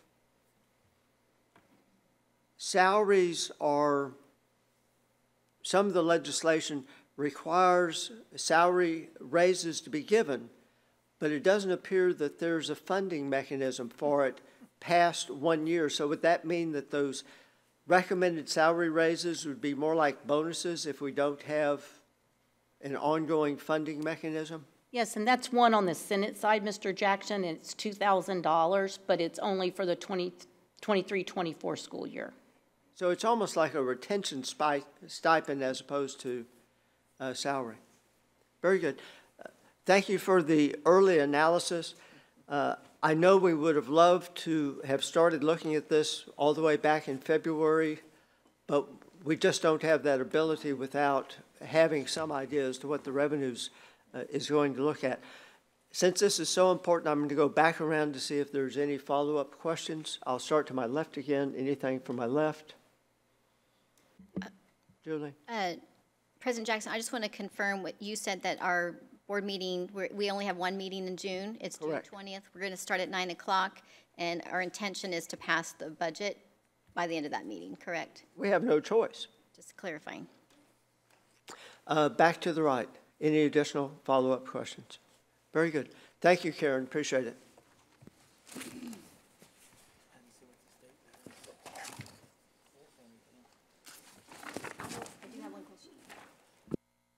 Julie? Karen, one last additional question. Just to clarify, once we pass the budget on June 20th for the next school year, we will have the opportunity to come back and revisit the budget and do budget adjustments. Is that correct? That's correct. And, you know, in years, I mean, I can remember 1 year where it went into special session many years ago, and it actually involved funding for school districts.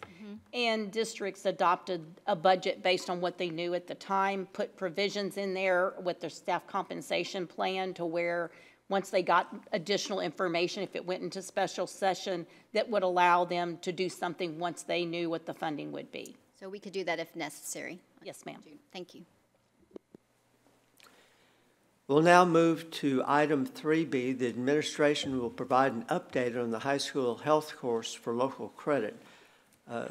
Scott, you asked a very informed question or statement at the last board meeting, and I would suggest to our viewing audience that if you did not catch last board meeting, go back and listen to the comments and observations and questions, because they are in fact pertinent. We have 12 speakers for this evening on this topic. After the speakers, we will have a brief presentation, as I understand it, an update from Dr. Macias. Our first speaker is Courtney Wyatt.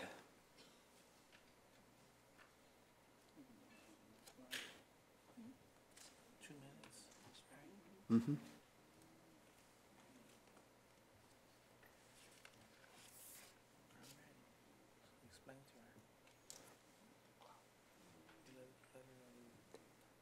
You may begin whenever you wish. My name is Courtney Wyatt. I'm a resident of CFISD, a parent of a child in the district, and a health teacher and coach Jersey Village High School for the last 10 years. I'm here tonight to express my support to further share the importance and need for the high school health curriculum.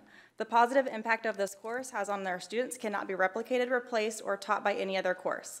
Topics taught in a health class inform students on life-saving procedures, promote lifelong learning, and increase one's self-esteem and self-worth. As a teacher, I build relationships through our sensitive and real-life topics and become someone that many of my students trust and confide in. I've discussed the possibility of no health longer being in high school student with my students, and they had a lot to say about it. Nathan said by removing health, you'd be taking away valuable information and instruction from an age group who needs it most, and that the removal of such an important, meaningful class would be irresponsible. Lily stated, in health we have learned a lot about everything real, how to save people's lives, how to help a friend who is struggling, and how to seek out help for ourselves. Health classes emphasize proper nutrition, show students how to create and maintain a healthy diet. Students learn about strength, endurance, flexibility, and body composition, all which support a physically fit lifestyle. Sophie said I would never have learned this information at home. I appreciate the fact that we have these important conversations in class. An added benefit of high school health is the first aid and CPR unit. Students are taught life-saving skills that help stabilize a life in an emergency if needed. Natalie said, prior to health, I had no idea what an AED was. After the hands-on instruction and practice on how to use an AED, I feel like I could really help save somebody's life in need. These skills prepare students to help save themselves and enhance the safety of their schools and communities. Students are introduced to dangers of alcohol, tobacco, drugs. They learn the negative impacts of substance abuse. Alex said, after learning about the dangers of vaping, I've worked hard to stop. I would have never known the consequences of vaping has on my body if we hadn't talked about it in class. Throughout the health course, teachers provide students with information that hopefully influences change in attitudes by adding knowledge about topics and can enhance their overall wellness. My goal is to show students a greater understanding of positive actions towards living a long, resourceful, productive life. Thank you.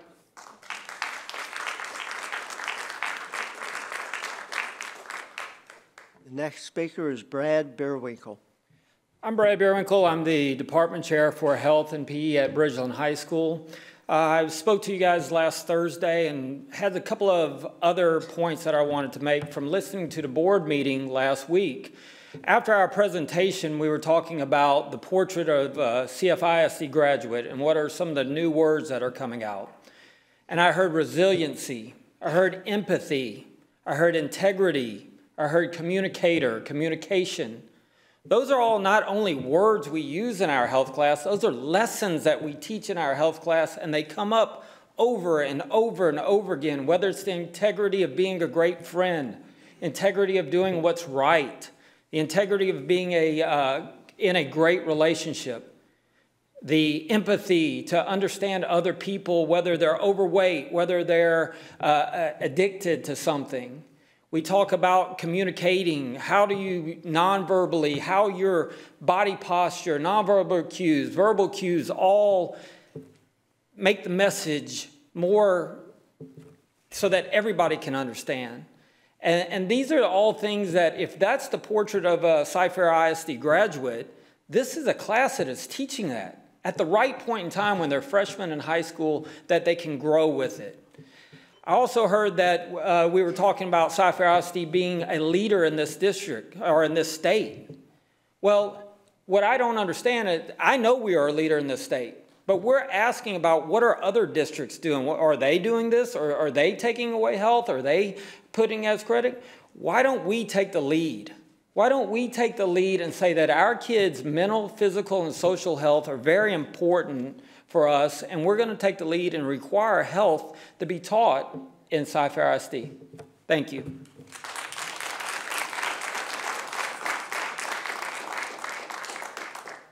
Our next speaker is Nicholas Johnson.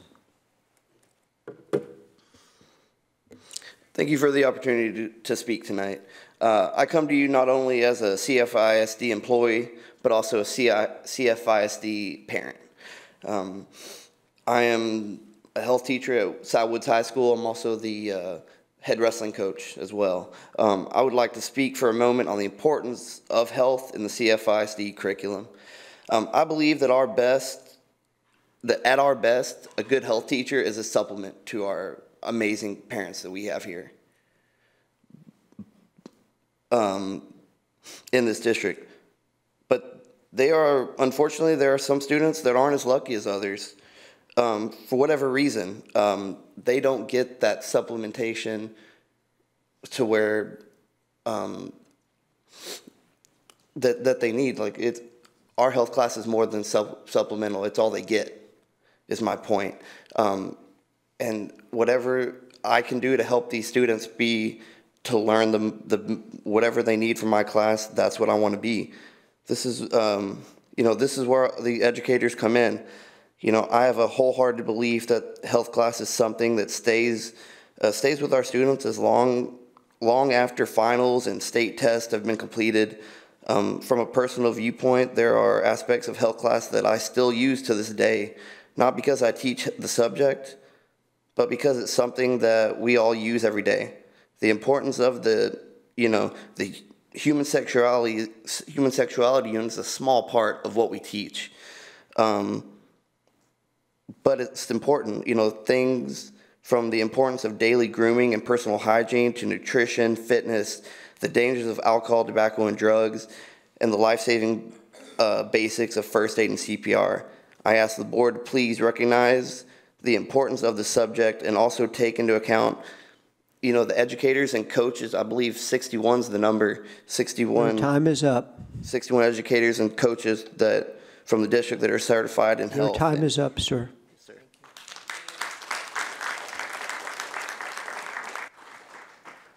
The next speaker is Roman Durand.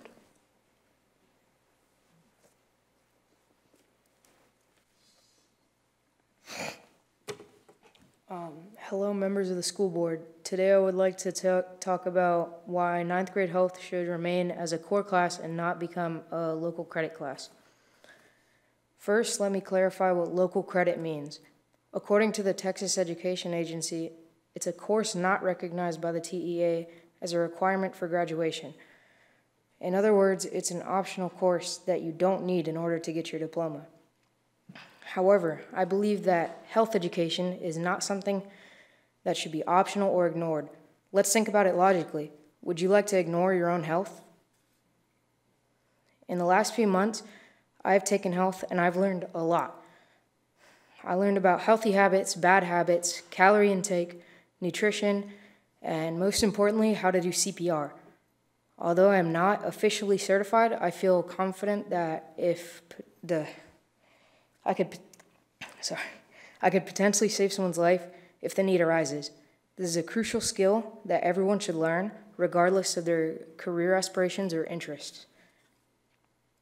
I have also learned the importance of physical health and mental health. According to Wikipedia, 70 million people in the United States are obese. This is a staggering number that indicates a serious public health problem. By teaching the impressionable children on how to eat right, exercise, and avoid the dangers of obesity, we can take a step in the right direction and lower the obesity rate. I would like to walk out of high school knowing crucial things about my health and well-being that you can't get without health. Health education is not a luxury, but a necessity. With that being said, please consider keeping health as a core class. Thank you.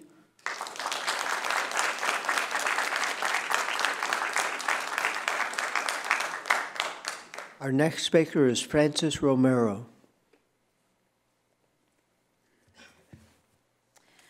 Wow, how do you follow that, right? Straight from the students who are getting this valuable course. I just want to say as a parent, when my two daughters were freshmen in high school, they were both fortunate to receive the health course curriculum in high school. I am grateful for the knowledge that they gained in this class, and equally grateful that it was required to ensure that neither one of them would have missed out on such valuable information. As such, I am respectfully urging for this board to please keep this health course as a required course. Some of the reasons you have already heard, which I'm probably going to echo, but the value in this course that our students are gaining, they are all pluses, they're all benefits. There's no loss there. And I know from our Thursday meeting, we heard some concerns about, well, you know, some of our students might be at a disadvantage because of the GPA. But what I have to say to that, for anyone who is concerned about any detriment put on their students' GPA, is the value of this class, equipping our children with the knowledge and tools that can one day mean the difference between life and death, is far greater than what any GPA could do for any of them. And I will close with this thought. Anyone who is concerned and ready to throw the baby out with the bathwater because of these small, brief unit that the course has on the human sexuality, parents can opt out. Parents can opt their kids out of that if that is a huge concern. There is so much more value in this course for that small part of it to be a deal breaker. It does not have to be that way. We need to listen to our teachers who have come up here to share their feelings and what they know. They are the professionals. They know this course. They know the value. We need to listen to them and our students. Thank you so much for your attention. Our next speaker is Monica Dean.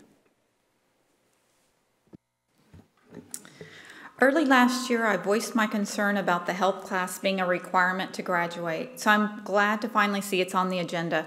Mr. Scott Henry was correct at the workstation. TEA specifically states on their website that health is not required to graduate, but rather a school district may offer additional opportunities for students to select health education as an elective. Districts may offer courses designated for grades 9 to 12, and CPR instruction can be offered as early as 7th grade. On the TEA's graduation toolkit page, health is not specifically listed. Instead, it only stipulates that 5 credits must come from electives. In fact, the only stipulation required for graduation is CPR instruction. As Dr. Blassingame always says, it's about giving family choices. So by the district requiring a course that is not required by the state, that is not giving parents and their student choices. Instead, that is the district determining what they think is best for my child. I, too, was at the Waller ID board meeting with Dr. Macias, where the board voted to remove health completely. Tomball has done so as well. Likewise, Tomball and Klein, among others, do not require health to graduate. If the district removes health but still needs to incorporate the TEKS, why not incorporate them like the character traits? How about integrating a healthy habit of the week program? Such topics like healthy eating, exercise, good sleep. The district already offers presentations to families on drug addiction, mental health. So is there really a need for this half-semester class? That part of it is actually an opt-in. Students actually can take a year-long course called Principles of Health if they choose. I hope the board considers removing health or at the very least not requiring it to graduate so the focus is on academics and other quality elective choices for the students.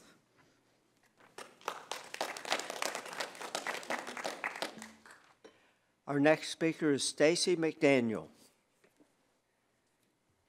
I'm a Jersey Village graduate, and I have been teaching at Cypress-SD for 16 years. I want to address some of the information that I heard in the latest board work session regarding the health requirement.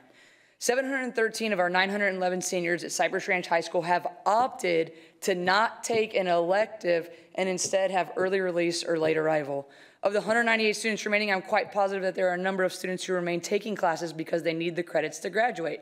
Cypress Ranch is a community of high academic achievement and students who are committed to having the very best GPA, but 713 of these students have elected not to take upper level electives or electives at all. This shows that a vast majority of our students aren't particularly concerned about having more courses and selection to take, as one of our board members stated. In addition, the course that was suggested was personal finance, which is something we already offer through our economics and money matters courses. Is the board aware of the many classes we offer? As a PACE teacher, we spend weeks educating our students about the courses offered, and it is often so difficult for these students to choose courses because they are overwhelmed by the number of them that we offer. GPA should also not be the basis for getting rid of health graduation requirement. Many students who want to play the GPA game will put health off until their senior year. Of the high school courses required, only 3 are on-level credits: a fine art, a PE, and health and PACE combined together. I calculated the required courses with the on-level 0.5 health credit and versus a 0.5 AP or K credit, and the difference was 2/100ths of a point. This isn't with any of the 6 elective students are required to take, so the impact would be even less when you add those courses into the GPA. Regardless of the health class being required or recommended, it is relevant and important, just as it has been relevant and important for decades. Lastly, information about the textbook should not be the sole purpose for moving an entire course, especially when parents have the option to opt out or in of the controversial topic. The students want to find information their parents deem inflammatory or not fit for the classroom, they won't be going to the textbook. They have the whole world at their hands. All 12 principals have agreed that health is needed. Why don't we listen?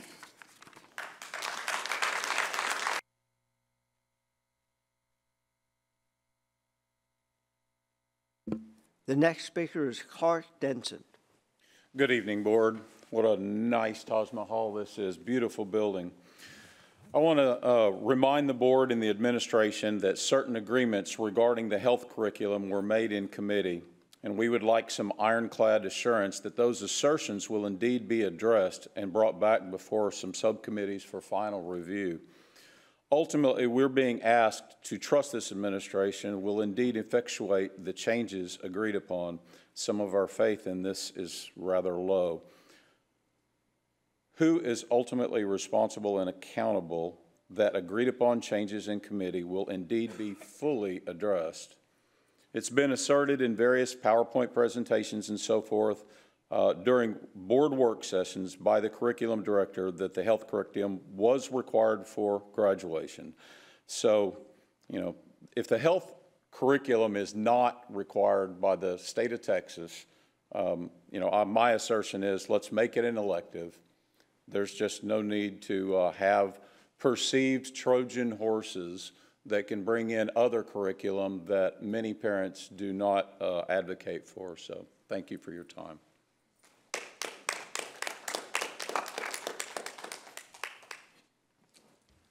Our next speaker is Judy DeHaan. Thank you, board members. As I clearly stated at the Thursday work session, the decision at hand was to retain the health course as an elective or eliminate as a required graduation credit. Note, state law has not required a health course at high school level since 2009, and FYI, state law supersedes the TEKS. Ms. Macias was well aware that the TEKS did not require health to be provided at the high school level. She herself stated that she had spoken with other districts that had eliminated the course for high school or had retained it as an elective only.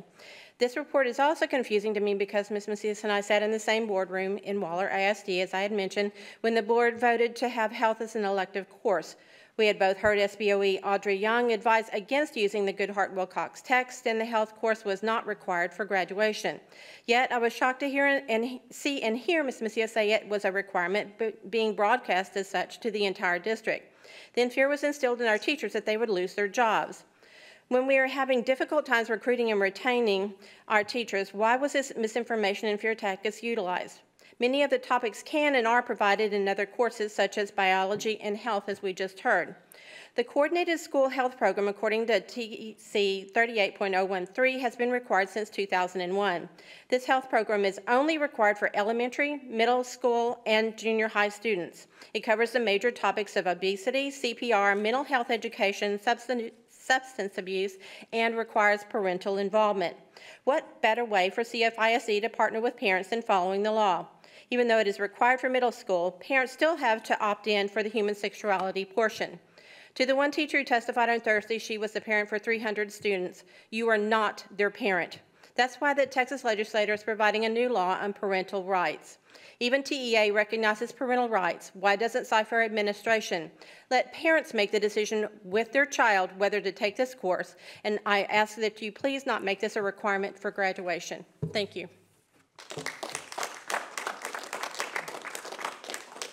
Our next speaker is Linda Natal.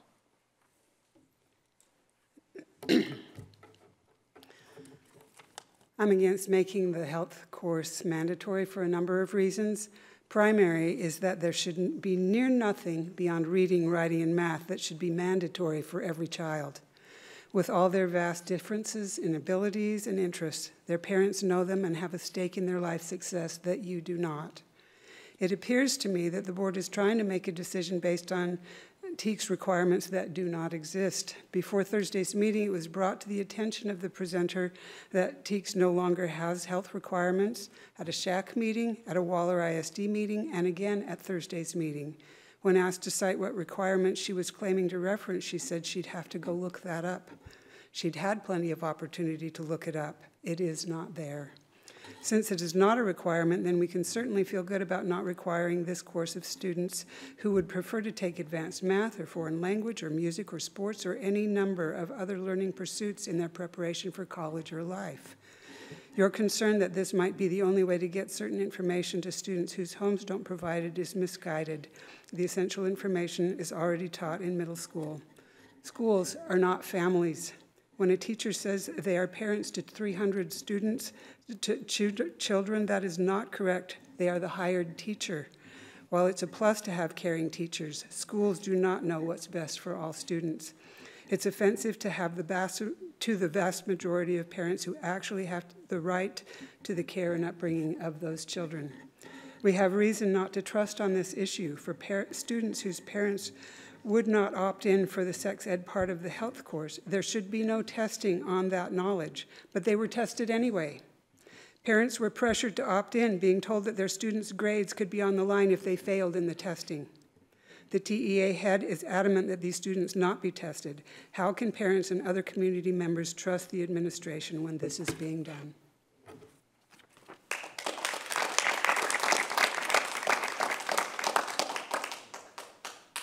Our next speaker is Jennifer Chanette. I watched Thursday's work session, and I want to commend all the teachers who showed up to speak about the importance of health class, and the teachers who spoke tonight as well. Mental health, nutrition, fitness, dating, healthy relationships, tobacco, alcohol, vaping, drug prevention, first aid, CPR. Those are all excellent topics for high school students to discuss. As a licensed clinical social worker for over 25 years, I believe this should remain a required course. There are so many teenagers who don't have anyone to speak to at home. I would much rather have them learn about these topics from certified teachers than from the internet alone. The people pushing to make this an elective class seem to believe that the internet doesn't exist, or that kids aren't already accessing it from their phones, or from their friends' phones, or from the smart TVs sitting in their family rooms.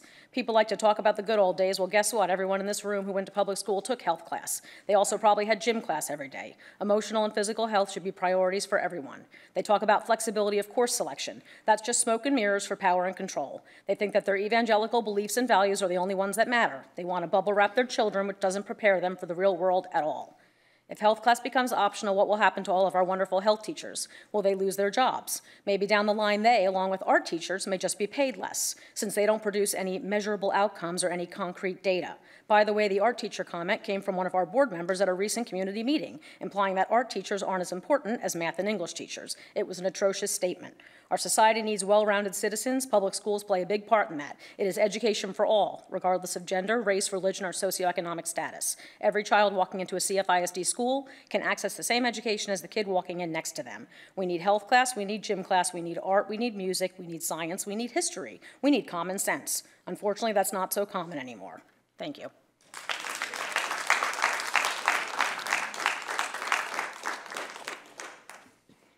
Our next speaker is Christina Woods. Good evening. I wanted to start by thanking Dr. Macias for her comprehensive view of what it means to offer a high school health curriculum, which includes the various critical areas covered, the level of district-wide planning for course study that begins in 8th grade, and the number of teachers that share their expertise in teaching this required course of study in the district. And of course, this doesn't cover the amount of work that would go into realigning all of these areas of study if they had to be shifted into other courses, if the health curriculum was no longer offered. Then there's also the issue of all the teachers and would they be able to retain their jobs. So I'm here to ask you as the Board of Trustees to listen to our teachers. They are the professionals trained in this subject matter and are engaging students on a daily basis on some of the most important topics of their young lives. My question for those of you that are supporting eliminating health class as a credit is this, and I want to acknowledge that 2 of our board members are not here, and I think both of them do not support keeping this as a core class. What is it about engaging students on such critical issues that stand to equip them with tools to support them in their emotional, mental, physical, and relational wellness, decision-making, and their ability to be caring and helpful friends, partners, family, and community members that you're opposed to? Especially when Dr. Henry and the teachers here tonight and last week that spoke pointed out that the class is an equitable way to make sure that all students have access to potentially life-saving information about their overall well-being. If your problem with the health curriculum centers around sex ed, it's very clear that the district is following the state's mandate to make that course of study optional. So if the district is offering the class in the form required and the curriculum required, please clarify where the problem lies. If your problem centers around the false belief that somehow taking an on-level class destroys an AP student's GPA, which has already been clarified by Dr. Macias not to be the case, then you should be listening to your words, because it sounds like you are saying that AP students somehow matter more than all the others. Your time is up. I'm sorry. Even though they're also being positively affected by the. Please stop.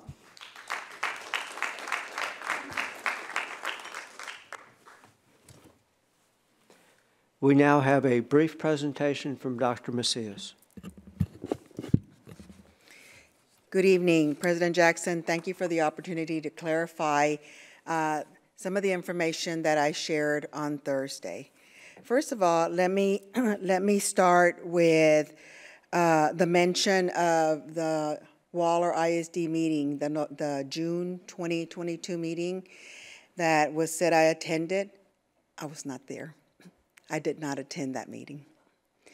However, the information that was read, the minutes that were read from that meeting actually align with what I shared on Thursday. So based on the minutes that were read, because I wasn't there, the minutes that were read, the Waller ISD board did what they were able to do. As I mentioned, the health course is not a requirement for it's not a state requirement for graduation. The health course is not a state requirement for graduation. If you see the first bullet, it says that it was removed from the state requirement for graduation. Districts were permitted to retain the course and could have it as a local requirement for graduation. So if you go and look on the state website, you're not going to see health listed as a state requirement for graduation because that was eliminated, as I mentioned there. I did attend a Waller ISD board meeting. I attended the July 2022 board meeting, and I have the agenda from that board meeting here. The reason why I attended that board meeting is because on the agenda was a proclamation for the high school health textbook and the high school human sexuality instruction textbook. And since we were going to go through that process that in the fall, which we did, that's why I attended that meeting, to see what the discussion was. But I did not attend the June meeting. So I think we've established that the health course is not a requirement for graduation at the state level. It is a local graduation at the district level, and districts were permitted to retain that. What was in question for us was this part. If a district does not offer the health course as a local graduation requirement, what happens to the texts? Are they required or not required? That was what we went back to research, because the other, I believe we had already established. And so we did go back and we did some research. And so the first thing we did is we went to the text. And I think it was mentioned on Thursday that if you look at the elementary text, it says that it shall be implemented. If you look at the middle school it says that the health text shall be implemented. If you look at the high school text, it says that the text shall be implemented. This is the confusion. This is the concern. We, along with other districts, have functioned and have worked under the impression that the health texts were to be implemented, whether it was in a standalone class as health is, or whether it needed to be embedded in different in different content areas. I have visited with several of my colleagues from other districts that here locally, as well as actually across the state, that have the same interpretation. We did call the state, or TEA, and we did visit with TEA. TEA confirmed, as was said on Thursday, that it is a requirement for elementary, it's a requirement for middle school, that shall means required, but that shall does not mean required at high school. And so what they shared was that if a district offers the health course, then you're required to teach the health text. If a district offers a health course, then you're required to teach the health text.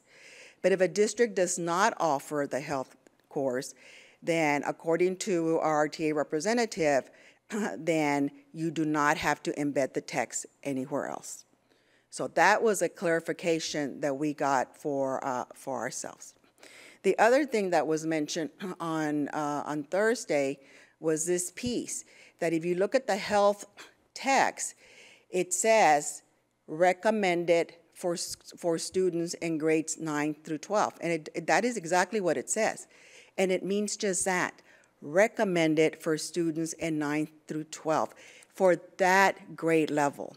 What this means is that you can teach it in another grade level, like 7th grade. There's some districts that teach the high school health in 7th grade or 8th grade.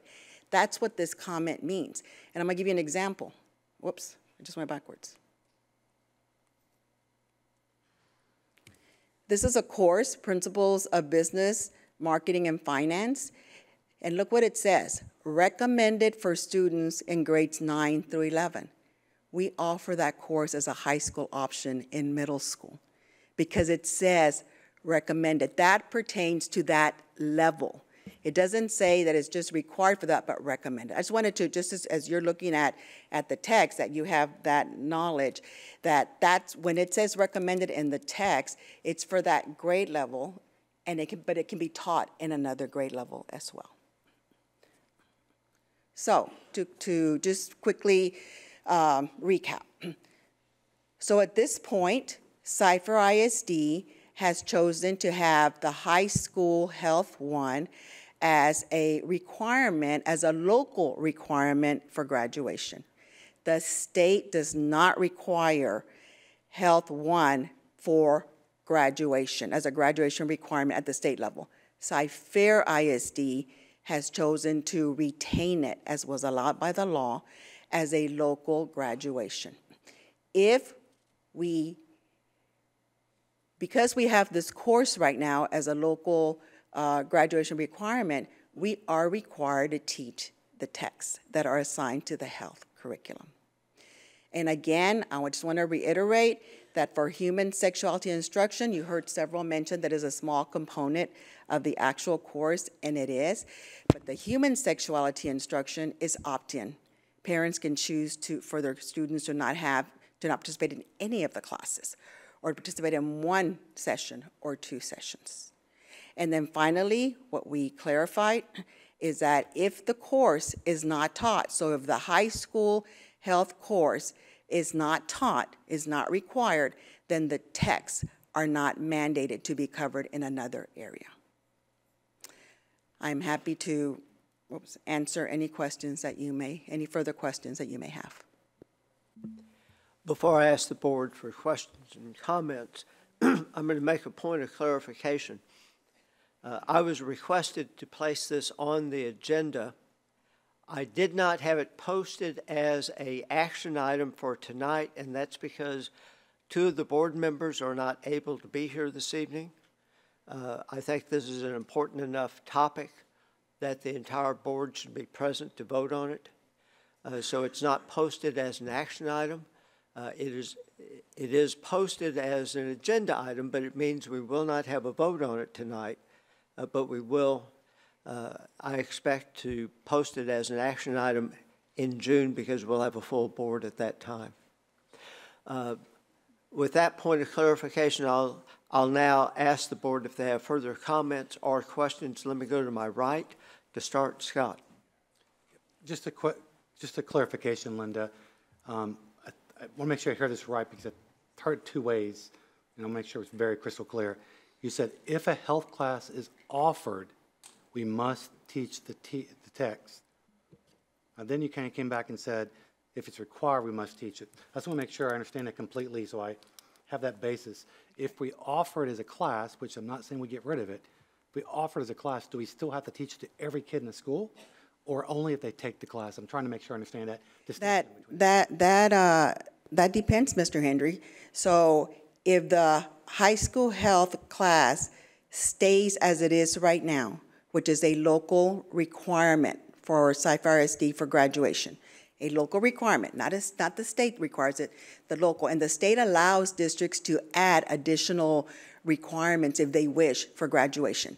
So if the course stays as it is, a requirement, a local requirement for graduation, then we have to teach the text as they're listed. If the board makes a change and chooses to not continue with the Health 1 class as a requirement, a local requirement for graduation, and makes it an elective, then the only students who have to be responsible for the text are those students who participate in that elective class. Thank you. That was my clarification. So make sure I heard that right from you. Thank you. Gilbert. To my left. Debbie? I have no questions. Julie? No questions. Very good. So the next time we will visit this will be in June, and that will be for a vote. We'll have the full board at that time. Item 3C, the administration will provide an oral report on the work of the portrait of a CFISD Graduate Advisory Council.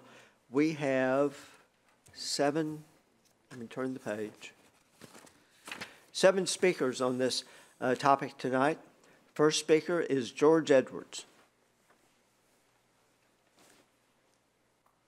To the Board of Trustees, Superintendent and District Staff, my name is George Edwards, Jr., and I was chair of the Cypress-Fairbanks Diversity Committee that was commissioned by the Board of Trustees to deal with diversity and the standards for student performance in the early 90s.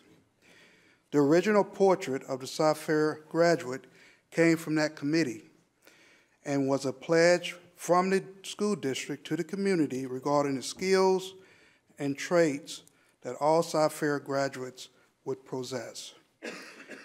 The currency of the 21st century is knowledge. The original portrait of the Cypress-Fairbanks graduate provides for that need. I will share with you some attributes contained in the original portrait. The school district, through the portrait, pledged that Cypress-Fairbanks graduates would be effective communicators who could listen, speak, write, read, do math, and handle technology. They would be competent problem solvers who could identify a problem and get the information needed to organize and analyze it to solve the problem. They would be self-directed learners who continually seek knowledge. They would be responsible citizens who are honest, respectful of others, and participated in the political process. They would be quality producers who had high expectations for their work and took pride in its outcome, either as an individual or as part of a team. I attended the meeting on Thursday and heard different things regarding the portrait. These values are still valid today, and I encourage the board to maintain the original portrait as it truly represents the characteristics students need to be successful in the world today. Thank you.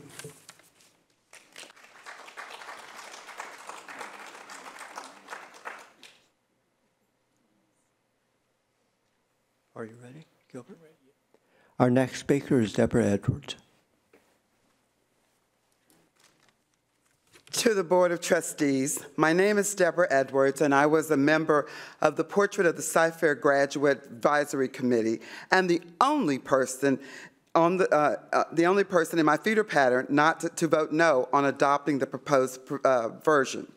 The original version of the portrait was a promise to the community from the Board of Trustees that all students would have a certain skill set when they graduated. The original document promised that all students would be able to listen, speak, write, read, do mathematics and technology. The proposed document does not address education at all. The proposed draft, based in part from information obtained from Sonoma County, California, and Fairfax, Virginia's portraits of graduates, requires such traits as curiosity, integrity, resilience, empathy, and communications. One of the things that I've learned in my almost 70 years of life is that if you don't stand for something, you will fall for anything. The proposed draft is nonsense and waters down the spirit of the original document. I am standing on the promise of an earlier Board of Trustees who proclaimed that they wanted their students to be educated and ready to meet the world on its terms. I am adamantly opposed to the proposed document because I have black boys who have graduated from Cypher ISD. They got an incredible education, and they were ready for the Tier 1 universities that they attended. I make mention of black boys because currently this demographic is failing miserably and nobody is saying a word. I pray that Cypher ISD will get back to the business of teaching its students how to read, write, do math, rather than trying to teach them how to feel and how they should feel. Thank you.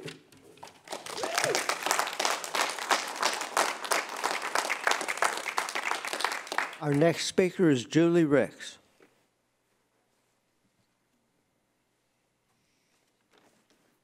I don't know if mine's good compared to yours. Yours was awesome. Portrait of a graduate should be abolished. It's a waste of time and it's meaningless verbiage. It's an attempt to distract from the primary focus of academics. To attempt to refresh, reinvent, recycle portrait of a graduate is nothing more than putting lipstick on a pig. Both committees, Portrait of a Graduate and Opportunity for All, were authored and championed by woke leadership and are not the failed direction that is best for students, confirmed by recent stats and common sense. Portrait of a Graduate as well as Opportunity for All lack foundational truth and are backwards attempts to produce good character in students. Education is the foundation, and education in truth results in a moral compass. Quit playing politics and forcing opinions on our children at school. Education, not indoctrination. It's time to move forward and away from all woke agenda and return back to a focus on basics of academics and genuinely support a bright future for students.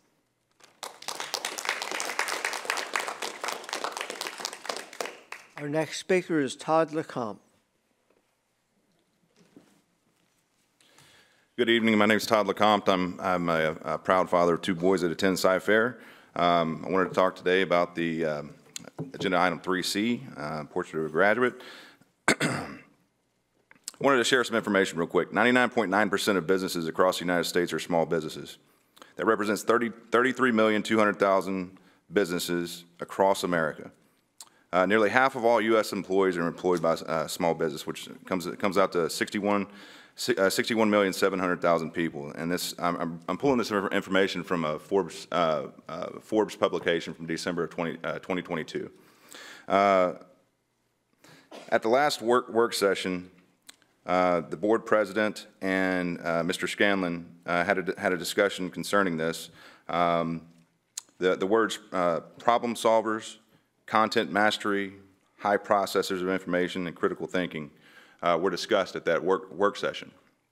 The board president stated that when he has met with CEOs, that it is not a concern for these CEOs to hire people with those skills. I'm here to basically tell you guys that that couldn't be further from the truth, and that there's a big disconnect between real world and huge corporations. 99.9% of businesses across the United States are small businesses, and I think somewhere along the line, the board president has been disconnected from reality a little bit. Just wanted to say that problem solving should be kept in at the very minimum. Problem solvers, that's a great character trait for someone, and we should celebrate that. Thank you for letting me speak today. Our next speaker is Judy DeHaan. Thank you again, board members. It says on the CFISD website that the purpose of the portrait of a CFISD graduate is to provide the environment and learning opportunities for all students so that as graduates they will possess the characteristics that will enable them to live meaningfully and successfully in society and the workplace.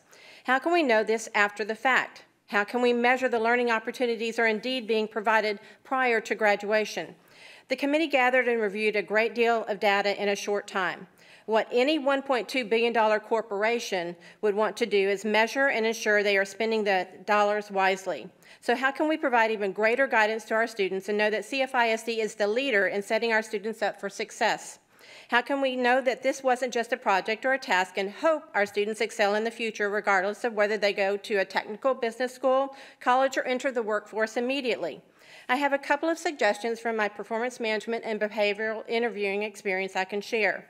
First, as a board member discussed the other night at the work session, and it was challenging to identify problem solving in the words and phrases in the character traits.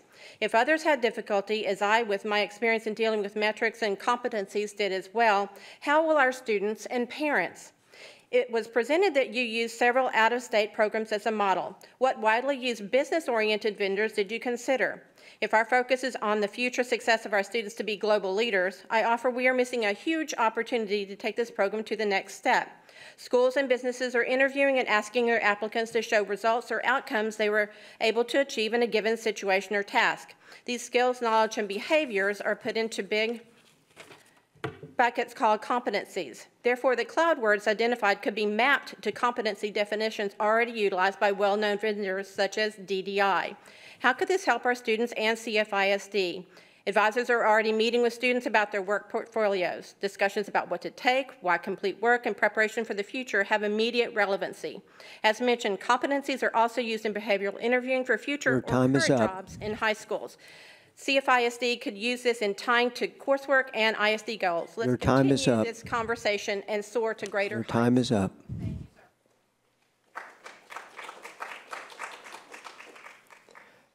Our next speaker is Jennifer Sinnett. For my light to go on, there we go. The revised portrait of a graduate discusses the following top traits: curiosity, integrity, resilience, empathy, communication. I am trying really hard to figure out why anyone would have a problem with CFISD graduates being encouraged to have these traits. Once again, we are hearing about reading, writing, and arithmetic. Someone at Thursday's meeting said they need to know how to read. If that's the case, why are some of those same people trying to ban library books? Of course, our graduating seniors know how to read. Of course, they know how to do math. One board member wants more clarity on the intent in regards to that scary word, curiosity. When he hires people, he wants critical thinkers, problem solvers, and self-starters. I'd wager some money that the people who fit that criteria are all curious. I honestly never realized that words could be so scary. Words in library books and words that describe positive character traits. He also talked about how he's going to have to explain a lot of this to parents in the marketplace. The marketplace. or the CFISD community. That was a very interesting choice of words. Speaking of choice, another board member referred to the choice movement. She talks about that a lot, which doesn't make a whole lot of sense because she then talks about what an amazing district we are. She says we are the very best and the finest around. Some in the community and on the board, and someone who wants to run for the board, wants to do away with social emotional learning. And I again have to ask why. Everyone is here tonight is aware of what just happened in Allen, Texas. We need critical thinkers, we need problem solvers. We also need empathy and integrity and resilience. We need to stop screaming about banning books, Chromebooks, and the internet. The following is a quote by Elizabeth Lesser. After 9/11, bulldozers removed the evidence of sorrow. What if the smoldering ruins had been left there for a year? Our culture sanitizes any emotion that may slow us down or, God forbid, connect us to the pain of others. But grief is healing. So I would teach the art of grieving along with math and reading as part of an emotional intelligence curriculum starting in preschool. If boys don't learn how to feel what others are feeling, we will never get beyond violence and war. If girls aren't taught to find their voices, their point of view will not be heard. We need to do better as a society, as parents, and as human beings. I will end by thanking Dr. Henry for his years as superintendent. You have been an amazing captain on this ship. You will be missed. You are leaving with an A rating and a gorgeous building that bears your name. You've earned it all. Thank you. Our next speaker is Melissa Rowell. I appreciate all the hours and work that went into trying to make Portrait of a Graduate better. As Dr. Blassigame said, discussing doing anything to try and help the students do better is always something to celebrate. Our schools are the best, but the best can always be improved on. I am all about challenging the status quo and doing things such as investigating costs and expenses to be sure we are spending within our means and staying under budget, and the government doing sunset reviews to see if we should keep a state agency or not. The results might say to tighten our belt or might say to keep the state agency. It's always the right to... Pardon me, is this on Portrait of a Graduate? Yes. Okay. It's always the right thing to do things to stay accountable. These new headlines for Portrait of a Graduate, curiosity, integrity, resilience, empathy, and communication are good traits. But as Mr. Scanlon said, employers are using terms like problem solving and critical thinking to look for effective employees. The board president appreciated the very hard work, but also said the older words, like problem solving, have value, and he hopes they find their way back into the document. I do believe content mastery is as important and significant as it used to be. Let's continue to challenge our students to be the best they can be, high-performing, and start promoting the Portrait of a Graduate the way it is worded now. I don't believe it needs rebranding or modifying. Changing the words is not going to help one bit, and it only lowers the bar. Maybe if you promoted the original version, conduct and grades would improve. I would want to hire an effective communicator, competent problem solver, self-directed learner, responsible citizen, and quality producer. I've never seen curiosity as a skill set on a resume. We need to educate these kids to be employable. I agree with George Edwards, the writer of the original version. Let's keep it as is. Before a decision is made, how about we take both versions to 100 employers and get their opinions? How about we take this to the parents and get their opinions? Thank you.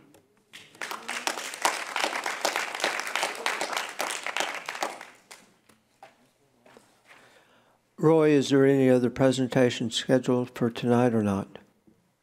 No, sir, there's not. Okay, very good. Thank you. We will now proceed with the action items portion of the agenda. Oh, I'm sorry. Let me go backwards. Let me turn to my right. Scott, do you have comments? Portrait of a Graduate. I apologize. Gilbert, comments. Let me go to the left. Debbie. Yes.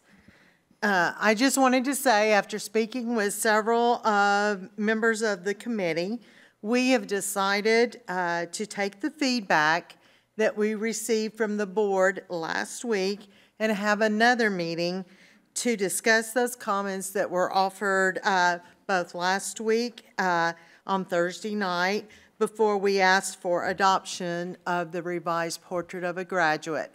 And just to clarify, we talk a lot about parental choice. There were parents on this committee, so there were parents that worked and were part of this finished product.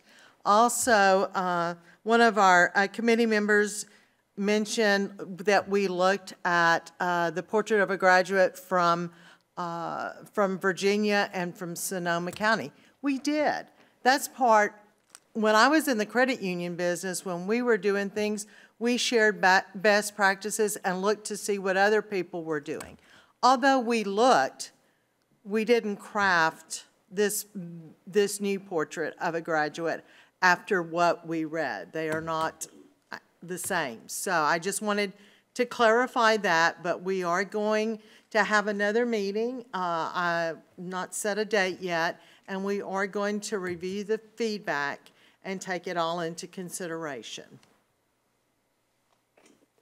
Thank you, Debbie, and I apologize for not asking board members if they had additional comments. Julie, do you have any additional comment? No, well, I just want to reiterate what I said on Thursday's, at Thursday's meeting, when I said that I trust the process by which a committee was brought together, representatives from across the district to work on this project. More than a year ago, this board wanted more feedback from the community, and so we commissioned a survey, and that survey was sent out and had, I mean, tremendous responses. And a big part of that survey was feedback from the community on suggested changes or feedback on the portrait of a graduate. And it was really based upon those survey results where then the board said, with all this feedback, it appears that the community would like to see that updated. But we wanted more feedback. So the survey results really led to the creation, this board to ask that a community committee be created. And then it was put out to the community to volunteer, to participate. And then the board charged that committee with putting together a recommendation to the board. So when I say I trust the process, I really do trust the process. That it's based on feedback from stakeholders, from the survey that was done a year ago, from the participants of the committee. But I don't just trust the process, I trust the people that participated. I trust the facilitators, I trust all the parents and community members who participated. So I appreciate the hard work that was put into it. When you ask someone to do something for you and then they give it to you, it's good to receive it with the way that it's intended, and to receive and honor and accept their work product. If the board wanted to write their own portrait of a graduate, we should just write it. We should have just done that. But instead, we asked the community for their input. And so I think it's important that we listen to our stakeholders, we listen to the community, we honor the process and the people. Thank you. Very good. Now we'll proceed with the action items portion of the agenda. Action items 4A through 4F were moved to consensus during the board work session on Thursday, May 4th, 2023. Action items 4G through 4L remained on non-consensus. Vice President Heineman, since my voice is gone, if you would go ahead and read items 4A through 4F that are on the consent agenda, please. Yes. Item 4A, the board will consider approving the minutes of the April 10th, 2023 regular board meeting. 4B, the board will consider approving the budget amendments for the period of January 1 through March 31st, 2023. And please note if there were speakers or not. Yes, I will. Item 4C, the board will consider approving the TECS certification. I say TECS. Is it TECS? I say TECS too. Thank you.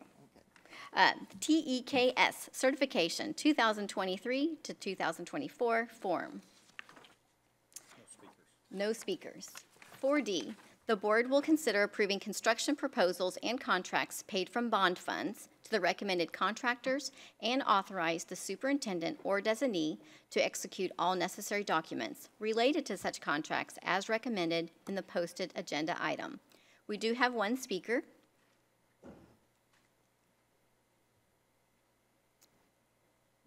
Melissa Rao.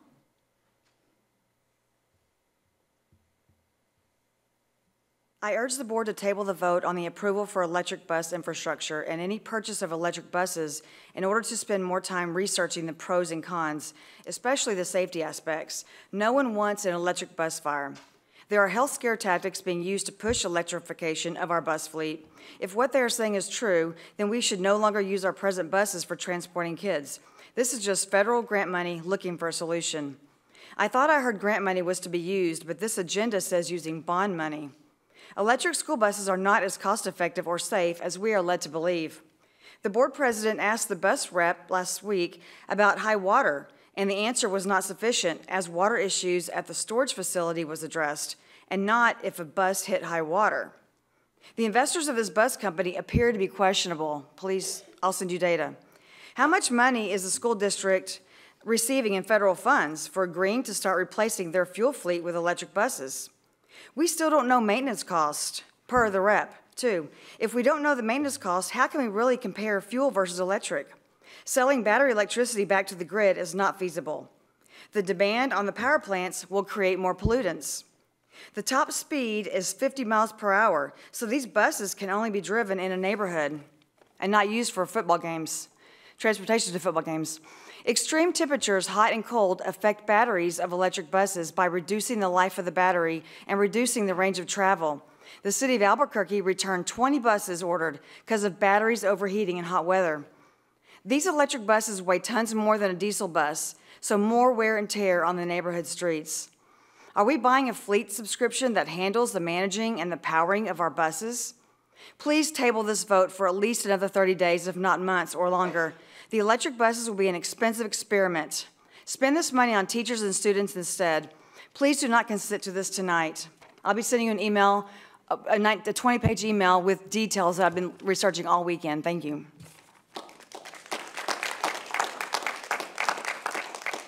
Item 4D1, 2023 Jarvis Transportation Center Electric Bus Charging Stations. 4D2, 2023 Thornton Middle School Paving Improvements. 4E, the board will consider awarding bids and contracts and/or authorizing purchase orders as recommended in the posted agenda item. 4E1, practices and procedure review and cybersecurity assessment quote. 4E2, property and workers' compensation stop loss insurance. 4E3, yearbook services. There are no speakers. 4F, the board will consider approving the district's hazardous traffic conditions resolution as required by TEA to receive supplemental transportation funding. There are no speakers this evening. Thank you, Ms. Heineman. If any board member wishes to remove one or more of these items for further discussion, please do so at this time. If not, I will entertain a motion to approve the consensus items as recommended or amended. Mr. President, I move that the board approve the consensus items as recommended. Do I hear a second? Second. Motion has been made and seconded. Is there any discussion on these items? Hearing none, I will call for a vote. All in favor, please signify by raising your right hand. Motion carries, Holly. The following, please. The following action items remained on non-consensus. 4G, the board will consider making a determination that good cause did not exist as required by law for Patricia Babineau, Jennifer Benegas, Stephanie Galaganza, Stephanie Hollis, Leslie Jack, Julia Robertson, Carrie Rogers, Pamela Shin, and Marcus Stevens to resign their respective employment contracts. This item was discussed in closed session on Thursday, May 4th, 2023, pursuant to Section 551.074 of the Texas Government Code. There are no speakers this evening. I would entertain a motion to approve this non-consensus item as recommended or amended. So moved. Motion has been made. Is there a second? Second. Motion has been made and seconded. Is there any discussion on this item? Hearing none, I will call for a vote. All in favor, please signify by raising your right hand. Holly, motion carries. Item 4H, the board will consider approving the superintendent's recommendation to give notice to Megan Swanson that her employment with the district under a probationary contract is proposed for termination, and authorize the President of the Board to notify Ms. Swanson of the proposed action pursuant to 21.103 of the Texas Educator Code. This item was discussed in closed session on Thursday, May 4th, 2023, pursuant to Section 551.074 of the Texas Government Code. There are no speakers this evening. May I have a motion to approve the non-consensus item as recommended or amended? I so move. Motion has been made. Do I hear a second? Second. Motion has been made and seconded. Is there any discussion on this item? I would mention, we reviewed these items in closed session. These are always unpleasant to review. These are always hard and difficult decisions, whichever way we vote. As board members, none of us take these votes lightly with the step that has to be taken. Any other discussion before I call for a vote? Hearing none, I will call for a vote. All in favor, please signify by raising your right hand. Holly, motion passes.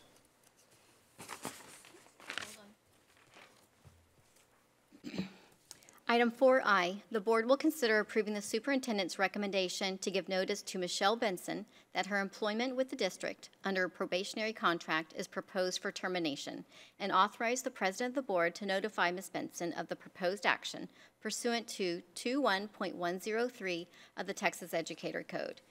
This item was discussed in closed session on Thursday, May 4th, 2023, pursuant to Section 551.074 of the Texas Government Code. There are no speakers this evening. May I have a motion to approve the non-consensus item as recommended or amended? I so move. Motion has been made. Is there a second? Second. Motion has been made and seconded. Is there any discussion on this item? Hearing none, I will call for a vote. All in favor, please signify by raising your right hand. Holly, motion carries. Item 4J, the board will consider approving the superintendent's recommendation to give notice to Rick Barrett that his employment with the district under a continuing contract is proposed for termination, and authorize the president of the board to notify Mr. Barrett of the proposed action pursuant to 21.156 of the Texas Education Code. This item was discussed in closed session on Thursday, May 4th, 2023, pursuant to Section 551.074 of the Texas Government Code. There are no speakers this evening. May I have a motion to approve this non-consensus item as recommended or amended? So moved. Motion has been made. Is there a second? Second. Motion has been made and seconded. Is there any discussion on the item? Hearing none, I will call for a vote. All in favor, please signify by raising your right hand. Holly, motion carries. Item 4K, the board will consider approving the superintendent's recommendation to give notice to Megan Dunn that it is proposed her employment with the district under a term contract be non-renewed. It is further recommended that the president of the board notify the teacher of the proposed action to terminate her employment pursuant to 21.206 of the Texas Education Code. This item was discussed in closed session on Thursday, May 4th, 2023, pursuant to Section 551.074 of the Texas Government Code. There are no speakers this evening. May I have a motion to approve the non-consensus item as recommended or amended? I so move. Motion's been made. Is there a second? Second. Motion has been made and seconded. Is there any discussion on the item? Hearing none, I will now call for a vote. All in favor, please signify by raising your right hand. Motion carries. Holly. Item 4L, the board will consider approving the superintendent's recommendation to give notice to Clover Bolden that her employment with the district under a probationary contract is proposed for termination, and authorize the president of the board to notify Ms. Bolden of the proposed action pursuant to 21.103 of the Texas Educator Code. This item was discussed in closed session on Thursday, May 4th, 2023, pursuant to Section 551.074 of the Texas Government Code. There are no speakers this evening. May I have a motion to approve the non-consensus item as recommended or amended? I so move. Motion's been made. Is there a second? Second.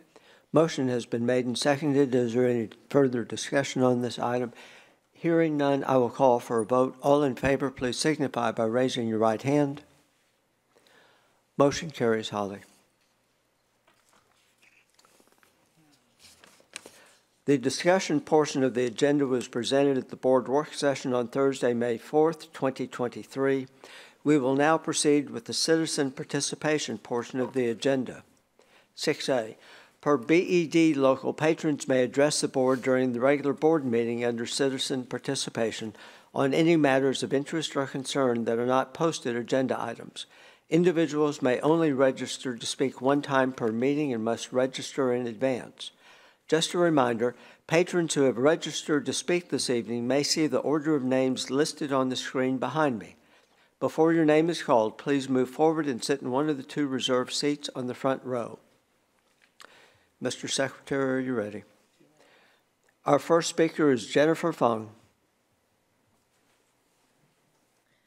Good evening. My name is Jennifer Fung, and I have a daughter in 1st grade at Gleason Elementary. I come to you as a parent with 2 young children who we expect to attend Cyfair ISD through college.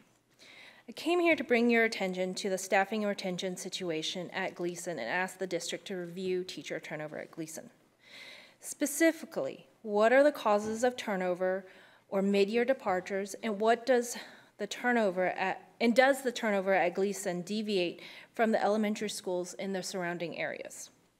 This year, my child has had 3 teachers. For a 1st grader, this was upsetting that none of her teachers lasted more than 2 months, and in between teachers, we had a rotation of subs, or the classes were split into other classrooms. Ahead of this meeting, I sent each of you a letter discussing our experience in depth this year. After our 2nd teacher was removed, I began asking other 1st grade parents what their experience has been. What I discovered was that the entire 1st grade has had a similar experience. 5 out of 7 1st grade classrooms at Gleason had their teacher either leave or be absent for an extended period. Last year, this same cohort of students were reshuffled twice, meaning some kids also had 3 teachers last year. Upset, I spoke to parents with older kids at Gleason or attended Gleason in the past to understand if this was an outlier year or if this was an ongoing pattern. What I found was, over the years, long-term teachers, including teachers of the year, have left with increasing frequency. Our children are still young, and we have many years of education ahead of us. I deeply believe that the early elementary school is the time to capitalize on the excitement they have for school, because the energy is what propels them through graduation into higher education. Ahead of this meeting, your time is up.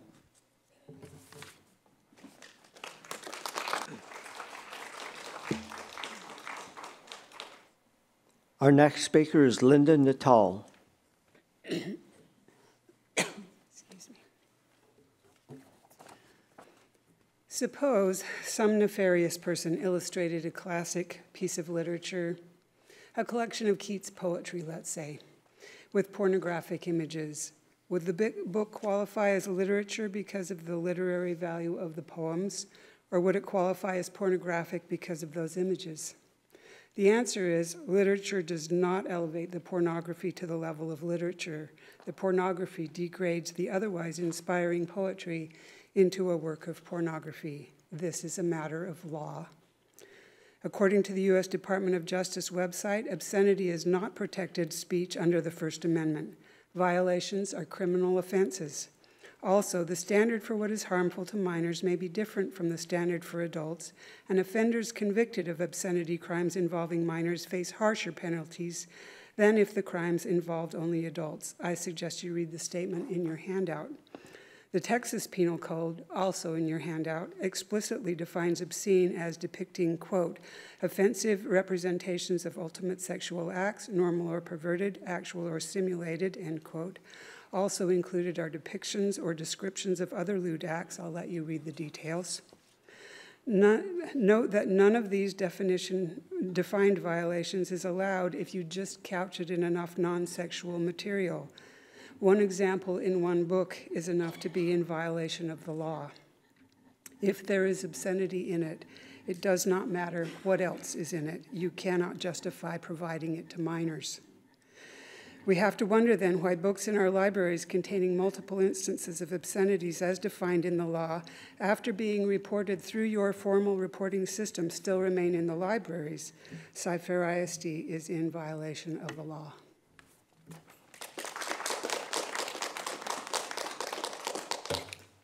Our next speaker is William Ellie.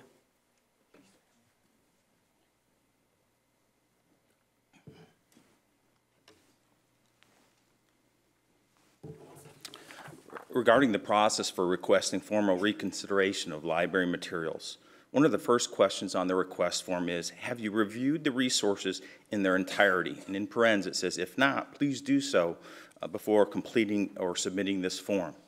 Really? Is that what is stated in the federal or state statutes?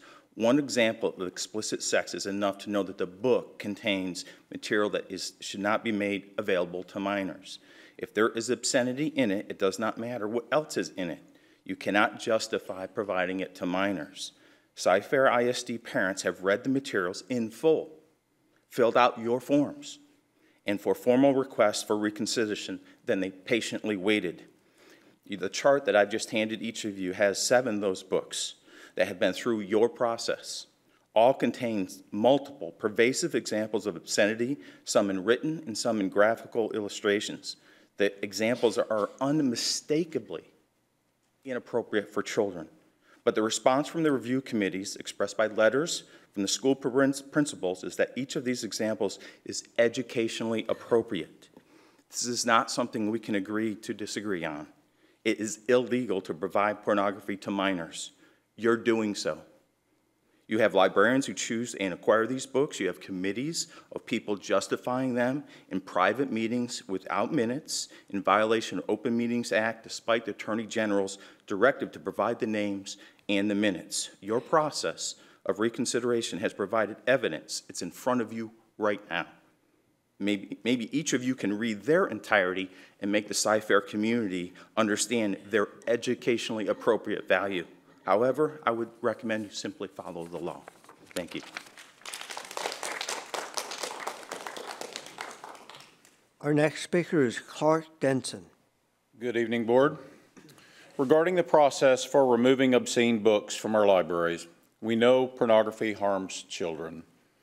We don't need to prove that. Congress has outlawed it already.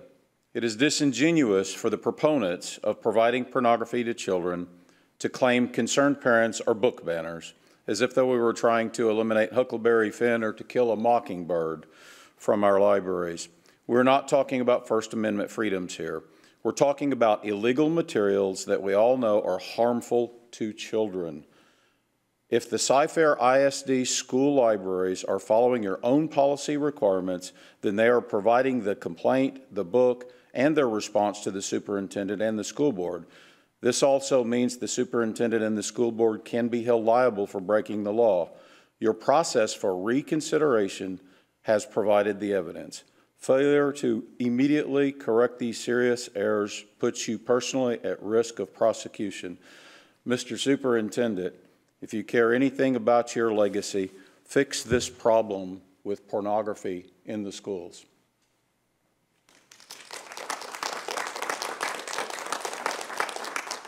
Our next speaker is Julie Ricks.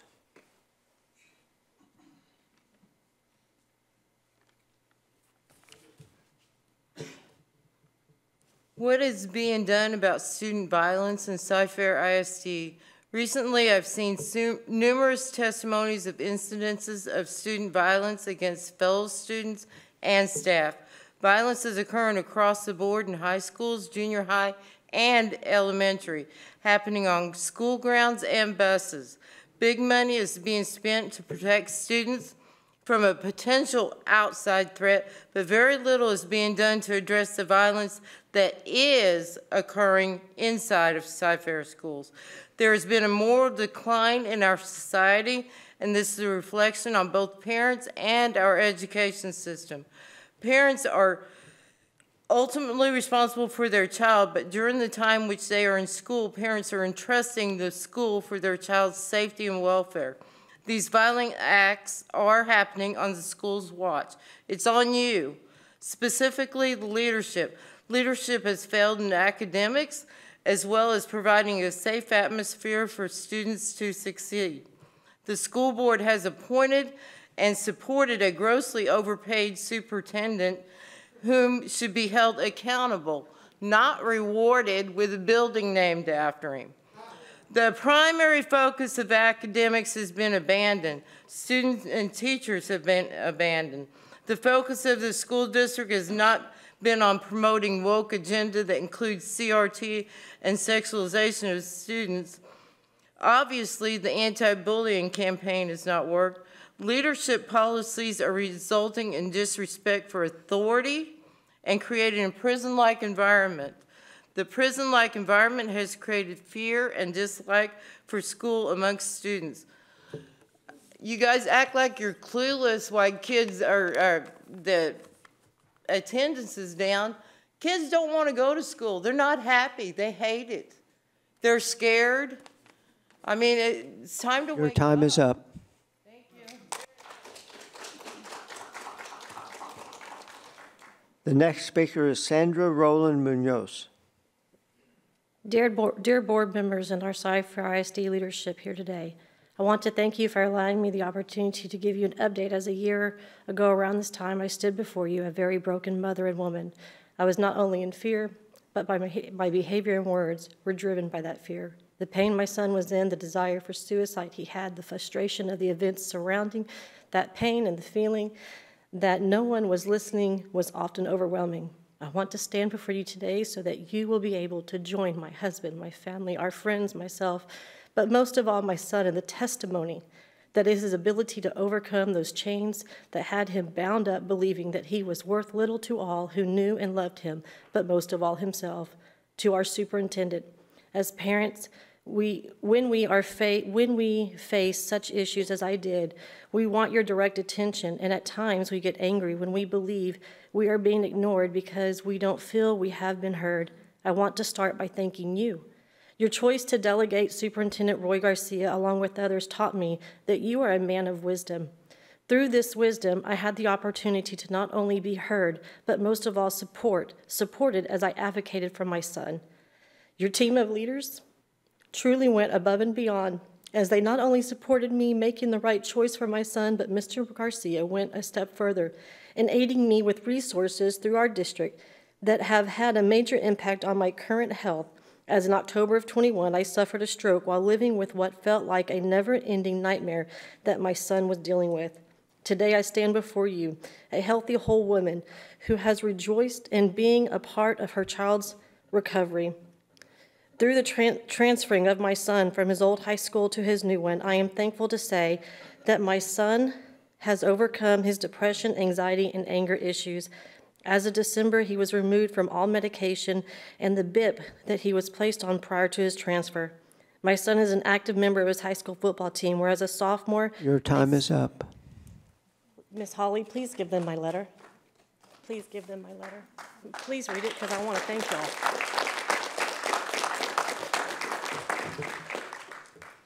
Our next speaker is Todd Blum.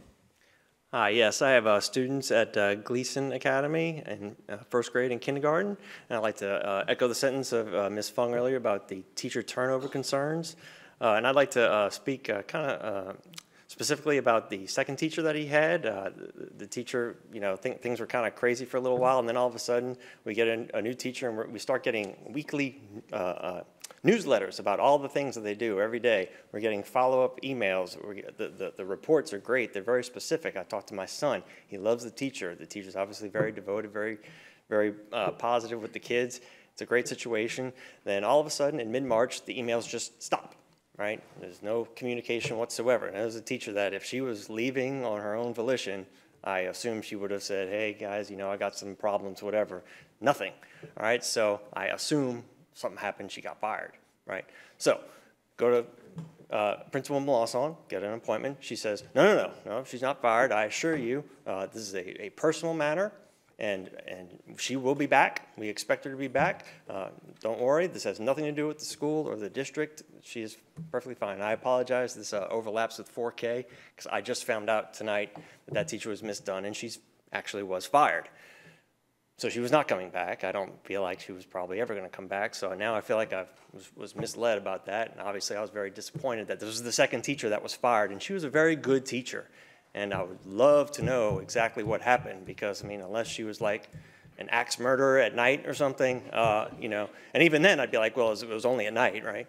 So, I mean, whatever happened, I would implore the board to please go back and maybe review that and find out what happened, because I think maybe you got buffaloed there, and take a look, and whatever the problem is here, there's something bad happening at the school, and things are not. I get a feeling in the pit of my stomach something's not right. Please look into it and see if you can get it fixed. Thank you.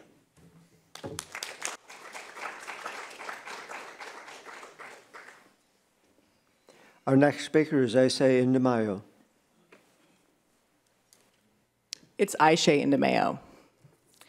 Trustees, let me be as blunt as possible. You have the power to remove pornographic books from school libraries. Spring Branch ISD did just that recently, so why is Cy-Fair board hiding behind book review committees, trying to prolong and draw out what is painfully obvious to all parents? Children should not be exposed to dangerous books that contain sexual material. I want to read the law to all of you hiding behind book review committees, which are Mr. Jackson, Ms. Blackshear, Ms. Heineman, and Mr. Sarabia. The others, Mr. Scanlon, Mr. Scott Henry, and Dr. Blassingame, have all said publicly they don't support these books in schools, and I thank them. The law reads, as elected representatives of the people, the trustees of an independent school district have the exclusive power and duty to govern and oversee the management of public schools of the district, subject only to laws expressly delegating authority to the TEA or State Board of Education. This is in Texas Education Code 11.151B. Accordingly, the financial policy making authority on library books in an independent school district rests with the district's Board of Trustees, not the superintendent, principal, or school district. And I believe Dr. Henry is the one who allowed the books to come in, so I don't expect him to take them out, even though he can. Again, this is not about banning books, as some community activists try to suggest. Banning books is a generalized term being used to deflect from the real issue at hand. And that is removing books that contain clear and legitimate graphic illustrations and texts that are not suitable for children. When it comes to indoctrinating and potentially harming our children, we as a community should always move towards our children's well-being in the forefront. Books containing sexual content do not belong in Cy-Fair ISD. Why is this so controversial, and why is this taking so long? As a citizen, I ask the only person with the power, Mr. Jackson, that you make an agenda item for next month's board meeting for each member to vote how and if they support sexually explicit books in school libraries. Your time is up. That's the only way we will truly know what you guys think. Our next speaker is Ryan Lamb. Hi, my name is Vingwen, Vimar, and I come to you. Not you yet. Not you, me? Oh, Ryan. Ryan Lamb. Okay. Hello, hello. It's been a long night, y'all, but I hope everyone is having a good time, because I know I am. It's the end of the school year, and more specifically, the end of my high school era, and personally, I am ready to close this chapter of my life. With the AP test season ending and finals just around the corner, I thought it would be a good time to extend some much-needed gratitude to my teachers who are currently 2 coffees away from drinking themselves into a caffeine-induced coma. First, I gotta mention the one and only J Money, or more probably known as Mrs. Monroe. Fun fact, she was awarded Teacher of the Year. She makes a 7 a.m. English classes tolerable after a late-night study session, and her food parties like J Mon's Giving and J Monduation give me a lot of joy. Next is my economics teacher, Mrs. McCarthy. Y'all, I hated that class, but she got me through that, and that was a feat in and of itself, so thank you very much. Mr. Satterfield is by far one of the best teachers out there. His federal government class is one of the most engaging and informative classes I have ever been in, and this combined with his dry millennial humor has made for a fantastic experience, and I highly recommend this class if you attend Bridgeton High School. I have been acquainted with Mr. Veenstra, my calculus teacher, for quite some time, as he is the Bridgeton High School Marching Band visual technician. He is a comically overqualified qualified teacher for us pea-brained high school math students, and I'm eternally grateful I got him for such a difficult class. I have been in choir for only 1 year, but my 3 teachers, Mr. Fee, Mrs. Noel, and Mrs. Nelson, have gifted me with an unforgettable experience. I did not realize I'd be joining such a talented choir program, which has given me the tools to pursue musical opportunities in college life. Saving the best for last, of course, is the 3 M's of the Bridgeland High School Band, Mackinac Marquardt, and more. These 3 have stuck by me for my 4 long years and have been unimaginably influential in my growth as a person. And y'all, one final silent applause for our soon-to-be retired superintendent, superstar, say that 10 times fast, Dr. Mark Henry. He has done a stupid amount of things for our school district, and if you've ever been to a football game, you know he's a real celebrity, especially among band kids. So thank you for allowing me to speak today, and Dr. Mark Henry, I hope you have many unkempt laws to mow and dirty cars to wash. The next speaker is Monica Dean.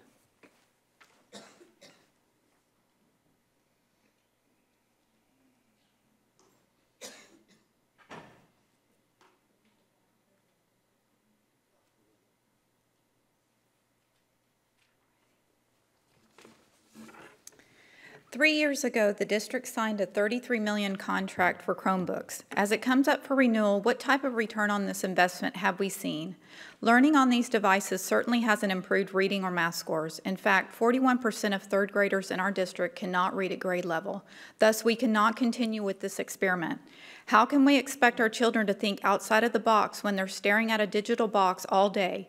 We need to get back to basics, let teachers be the main source that children learn from and provide input to, not on a device. And we know these devices are being used to data mine our children through surveys, apps, and now the STAR. I have provided you with a flyer with a QR code for research on the negative health effects that technology has on children. And yes, cell phones are problematic, but the district can only control what happens at school, not at home. Blurry vision, headaches, and back pain from carrying these devices all day are some of the complaints from my child. How about the dangers we can't see, the EMFs, the radio frequency radiation exposure from all these wireless devices and equipment inside the classrooms? Wi-Fi routers, Bluetooth devices contribute to more than 50% of the total exposure. This can have detrimental effects upon a child's physiology. So just think about our schools. We have upwards of 3,000 children on wireless Chromebooks daily. What will the health effects be for a child exposed to this radiation all day long for 12 years? If SB 2141 passes, it will remove devices from at least K through 5. But until then, I suggest either removing or making them stationary devices to be used only as teaching tools for keyboarding, internet safety, or learning about tech for K through 8, or hardwiring every school to reduce the RFRs. And lastly, how about forming a tech-safe school committee to address these various issues we have?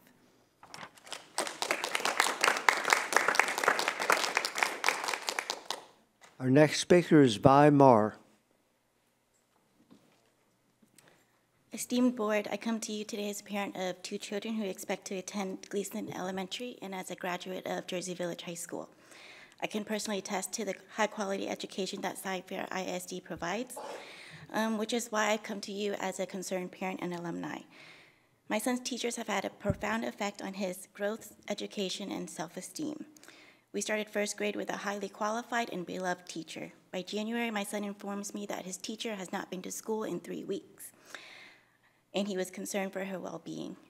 I asked the front desk what happened to the teacher, and only then did we get an email that the teacher was not coming back and would be out until April. It would be another 2 months before we hear back that she is not coming back. And for a first grader, that is eternity, and he was utterly heartbroken. He's been guided by a substitute teacher who returns work incorrectly graded. I have to assure him that 64 is indeed greater than 50.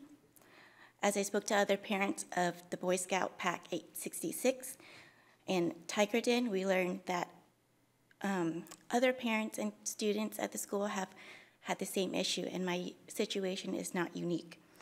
As parents, we are frustrated by the lack of communication from the school and the district, and my son's worries about the fate of current kindergartners who enter into first grade this fall, and he asks what will happen to them when they don't have teachers to teach.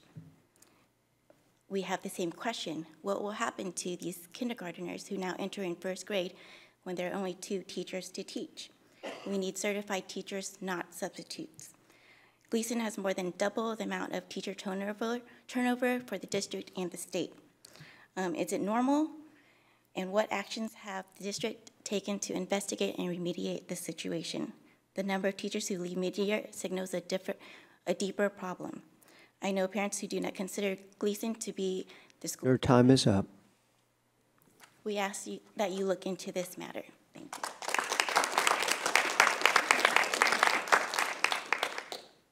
The next speaker is Nikki Coward.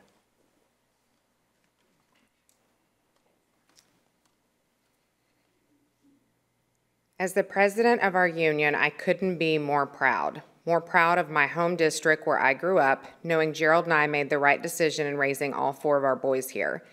How grateful we are knowing my kids and your kids have the best teachers, the best bus drivers, the best food service workers, the best librarian and coaches. It has been my pleasure to collaborate and work together with a great superintendent also. We didn't always agree on everything, but believe it or not, our meetings never ended with a handshake, always with a hug. Trustees, it's up to you to please stand with us now. We very much appreciate Dr. Henry and the CLC notifying our community about what is at stake with the proposed bills and amendments in Austin this session, but the session isn't over. We need each of you to be the strongest advocates for our public schools as humanly possible. We still have time to fight to make sure our schools get what they truly need and deserve. The unfunded mandates being voted on will hurt us most of all. The fact is, our union members have made thousands of phone calls to legislators, sent hundreds of letters to the Capitol, and testified in person more than any other session in history. No matter what dollars are coming our way, only the current school board members get the final say on what a pay raise in Cy-Fair will be. What are the costs to our school district to recruit, hire, and train a new educator? And how much does this process cost each school year for all vacant positions? Quality, employee retention, and respect is vital. Respect means a voice in local and statewide decisions about our schools, but respect also means a paycheck that reflects our worth. Respect us or expect us.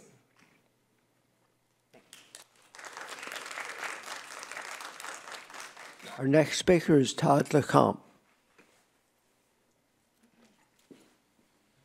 Hello, my name is Todd LeCompte. I'm father of 2 boys that attend Cy-Fair. I just recently spoke with a couple of educators, and I promised I would put something together for them. This message goes out to all the parents.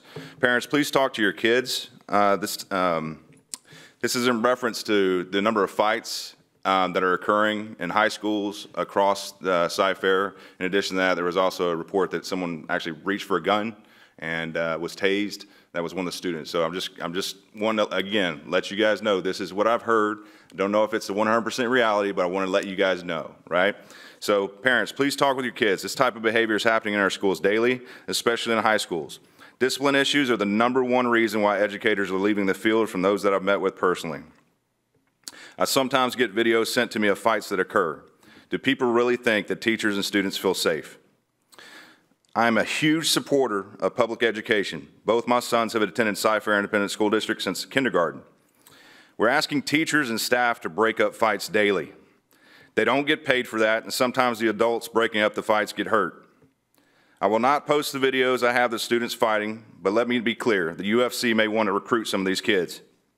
In one of the videos, one kid looks to be having a seizure after falling to the ground. This is the reality.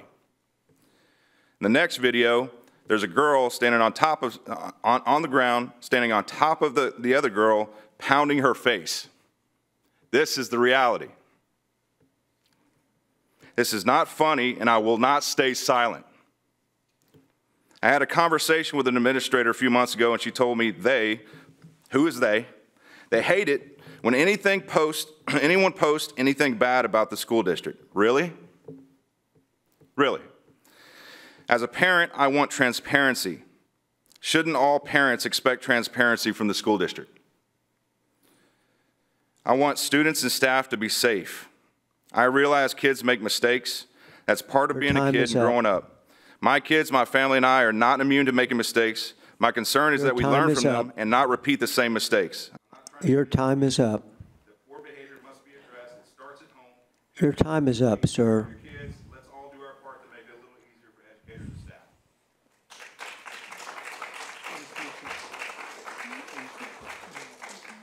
The next speaker is Mark Golaby. Is it on? Good morning. No, it's not that late. I'm just kidding. It's quite an edifice to Eaglemania here tonight. There's quite a building, quite a building. In March of this year, Carroll ISD voted to withdraw their involvement in the Texas Association of School Boards, more commonly known as TASB. This was a very courageous move that I would like Cy-Fair School District to consider doing the same. Part of their resolution included points that TASB took 8 months to announce the end of its membership with the National School Board Association, that had sent a letter to the President of the United States suggesting the Department of Justice, Education, and Homeland Security perform an expedited review of the actions of some individuals attending school board meetings that could be the equivalent of a form of domestic terrorism and hate crimes. Second, they said TASB actively promotes through training and conferences divisive political ideologies as professional development, opportunity for school district administrators and board members. TASB was established in 1949 as a voluntary nonprofit association to represent school boards and claims to have all 1,025 independent school districts as active members. TASB is funded by these members using taxpayer dollars and is in essence a taxpayer-funded lobbying group. TASB provided fees and services are readily available on the free market. Carroll ISD believes competition would improve the services at a lower cost, as school districts have a fiduciary responsibility to their taxpayers.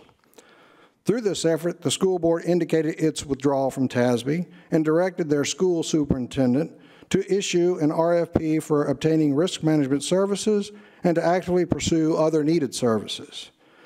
This step by Carroll ISD is not only physically responsible, it is a prudent course of action that the Cy-Fair School Board should consider taking. Your time is up. Perfect.